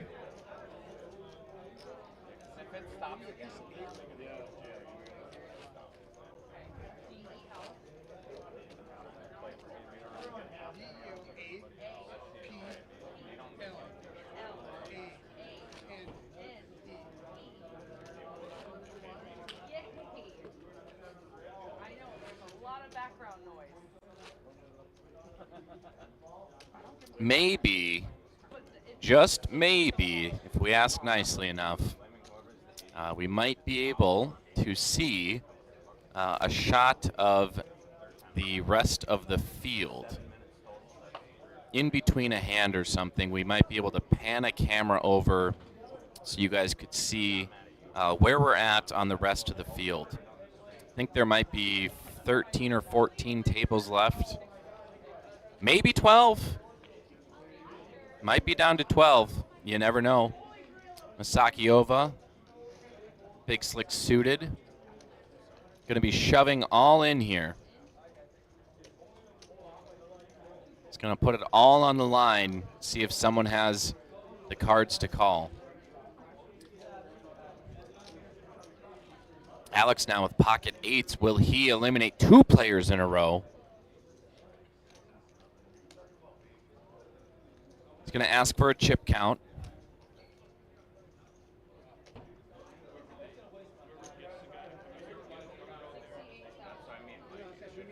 Might be 69,000.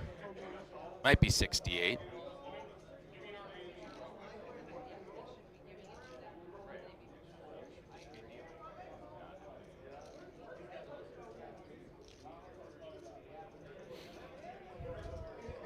Alex will fold his pocket eights. It's just a little too rich for him.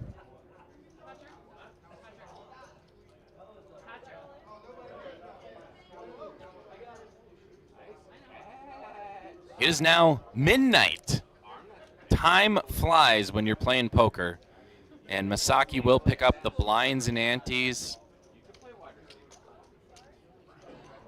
Blinds are up to 2,000, 4,000 with a 4,000 chip big blind ante.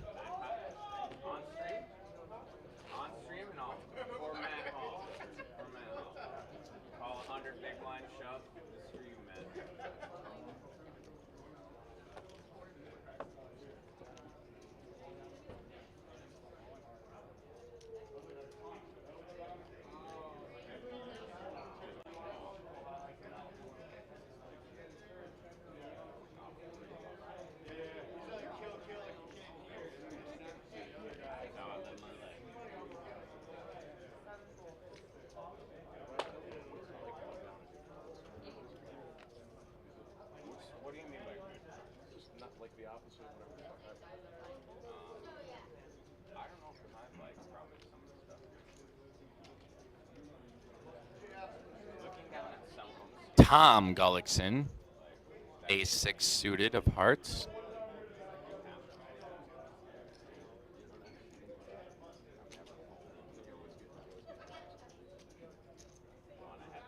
Tom will make a raise to 17,000, 12,000. Way off by 5,000. Alex will fold. And Tom will win.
Looks like we have a new player at the table, David DePlane.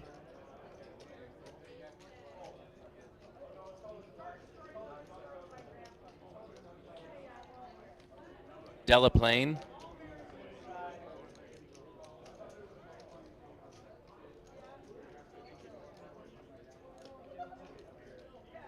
Oh, and Jared's all in with ace-9.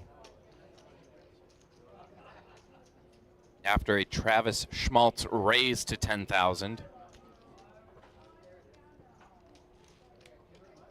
Travis Schmaltz with ace-3 offsuit.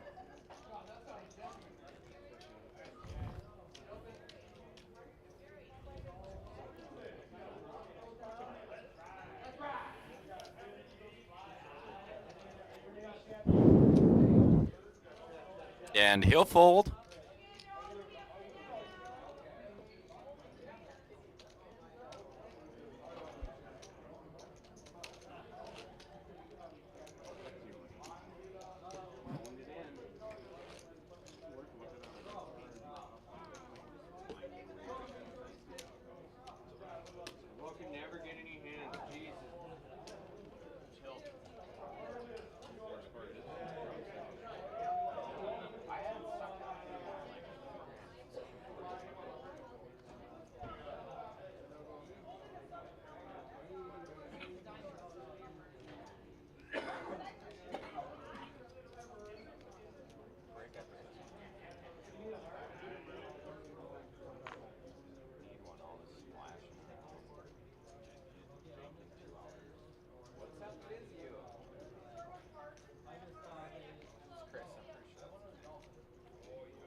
Currently taking a trip through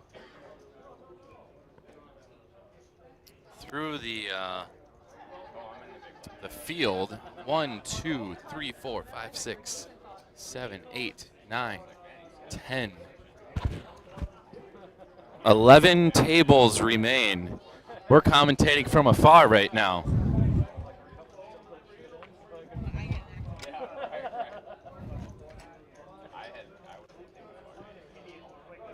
And 115 players, I think I'm seeing.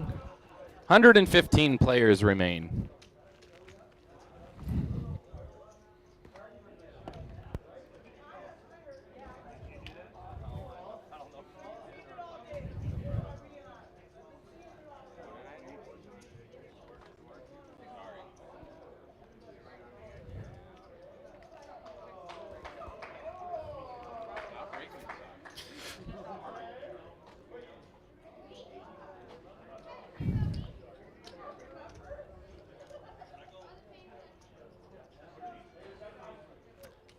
So David will raise to 10,000.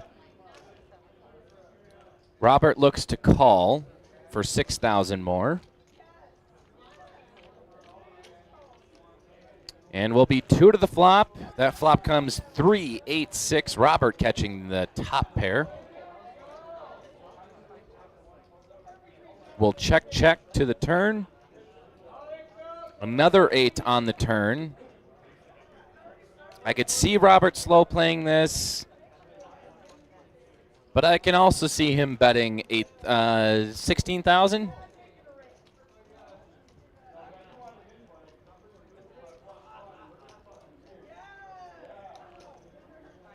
David will fold and Rob will scoop up fairly nice size pot.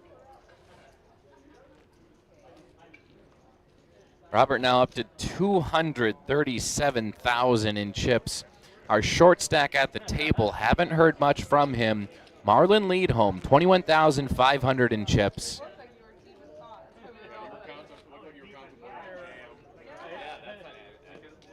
Next on the chopping block would be Jared Strode, 73,500, and then Masaki Ova, 78,000. Masaki has battled back from 30,000 chip stack from probably about 30 minutes to an hour ago. So he's done some nice work after getting chunked a couple times.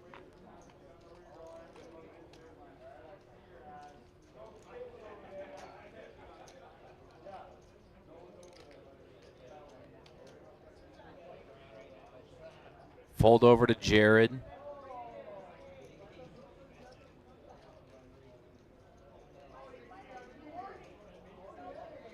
Jared on the button will go all in for 73.5. Robert will fold Jack 7. And we'll see what Marlon has, and it looks like he's also going to be going all in for just 17,500.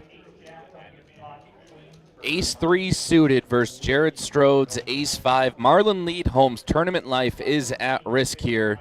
Marlon's going to want to see a 3. No help there. Jared's still in the lead. Chopportunities are knocking. Pair the board. 5. Jared Strode pairs his 5s instead and will knock out Marlon Leadholm in 100 and somethingth place.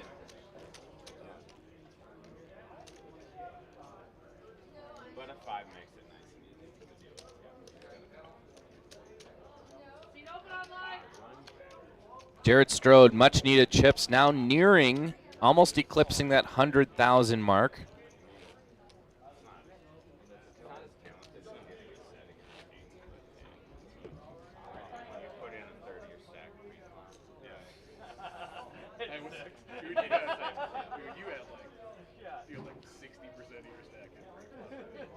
No, I had 30 something. Did you? Yeah. I thought it was over half.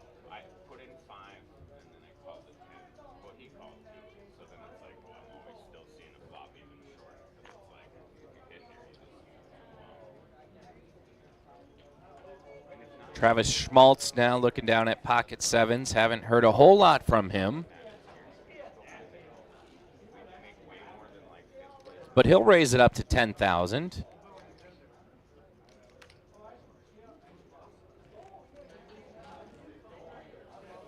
I remember one of the things. Oh, we'll talk about this in a minute. Robert waking up with pocket kings. Can you run good, bud?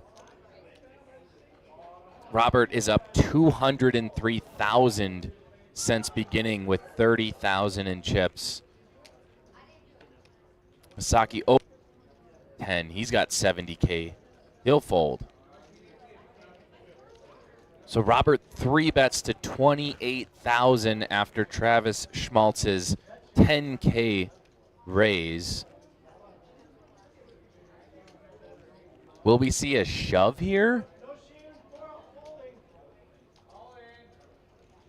Either that's pretty much just got to be a call or a fold. I mean, middle pair is not great, even pre-flop. A lot of things can happen out there. We'll have a new player to the table after this hand. Recognize the face, cannot remember the name.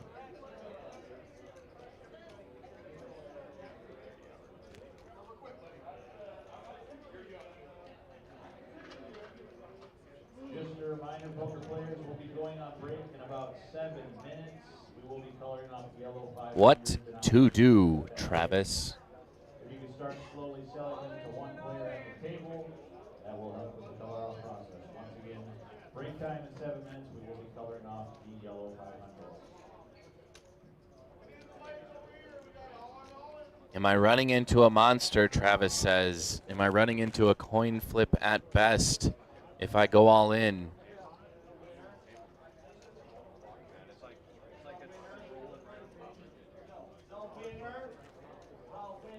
He's going to fold, so Robert will take down Chunk Travis a little bit for at least 10K. Robert, rich getting richer.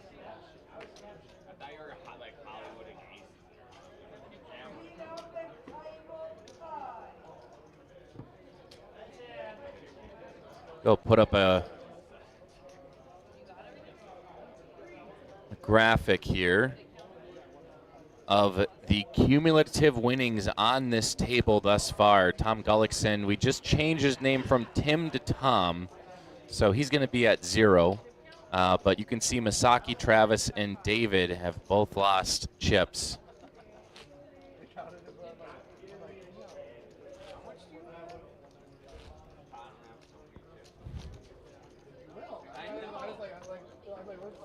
You got position on me? It's like 3% of my bid.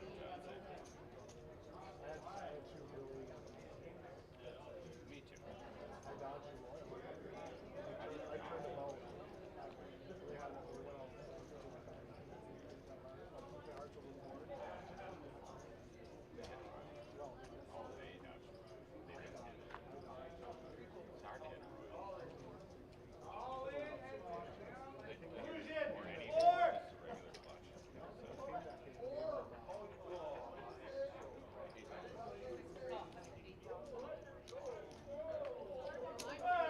Jared Strode now king queen suited, raising it to 8,000.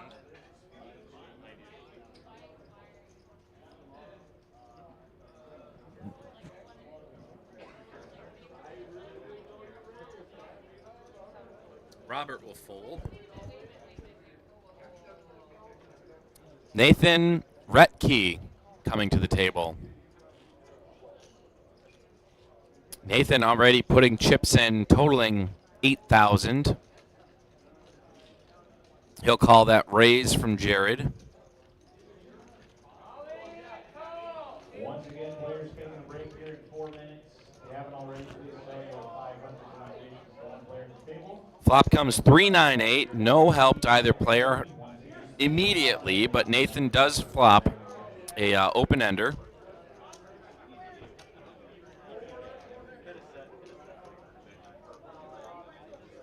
Jared first hacked, reaching for chips. He'll bet 7,500. Nathan very quickly will call. We'll see a turn. Turn is a 5.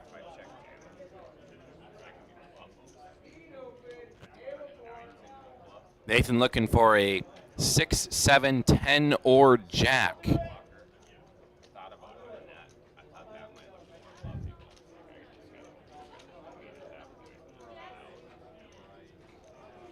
Jared is 69% favored in the hand. Will check. Nathan will check. And another 5 on the river will give Jared Strode the check mark. Will it end up that way? Looks like Robert Urbach will be either leaving us or we are chipping up soon.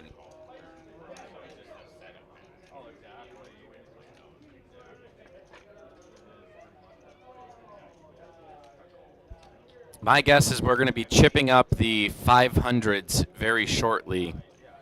Wow, Nathan bets 15,000 and Jared folds the best hand. Nathan making his name known here on the live stream on his first hand he gets involved in. Nathan's VPIP up to 100%. Unbelievable.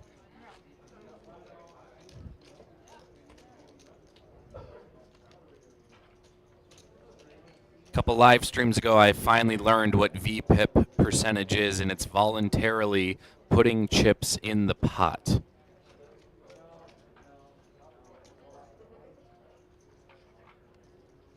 It's kind of an aggression frequency, essentially. Travis Schmaltz will lead things off with ace-jack suited, 75,000 in his chip stack. Looks like he's going to raise to 8,000 maybe. Raised to 12,000.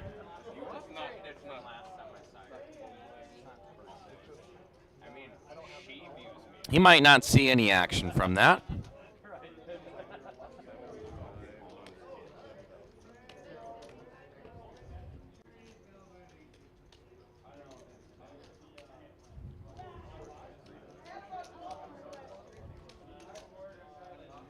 And that is correct. So Travis Schmaltz will pick up the blinds and antes. So getting back to something I learned or had noticed a couple years ago from Jared Strode when he won at the Eagle Eye Showdown in Valley City on the Dakota Poker Tour, is that he is very consistent and deliberate with the amount of time it takes for him to make a decision. He tries to keep those things constant so as to reduce the chances of an opponent picking up a tell. So Whether he knows he's going to fold or raise or bet or whatever, he's going to try to take the same amount of time to make each decision. And it does sound like we're going to have a 20-minute break concluding this hand. Robert folds. Nathan will fold. Masaki will fold. Probably. He hasn't yet. There it is. Tom will fold. Alex Molberg, suited connectors. He'll call. Travis Schmaltz looks like he's reaching for chips for a raise out of the big blind. Probably make it 12. 18, 16, something like that. 14,000, 16,000. You guess enough number of times, you're probably going to get it right eventually. So with the raise, Alex will fold, and I do believe that's going to bring us to a 20-minute break. You're watching live coverage of the Casino State Championships. We'll see you guys all on the other side.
it breaks.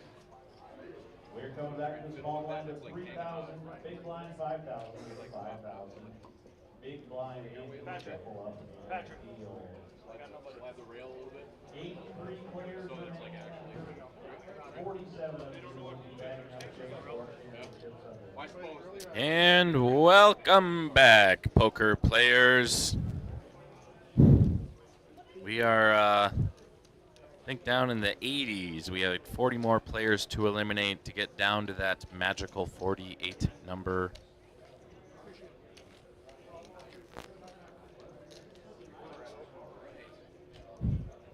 Shouldn't be. It will not take until 8 a.m. tomorrow morning. That I can say with absolute surety.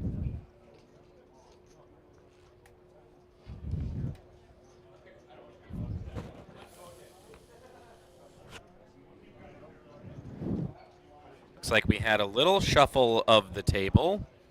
Jared Strode. Oh, wait, no. Jared Strode's sitting in the right spot. I thought for a second he was sitting next to the dealer, but he is not. He is sitting right where he was, which makes total sense. But my name's Brian, mostly known from the Dakota Poker Tour, but out here this weekend to help deal and to do some commentary with the Rough Rider Poker Tour crew.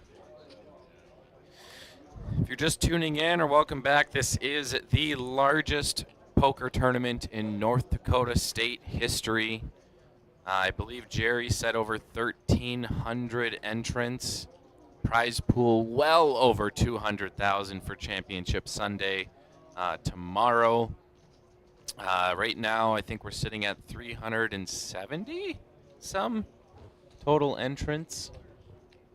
Let me get a more accurate number. 372 entrants. That is 11 entrants shy of Flight C earlier today. I think it was 383 earlier today, now 372. And we're going to start off with our blinds at 3,000, 5,000, maybe not, probably 366. Oh, it is 355. That's interesting. So the blinds are at 3,000, 5,000 with the 5,000 big blind ante. Not a lot on that board compared to hands, but Travis will bet 15,000. David De La Plane with our lowest VPIP on the table thus far, 11%.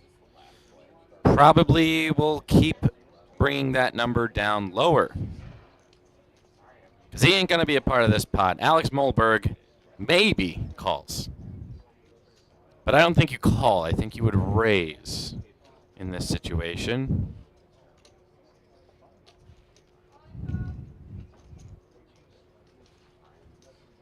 But he does just call. We'll see a river. River's a jack. Alex gets the check mark, but Travis was the aggressor on the previous street. And he shoves all in. That's going to raise some eyebrows from Alex, probably saying, I don't want to be a part of that.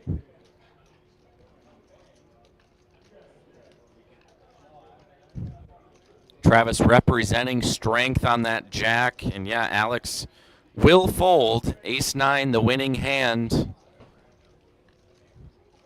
Travis Schmaltz picking up a pot and will be at 129,000.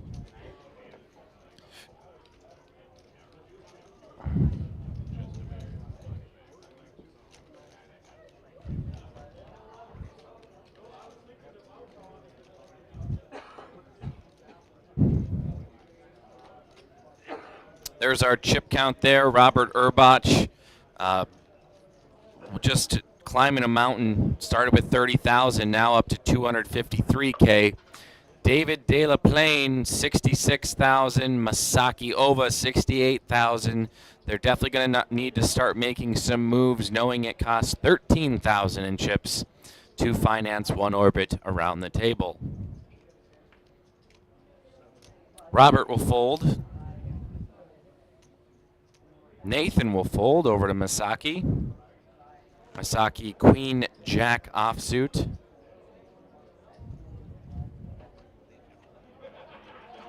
Might see a raise here, might see just a call.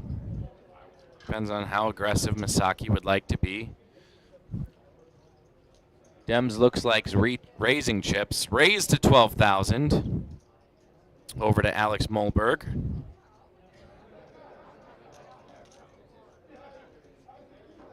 I think Alex folded. Travis called the 12K with ace-8 suited. David De La Plane folds. And Jared Strode will also fold. So we'll have 2 to the flop. 4 queen 5. Masaki top pair. Great kicker. Travis would need runner for a flush.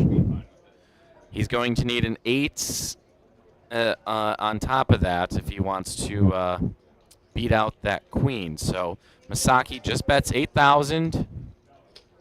Little over the minimum.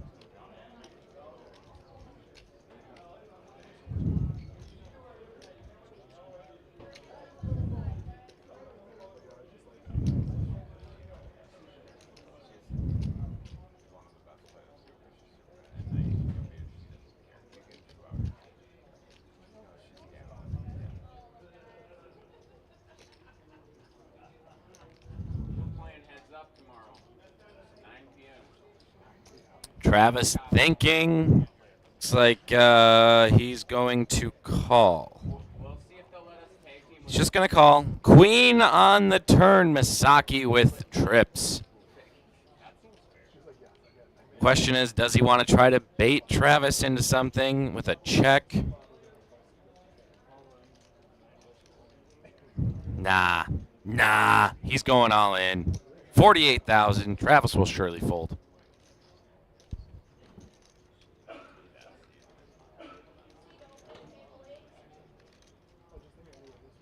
Right.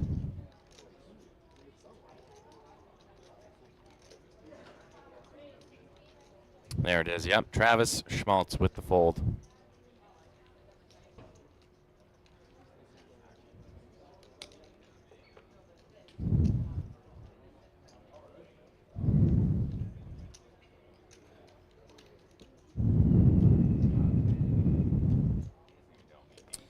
Seat 1 is a new player. We do not have his name yet. But it should be coming any second.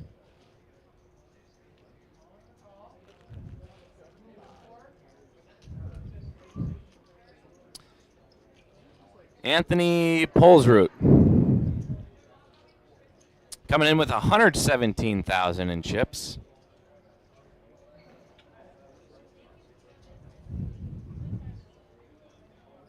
Masaki Ova looking down at ace-jack suited. It's a nice hand to look down at. Looks like he'll probably just call. Raised to 12,000. Anthony Polsroot, 10K, goes all in with pocket tens. Tom Gullickson with ace-jack as well, unsuited.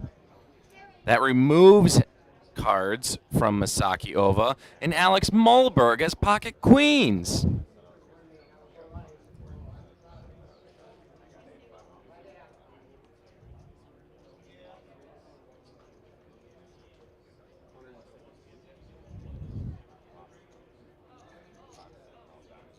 Alex asking for a count.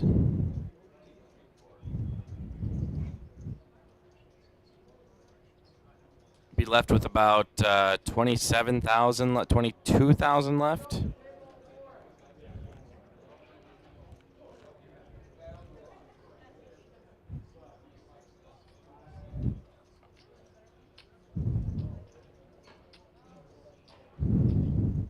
Yeah, tough spot for Alex. Queens, very strong hand, but with a raise, well, a small raise, but then an all-in for 117,000. You got to be smelling aces or kings. No way could it be, just an ace-king, ace-queen,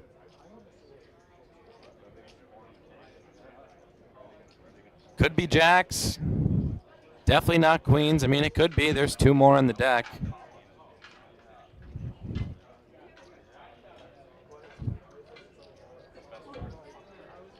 Alex calls here and wins. This would be a massive boost to his chip stack. Put him well on his way to bagging a sizable chip count going into Championship Sunday. But he is stuck in the think tank here.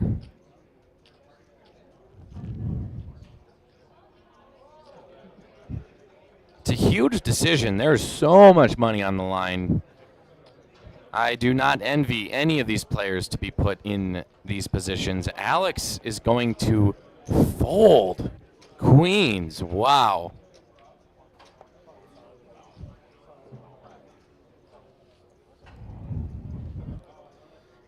I'm going to call it a good fold. Good fold. Masaki will fold too, I think. Yeah. So Anthony Polsroot uses his chip stack as a bully. Oh, Alex Molberg did call. Queens versus tens. The graphics screw me up. They caught me off guard. So Anthony Polsroot's tournament life is at stake. He needs to catch a 10 and a 10 only. There's only 1 left in the deck. Queen on the river for a full house for Alex Molberg. That does it for Anthony Polsroot, using just 4 of his 15 minutes of fame here on the live stream.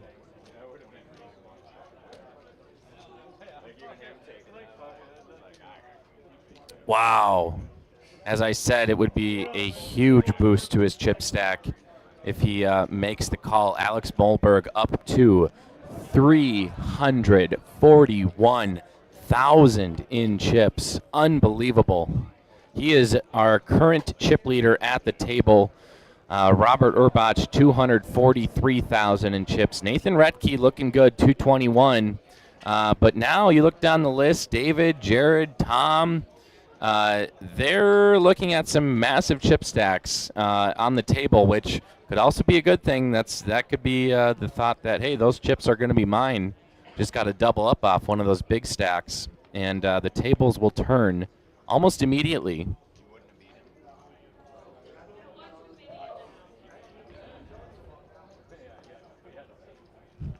Alex will fold. Travis folds. David just cannot catch cards on this feature table. David's VPIP just at 16%.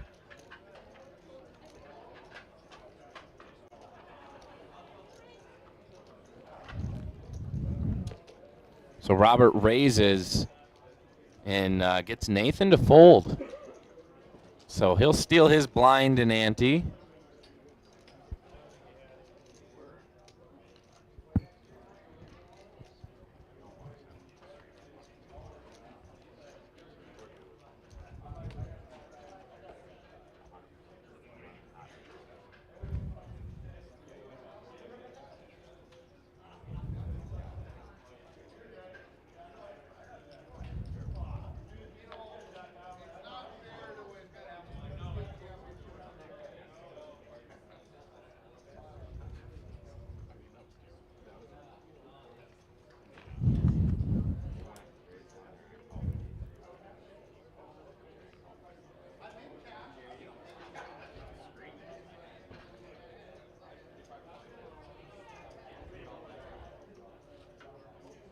Not much to be said on this hand. Robert on the button, though, will be reaching for chips. Looks like he'll raise it to 11,000. Nathan Retke, pocket tens. Looks like a re-raise to 22, perhaps. 26,000. Misaki will fold. And Nathan's 3-bet is now looking Robert in the face. 9 jack off, and he'll fold. Yeah, Robert was looking to get a little aggressive there, try to steal some blinds and antes, and just unfortunately ran into a pocket pair, a higher pocket pair. Nathan made the correct play and being aggressive, probably knowing Robert is a strong player, and you're going to need to be aggressive to get him out of hands when the time is right, and that's exactly what happened.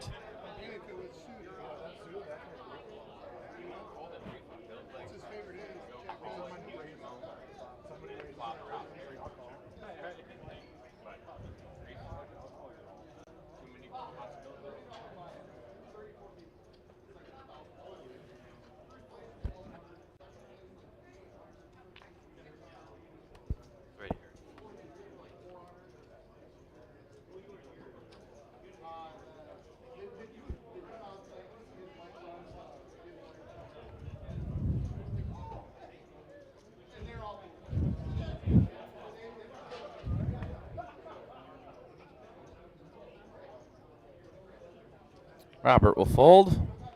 Over to Nathan.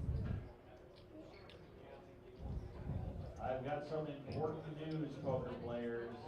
Unfortunately, it is last call for alcohol. Last call for alcohol has been called in the building. It is nearing 1 a.m. here at Spirit Lake Casino. Get your drinks while you can. I don't think I'll ever have a beverage while I'm working out here because you cannot deal and have alcoholic beverages.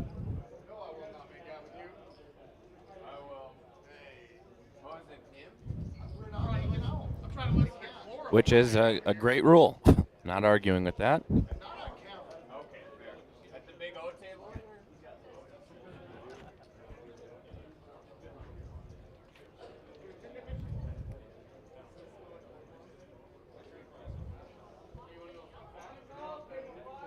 Tomorrow, though, surely for New Year's Eve, once that clock strikes midnight, Travis Schmaltz picking up jacking offsuit.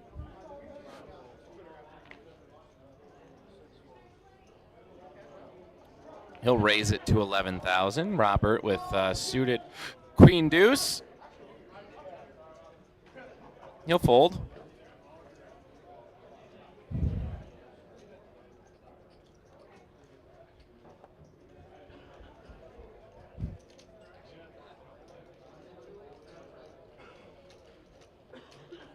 Tom Gullickson will fold his suited connectors. Looks like we'll have another new player to the table. Some fresh meat for these poker players to eat up, chew, and spit out. Seat 1 has not been looking good on this feature table. Travis will win that pot.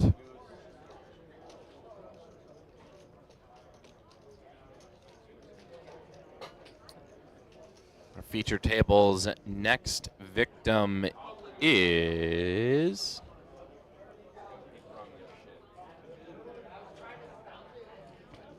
Andrew Lynch, coming in with 86,000 in chips. He will be fourth to last. We've got one player over 300,000. Nathan and Robert are over 200,000. Travis has over 100,000. Rest of our players 86,000 or less. Robert wakes up to pocket aces. As I said earlier, can you run good, bud? See how he treats these aces. Sometimes it's like you either be too aggressive to try to catch someone with a good hand, but your aces are obviously best, or you try to just kind of limp in, small raise, get some other hands in there, but then you see a flop and all of a sudden your aces are no good anymore. But either way, I think it's a raise. Especially at this stage in the game. Robert will raise to 12K. And yeah, it's pocket aces, it's a huge hand, but at the end of the day, a winning hand is a winning hand. It's no better than if you have, 7 deuce and you win with that, it's still a one hand. So aces are a great hand to look down at. It's very promising. But here comes a flop. I'm going to predict it. Jack 7 ace. Queen deuce 4, not even close. Robert still in the lead, huge favorite to win. Travis will need runner. So it looks like 10,000 to Robert. He's going to try to get max extraction, hoping Travis maybe caught the queen.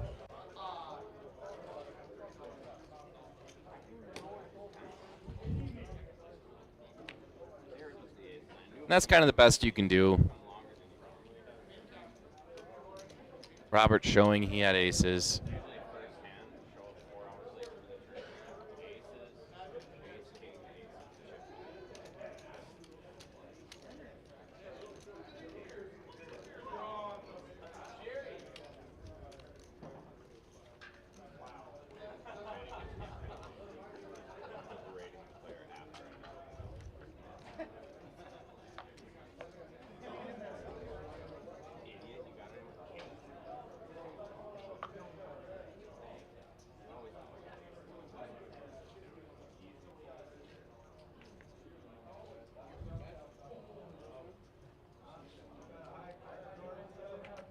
Jared folds, Robert will fold.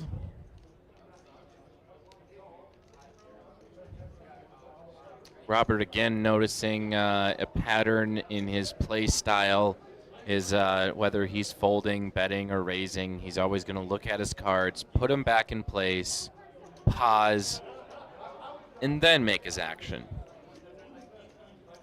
So it's those kinds of consistencies that can really help you stay on your mental game too, and to help lessen the chances of opponents picking up on a tell, a potential tell. However, I guess the downside to that is if you don't stick to your routine or something, and someone might sniff something's up. Maybe you're too excited, or you're really trying to get a bluff through. And depending on the situation, might be the ultimate demise to your life in the tournament.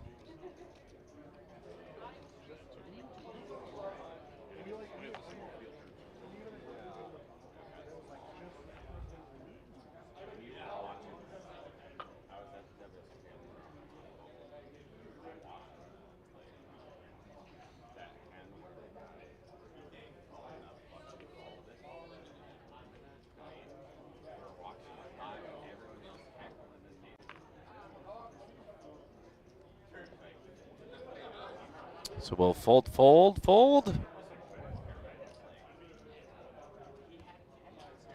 Andrew will fold.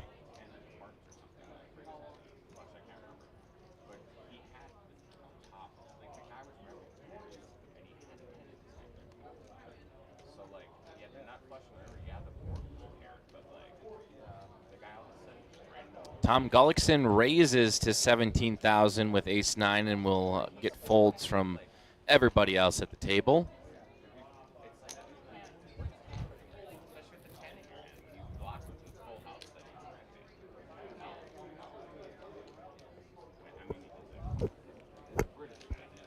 These days definitely do get long, and blessing and a curse. There's no time limit in poker, but very rarely does that mean it's short. Especially when these tournaments are this deep. 272 players, even getting down to 12.5%. Looks like we have 74 players remaining. Maybe it's going to go faster. I'm not going to say anything. Shut your mouth, Brian. Andrew Lynch picking up ace-jack suited. Looks like he'll make a raise potentially. Raise to 12,000.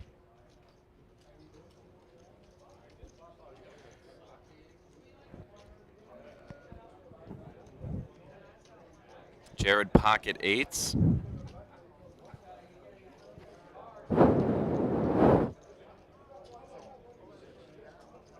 It's going to move all in. Just 55,000 to go. 58.5 total. See, Robert looks, puts his cards back, then makes his move. You might be able to tell that he's going to fold. A little bit more slouching forward. We'll see maybe what a raise or a bet looks like, or a call. We'll try to pay attention to that to keep our minds active. But we have an all-in from Jared and a call from Andrew Lynch. Jared with a much-needed double-up. 10-9-3, no help to Andrew. He's going to need an ace or a jack only. A 10 opens up 12 total outs for Andrew, picking up the flush draw. And a 9 on the river. Counterfeits Jared. Oh, no. Pairs the board. Andrew's got the ace kicker, and Jared Strode is eliminated from the tournament. I am not aware if he has a bag for tomorrow's tournament or not.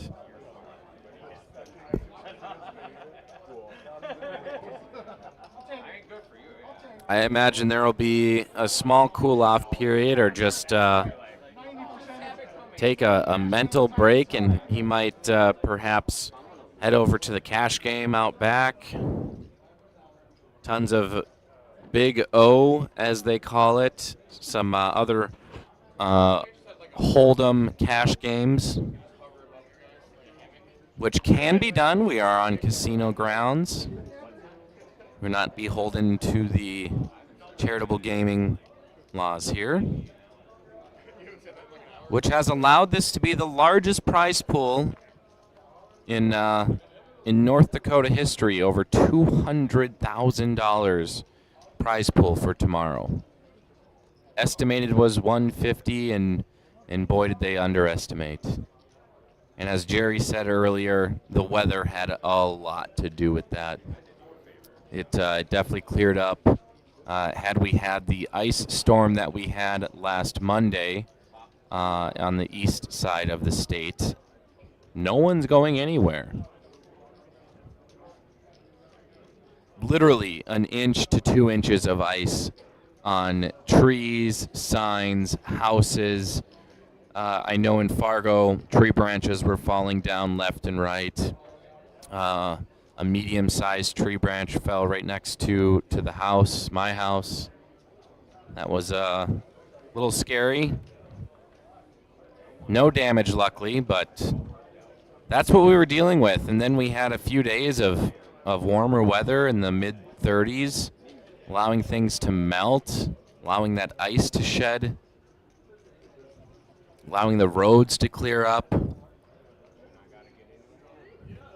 And if you live in rural North Dakota on the east side, some of you are still without power. Very unfortunate.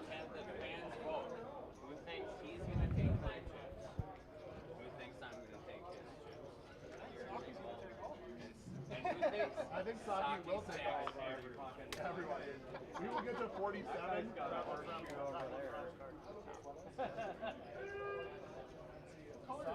will be one of 8 remaining. That's how we get out of 47. Top 10 player at this table.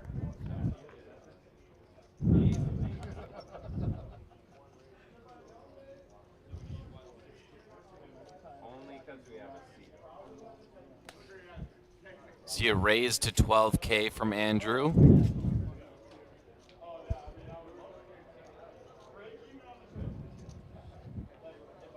There was a little less of a slouch forward, signifying a fold, but still fairly consistent. I think you'd have to be very hyper aware to pick up on tendencies of all players. That's the one part of poker that I am most impressed with, is other players' ability to read each other, and even the top tier players around here to pick up tells on the other ones. That takes being able to pick up on all those very, very acute cues, nonverbal cues. There's our chip count there. David De La Plane, just 8 big blinds left. Sounds like blinds went up to 3,000, 6,000 with a 6,000 big blind ante. Now costs 15,000 in chips to finance one orbit around the table. Stealing blinds and antes for David is going to be a huge boost to his chip stack.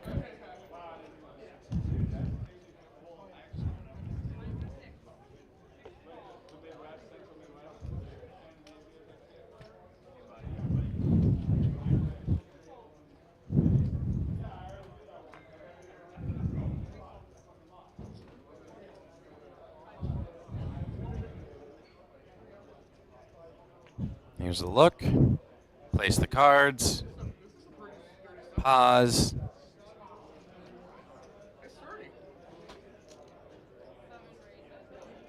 Okay, so that's what a raise to 13,000 looks like.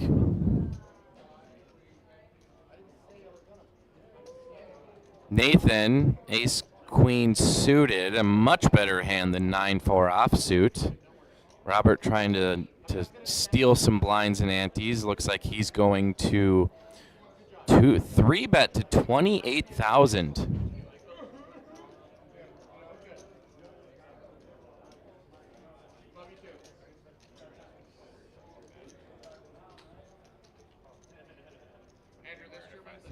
Another 15,000 to Robert. What does he want to pay it to see a flop?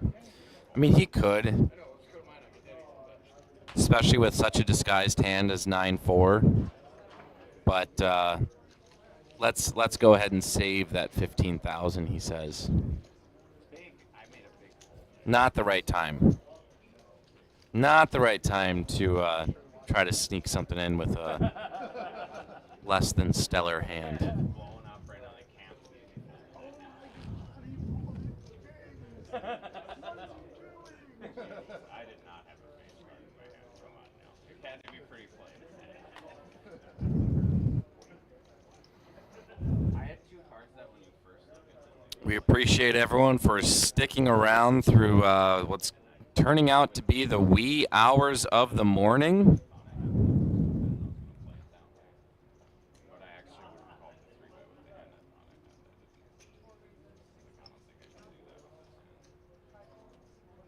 Give some more shout-outs. Danny Carlberg, Kimmy Stewart, Eric Anderson, Ricky Anderson. Ricky Anderson saying, played that hand bad. Not sure what hand that was. Oh boy, Travis Schmaltz. Ace-Jack suited. Raises to 16,000. Rob waking up to aces again. 3-bets to 36,000. Nathan Retke has no choice but to get out of there. Same thing with Misaki.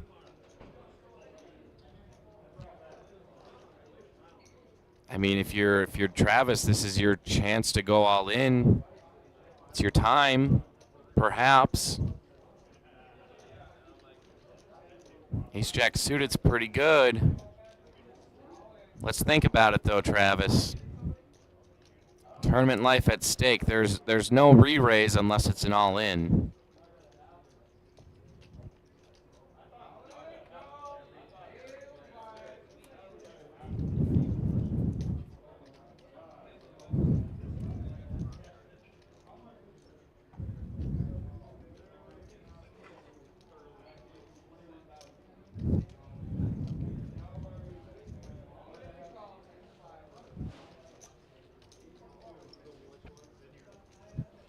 Just a call for 20K more. He's going to have 66 behind. 7, deuce, 8 on the flop.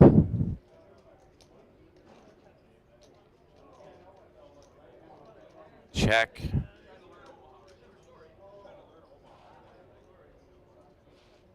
Robert will put enough chips in there to put Travis all in.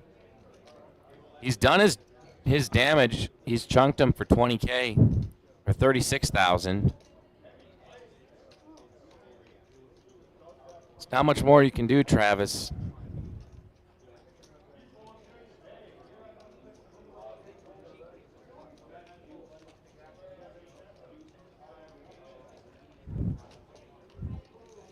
Yeah, live to fight another day. Travis is probably just thankful he didn't go all in, but Robert's going to show the aces again. Second time on this feature table, Rob's had aces. He's got the spade too, but an 8 on the river, that will not do it. Aces hold for T-hole.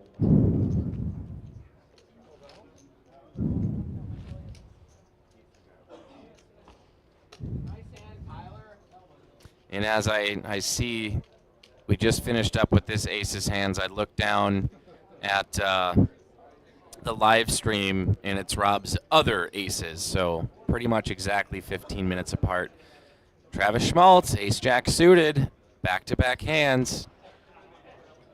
Now he's going to go all in.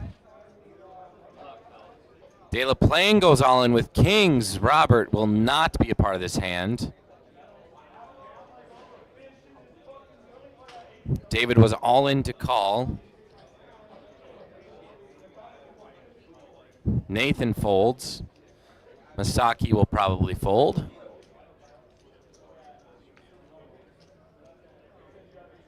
Andrew will probably fold. We'll see what Tom's up to.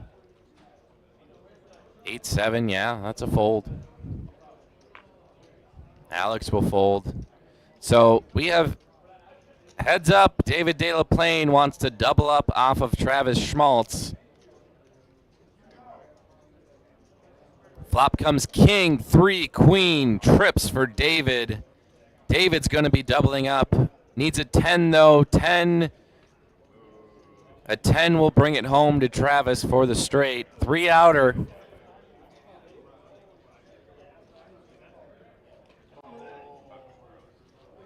And it is a 10. Disgusting. Travis Schmaltz rivers the straight on David, cracking his trip kings. That's a heartbreaker.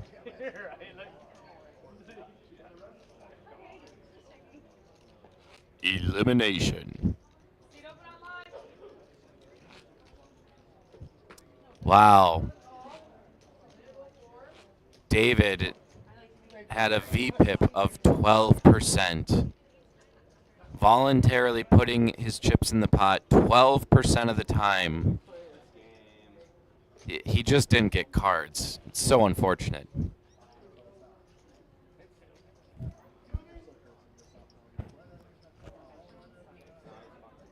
We're definitely below that 74 of 372 left. We are nearing the magical 47 number. Tom Gullickson, also a man who has not caught much action. VPIP of just 4%. Robert raises to 13. Nathan will call.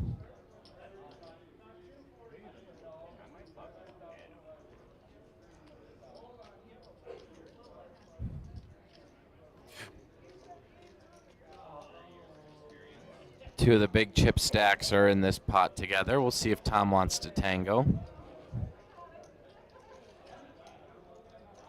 He does not. He'll fold. Alex and Travis folds. Travis folds.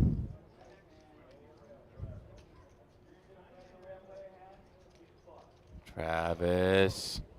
Oh, he's in the big blind. 7K more, yeah. Okay. I ain't mad about that. 9-7-9 on the flop. 2 hearts. Nathan with the flush draw. Travis will check. Rob checks. Nathan checks. 5 on the turn. Robert pairs his 5s.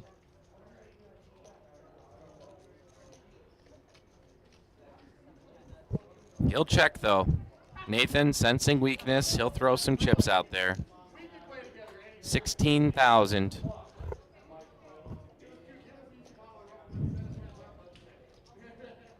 Travis folds. Will Rob call with the currently winning hand? 68%, 65% favorite. He will make the call. Just 16,000 is not too much to price him out of the hand, and Robert will pick up the full house on the river. Flush doesn't get there. Rob checks, setting the trap. 21,000 was the bet. Robert wins another pot. 372,000 for Rob Urbach. He's up 141,000 since the stream started with him. Oh, sorry. He's up 340,000. He started with 30,000 in chips. My apologies. So we now have 2 players eclipsing the 300,000 mark. Rob with 372 and Alex Molberg with 313. Nathan Retke at 210. Andrew Lynch 152. Travis Schmaltz 109. And then you got Tom and Masaki hanging out 78 and 63,000 respectively. Despite Tom not catching really any cards for a long time, he's only down 12,000 in chips since starting the stream. Travis will call for 3K more. Rob's option.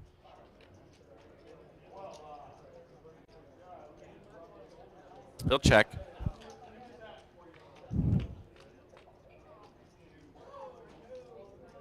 Eight, queen, ace. 2 hearts. We'll see a check.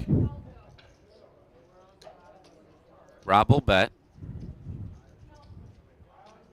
Bet is 6,000, the minimum.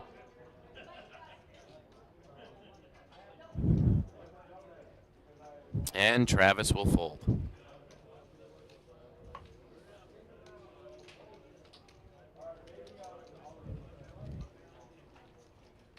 Rob doesn't want to quit till he eclipses 400,000.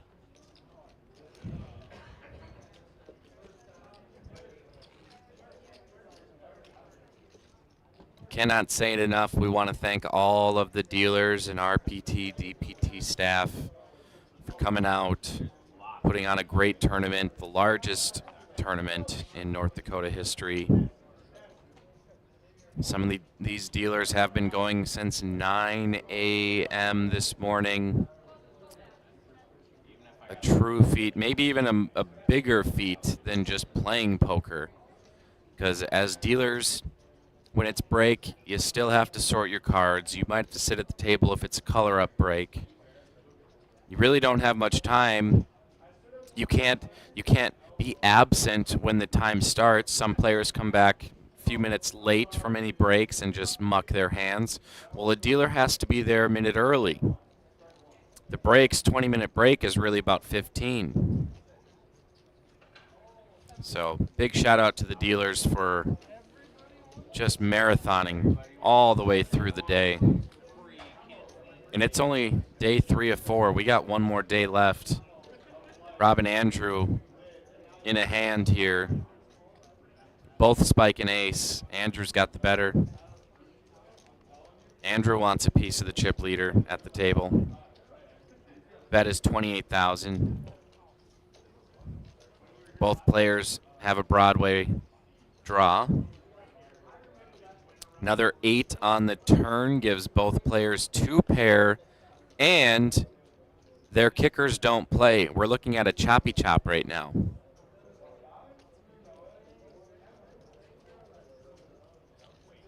Andrew bets 55,000.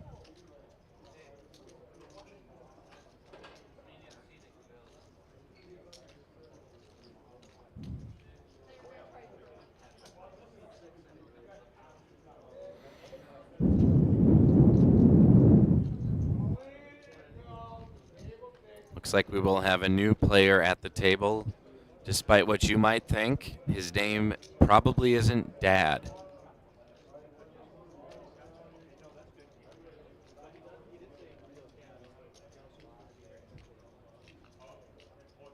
Rob in the think tank a little bit, rightfully so.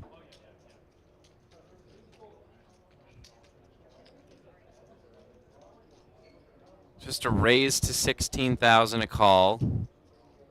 Check bet 28,000 and a call. Check bet 55K.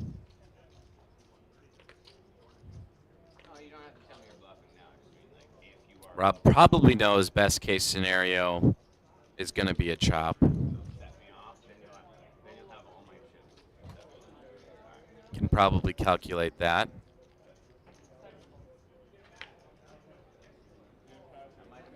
And he shows he folds the ace. Could have been a chop pot, but Andrew Lynch just placing out the right size bets to get Rob out of there.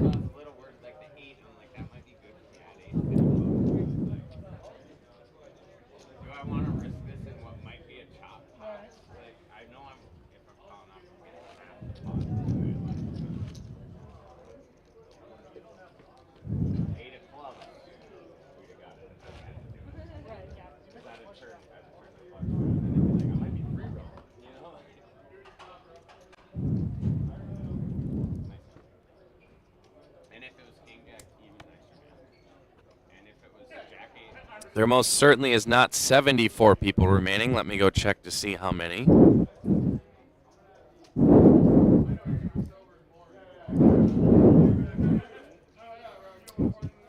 "64 players are remaining in the field. So you can take 10 off that number. 64 need to play down to 47.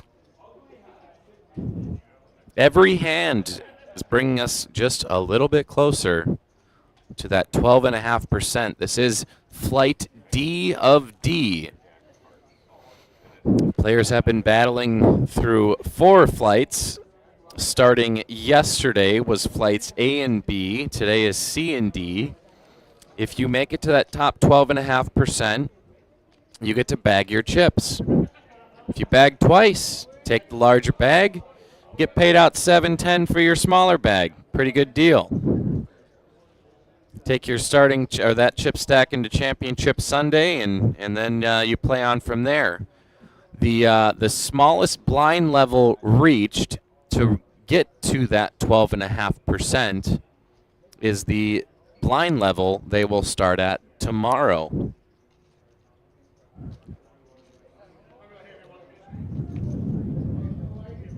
All in pot, table 7, 9, 10, all in squeeze. Queen in the window. That's pretty much going to wrap it up. Queen on the turn for quads. I think another elimination just happened. That might be down to 63 now. But Travis raised to 16,000. Nathan 3 bets to 33,000.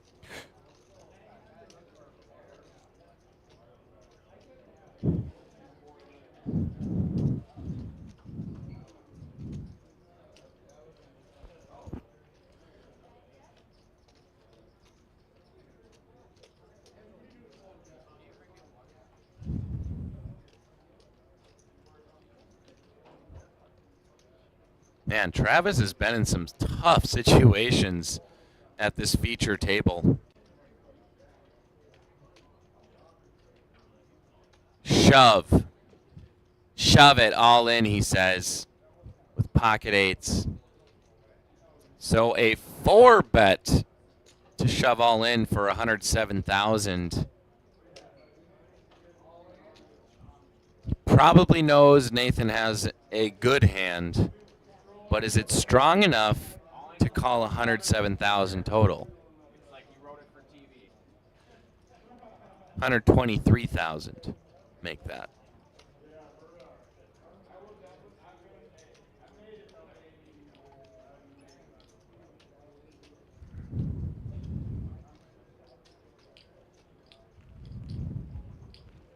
Will he find the call here? Be about an 80% favorite if Nathan were to call. I'll take those odds any day.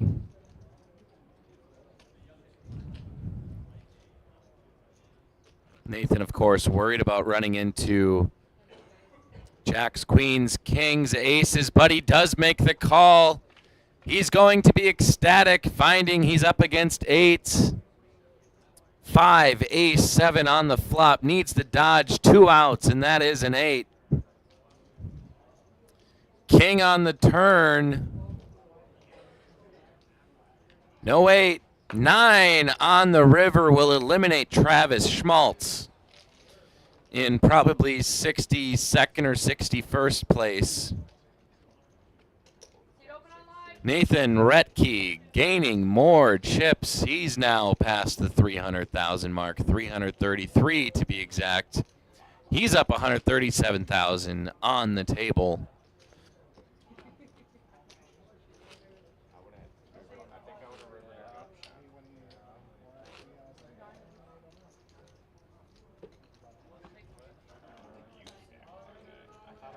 Wow, this table is strong. I'm not sure what the rest of the field looks like, but it seems to me that 3 players at over 300,000. We got one nearly eclipsing 300,000. This is a strong table. And Masaki has not caught cards for a long time. His VPIP has dropped. Just 48,000 left. Can easily get called off by any one of these players.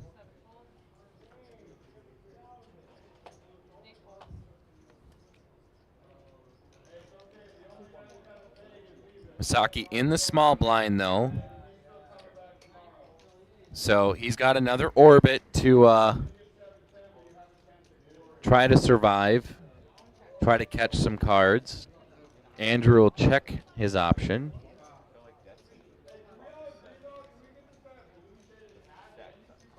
Nine, deuce, 10 on the flop. Jared pairs his nines. He's got middle pair. Andrew checks. Jared will bet 15,000. Jared is dad. Forgot to figure out what his exact name is. And looks like we have another new player at the table. Some more fresh meat. Monty Beckus, 65K in chips. Our big stacks are looking at his stack and saying, mine.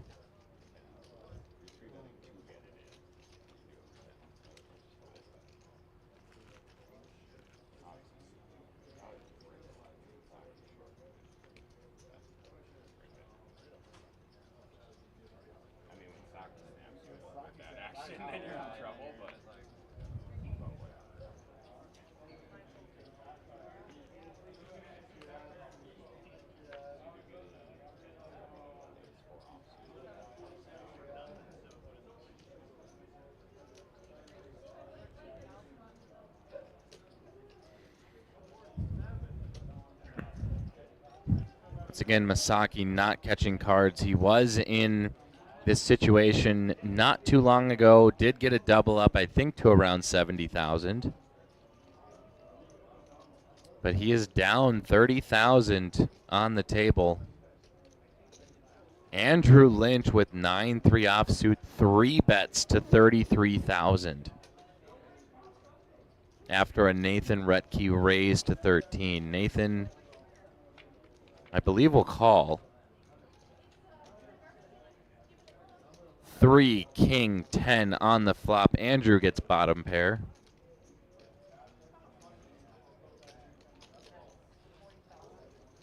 Looks like he'll bet, and Nathan will fold.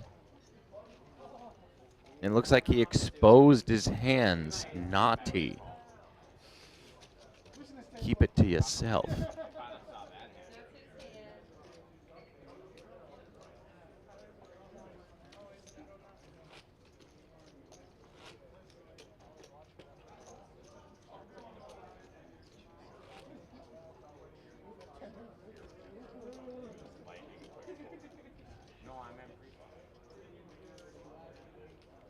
Tomorrow's championship Sunday will start tomorrow, early afternoon at 11 a.m. Give the players, the dealers, and all tournament staff hopefully a nice little snooze tonight. Jared Burkett, ace queen offsuit. Looks like he'll raise it up.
We got a double all in. Sorry, I had to take a quick 2-minute break. Masaki catches a high card. He's all in. Monty's all in with pocket eights, and Andrew Lynch has pocket nines. Andrew Lynch could eliminate 2 players in one fell swoop. An ace does not help anyone. Andrew, a 75% favorite to win the hand. And a queen on the river gives Masaki a straight, running up and down Broadway, baby. He'll triple up and knock Monty Beckus out in the process. Almost a triple up. Wow, Masaki was sitting at just about 50,000 in chips. Now he's up to 153,000. Tom Gullickson, where are you? Well, where are the cards for you? We need you to get cards. If I'm Tom, I am crapping bricks right now because I am surrounded by huge stacks. Looks like we'll have a dealer change. We're going to, in just a few minutes, I think, or a couple minutes, we'll have a raise in blinds. Then we'll go one more level. There will be and then the live stream will actually end. We will not get to see us go down to the 12.5%. But tomorrow, very likely could be another marathon. And that one is going to the bitter end, all the way down to one winner. We will not be starting up again on Monday. We have plans to go to Vegas with this live stream. So tomorrow will surely be electric, but we are starting at 11 a.m. This is Flight D. Flight D started at 5:30 p.m. So we're, what, 7, almost 8 hours into the day. This would only bring us to 8 p.m. tomorrow.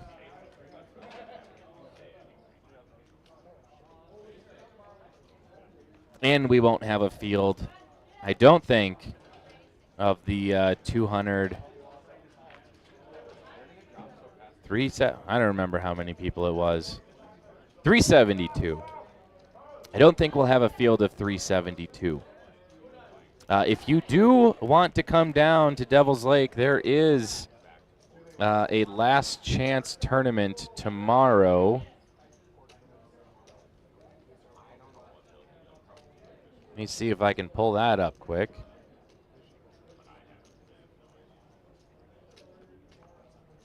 Yes. $120 last chance tournament with $100 add-ons on Sunday.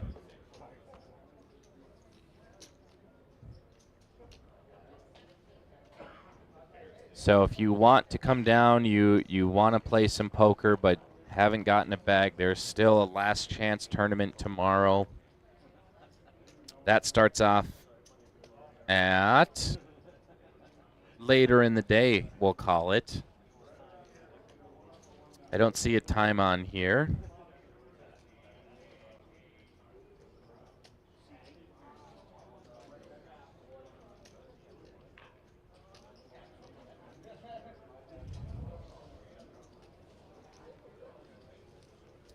All right, Nathan Retke raises to 21,000.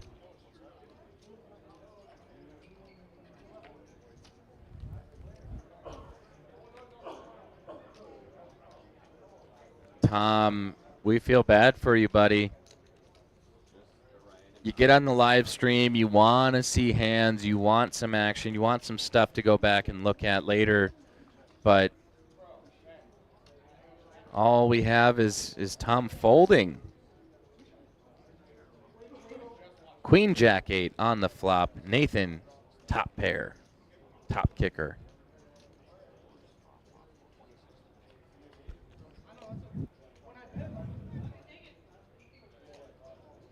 Blinds have gone up to 4, 8, and 8.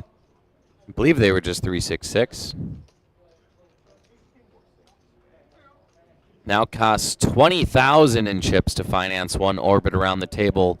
At that price, Tom is going to be going all in very soon. He's got no choice.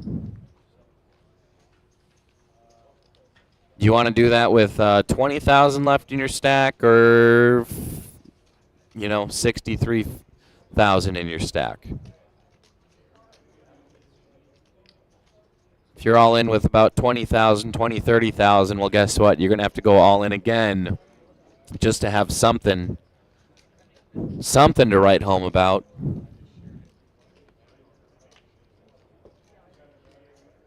Masakiova still should not be comfortable, though. Just 153,000. He's half about from the rest of the table.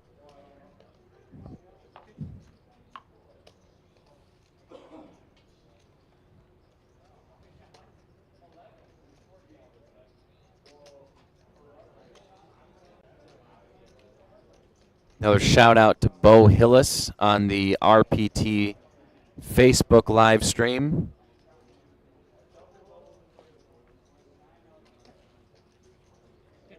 Tom folding 4s. I'm learning, or I have learned, that's not a bad thing. Almost guaranteed, if you raise, you're going to be going up against 2 overs. Also, probably a better hand to just call or limp in with. But being so far out of position, you just never know. But Nathan Retke will pick up a walk. Little walk in the park. Bet you Tom would like that right now.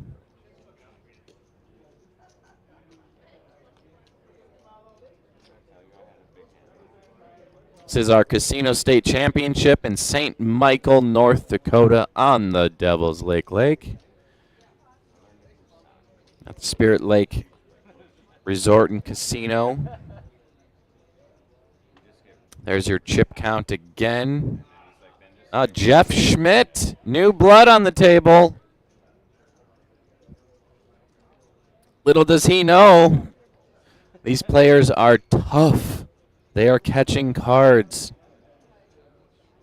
And they are knocking people out left and right. Andrew Lynch, king, queen, offsuit.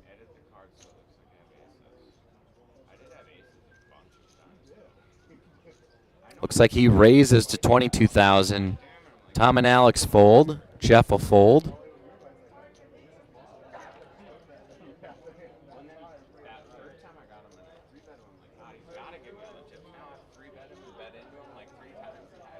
And looks like Andrew might be scooping up a pot here. Blinds and antes.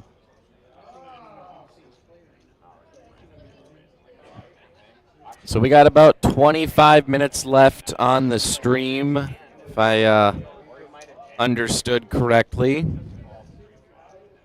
We will not be probably playing down or seeing us play down to that magical 47 number. Masaki getting top pair with his 10s. He'll check, check. 4 on the turn.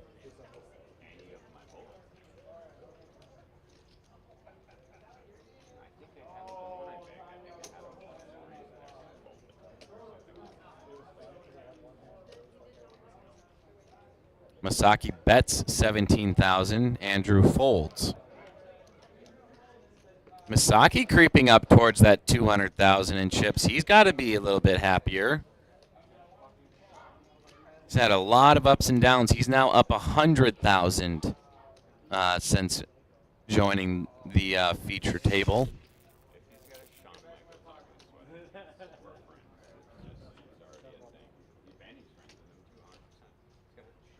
Again, there's our field and chip count. 58 of 372 remain.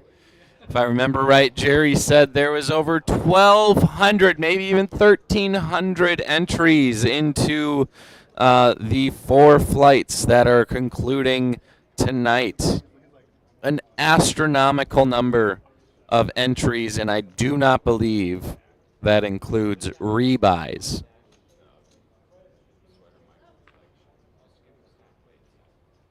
Tom again, goodness, can we just get this man some cards? Love to see him double up, at least make it interesting.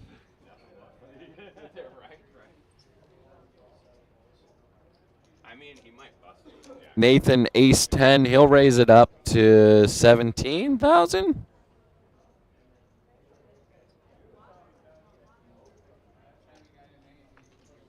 It's up to the big blind now. Andrew Lynch, he folds. Nathan brings home the blinds and antes.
Fold around to Masaki.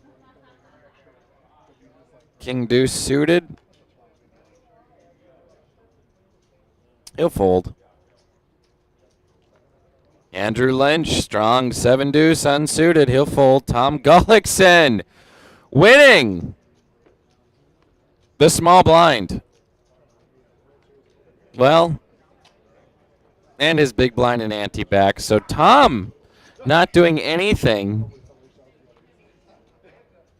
Getting some chips back and then some. So made it around that orbit without too much of too much damage.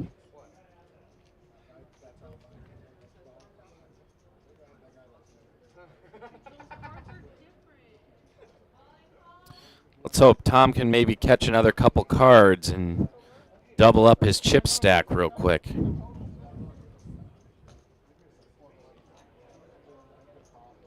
Of course, we'll probably see that Tom finally does catch a hand and he raises and everyone folds. Which even then would be fine. Your starting pot is $20,000 with the blind, or $20,000 in chips with the blinds and antes.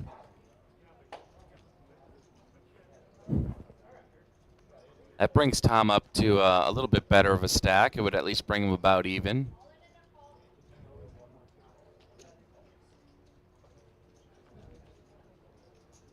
Oh, hello.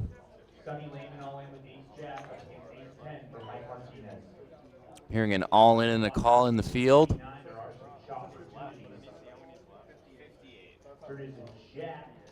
Sonny still needs to avoid a king or an 8. 4 on the river, Sonny Lehman doubling up. And it was a double up in the field, no elimination.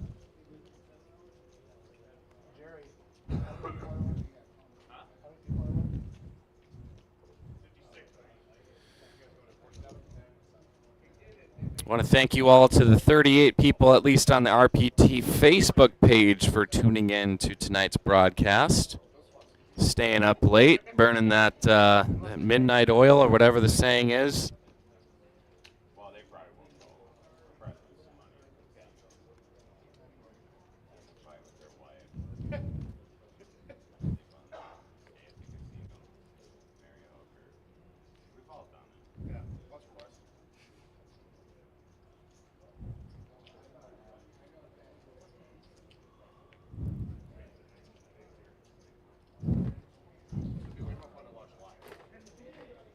Jared Burkett with ace-9 suited, or as we like to call him, Dad.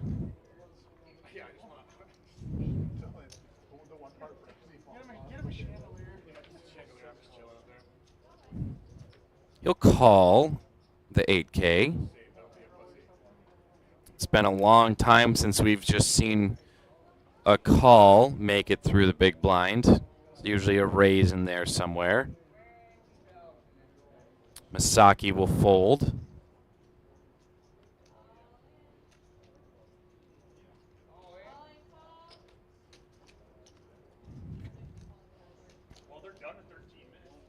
And Andrew, I think, will also call, or did he raise?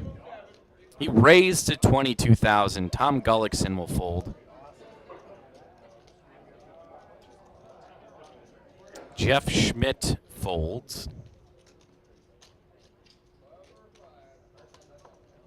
Over to Jared Burkett. 2 call, 22,000.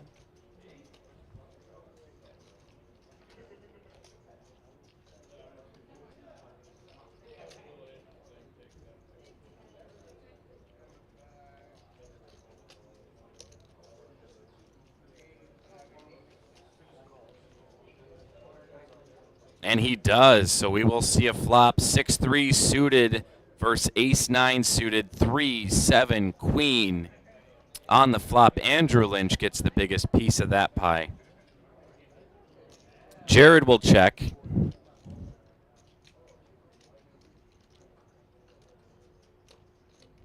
Andrew bets 40,000. And we'll do say fold from Jared. Let me go check on how much time might be left. It's looking like 12 minutes remain on this level. At the end of that 12 minutes, the live stream will conclude. Players will be going on a 30-minute break, I believe. And then they will restart and finish to that magical number 47. Just 9 players to go to be eliminated. That's why they, yeah, I was gonna say it's 2 in the morning. That's why they put us here. Like, you don't need to move anybody. We don't need to move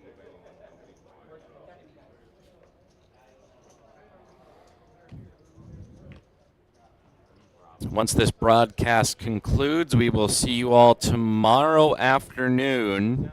I think after first break, we will start up the live stream and go all the way through to the end, where we will find our eventual very rich casino champion. Prize pool well over 200,000. Largest prize pool in North Dakota history. A truly groundbreaking tournament here. Jeff Schmidt all in.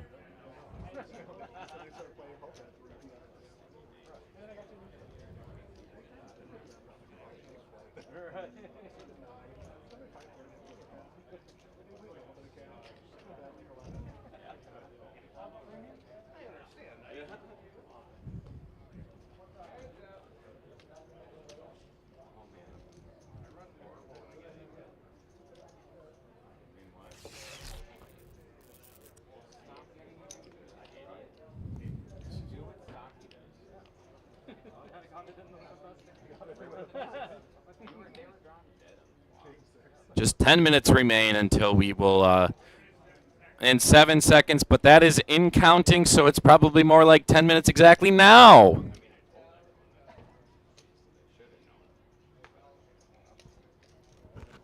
We'll see a couple of folds.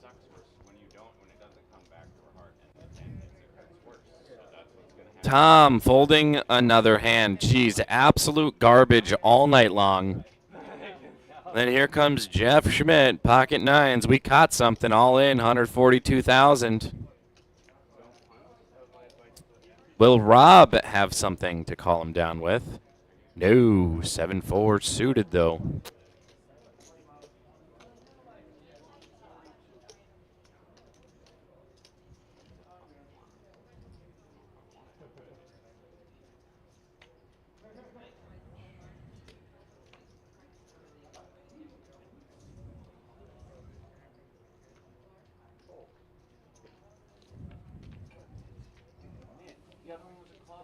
Robert folds and Jeff will pick up the blinds and antes.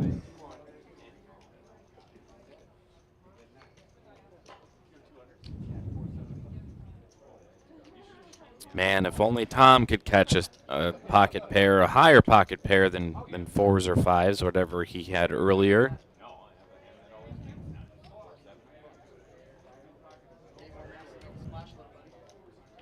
All in by Mike Martinez. He's all in with 4s. Ran into jacks for Sonny Lehman. I figured out the best spot to be on. Flop comes 8-9-8. He can only catch a 4 as he lifts. Turns an 18 to 2-outer on the river.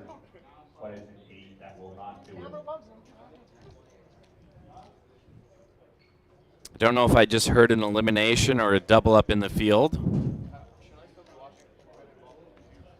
I heard Jerry calling an all-in and a call from the main ballroom.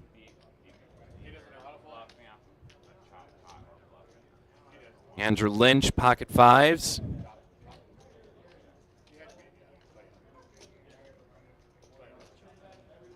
And he'll make a bet, and Tom's going to be folding. Tom now down to a 2% VPIP. Very unfortunate. This is the definition of card dead. And Rob wakes up to ace-king. See if he'll call the raise to 23,000. I'm pretty sure he will. There it is. Look at the cards. Pause. And then a call. Maybe a raise. That might have been a raise. Yeah, 3-bet to 84,000. Andrew folds. Nice. Nice bet from Rob there. scoop up a raised pre-flop pot. Get it in there. Double ups. I mean, Get like, it in. you got about 6 minutes and we're going home. Pocket five. I beat ace king. Like, bust this table and move you guys back. Just 2 players now sit above 300,000, and that is Nathan, Retke, and Rob.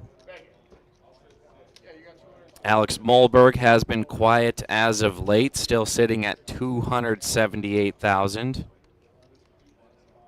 Tom is our only player below 100,000.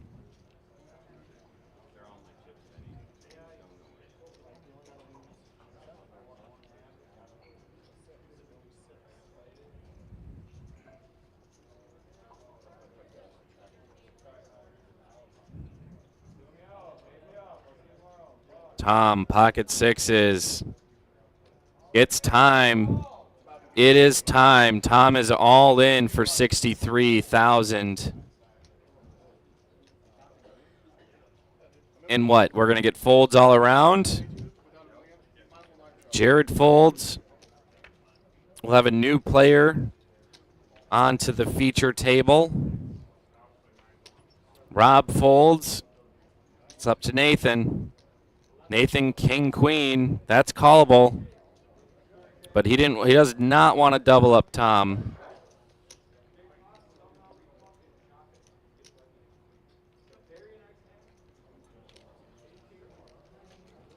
So Tom will scoop the blinds and antes. Much needed scoop up. Hey Tom, you are raising that VPIP by 2%. You're now up to 4%. 4 minutes, 45 seconds remain on this level until we end our live stream broadcast this evening. These players will play down to 47. And currently, there is going to be 53. I just heard a seat open at 54. There's 53 players remaining in the field.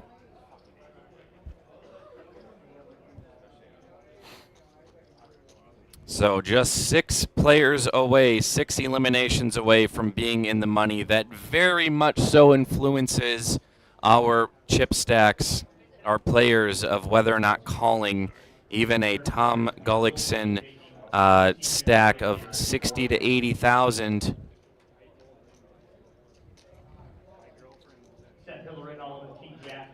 You're going to want to bag as many chips as you can going into Championship Sunday tomorrow.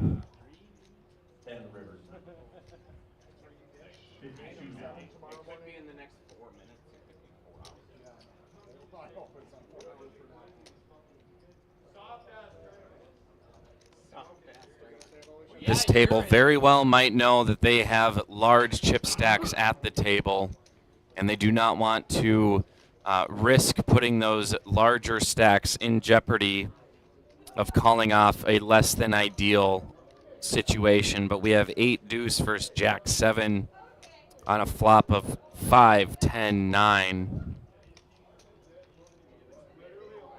Jack on the turn, Misaki 83% favorite to win.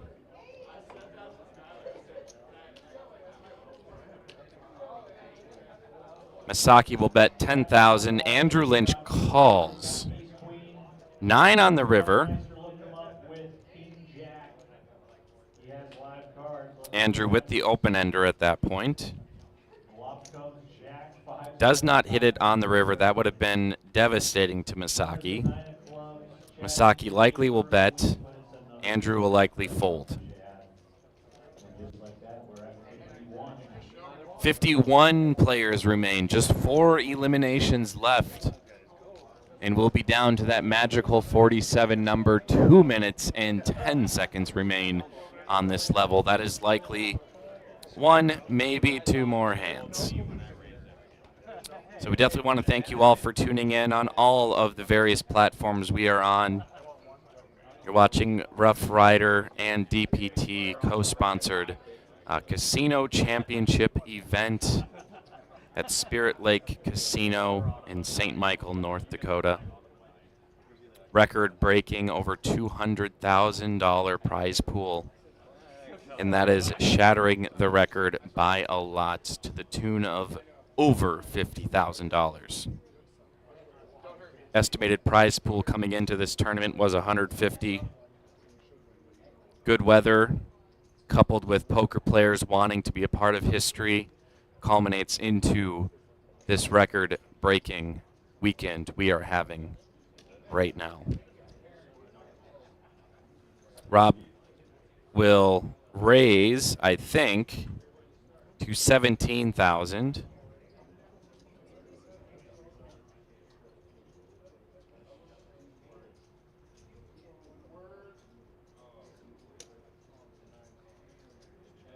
Misaki might just call. Tom Gullickson looking up at the sky. Why must I get crappy cards hand after hand? Can definitely sense some frustration from Tom right now. Flop comes queen, queen, 6. Although on a table that has seen a ton of eliminations, Tom, you are not one of them thus far. That is something you can be proud of and be thankful of, that you haven't caught your cards at the wrong time. Be patient. Poker is very much a game of patience. If you don't have patience, you're going to make a mistake. Ultimately, your tournament life will come to, at best, a coin flip. Not a 20-minute break, it'll be a 15-minute break. There's no color off. We'll be back in 15 minutes. And that break has concluded. This will be our final hand.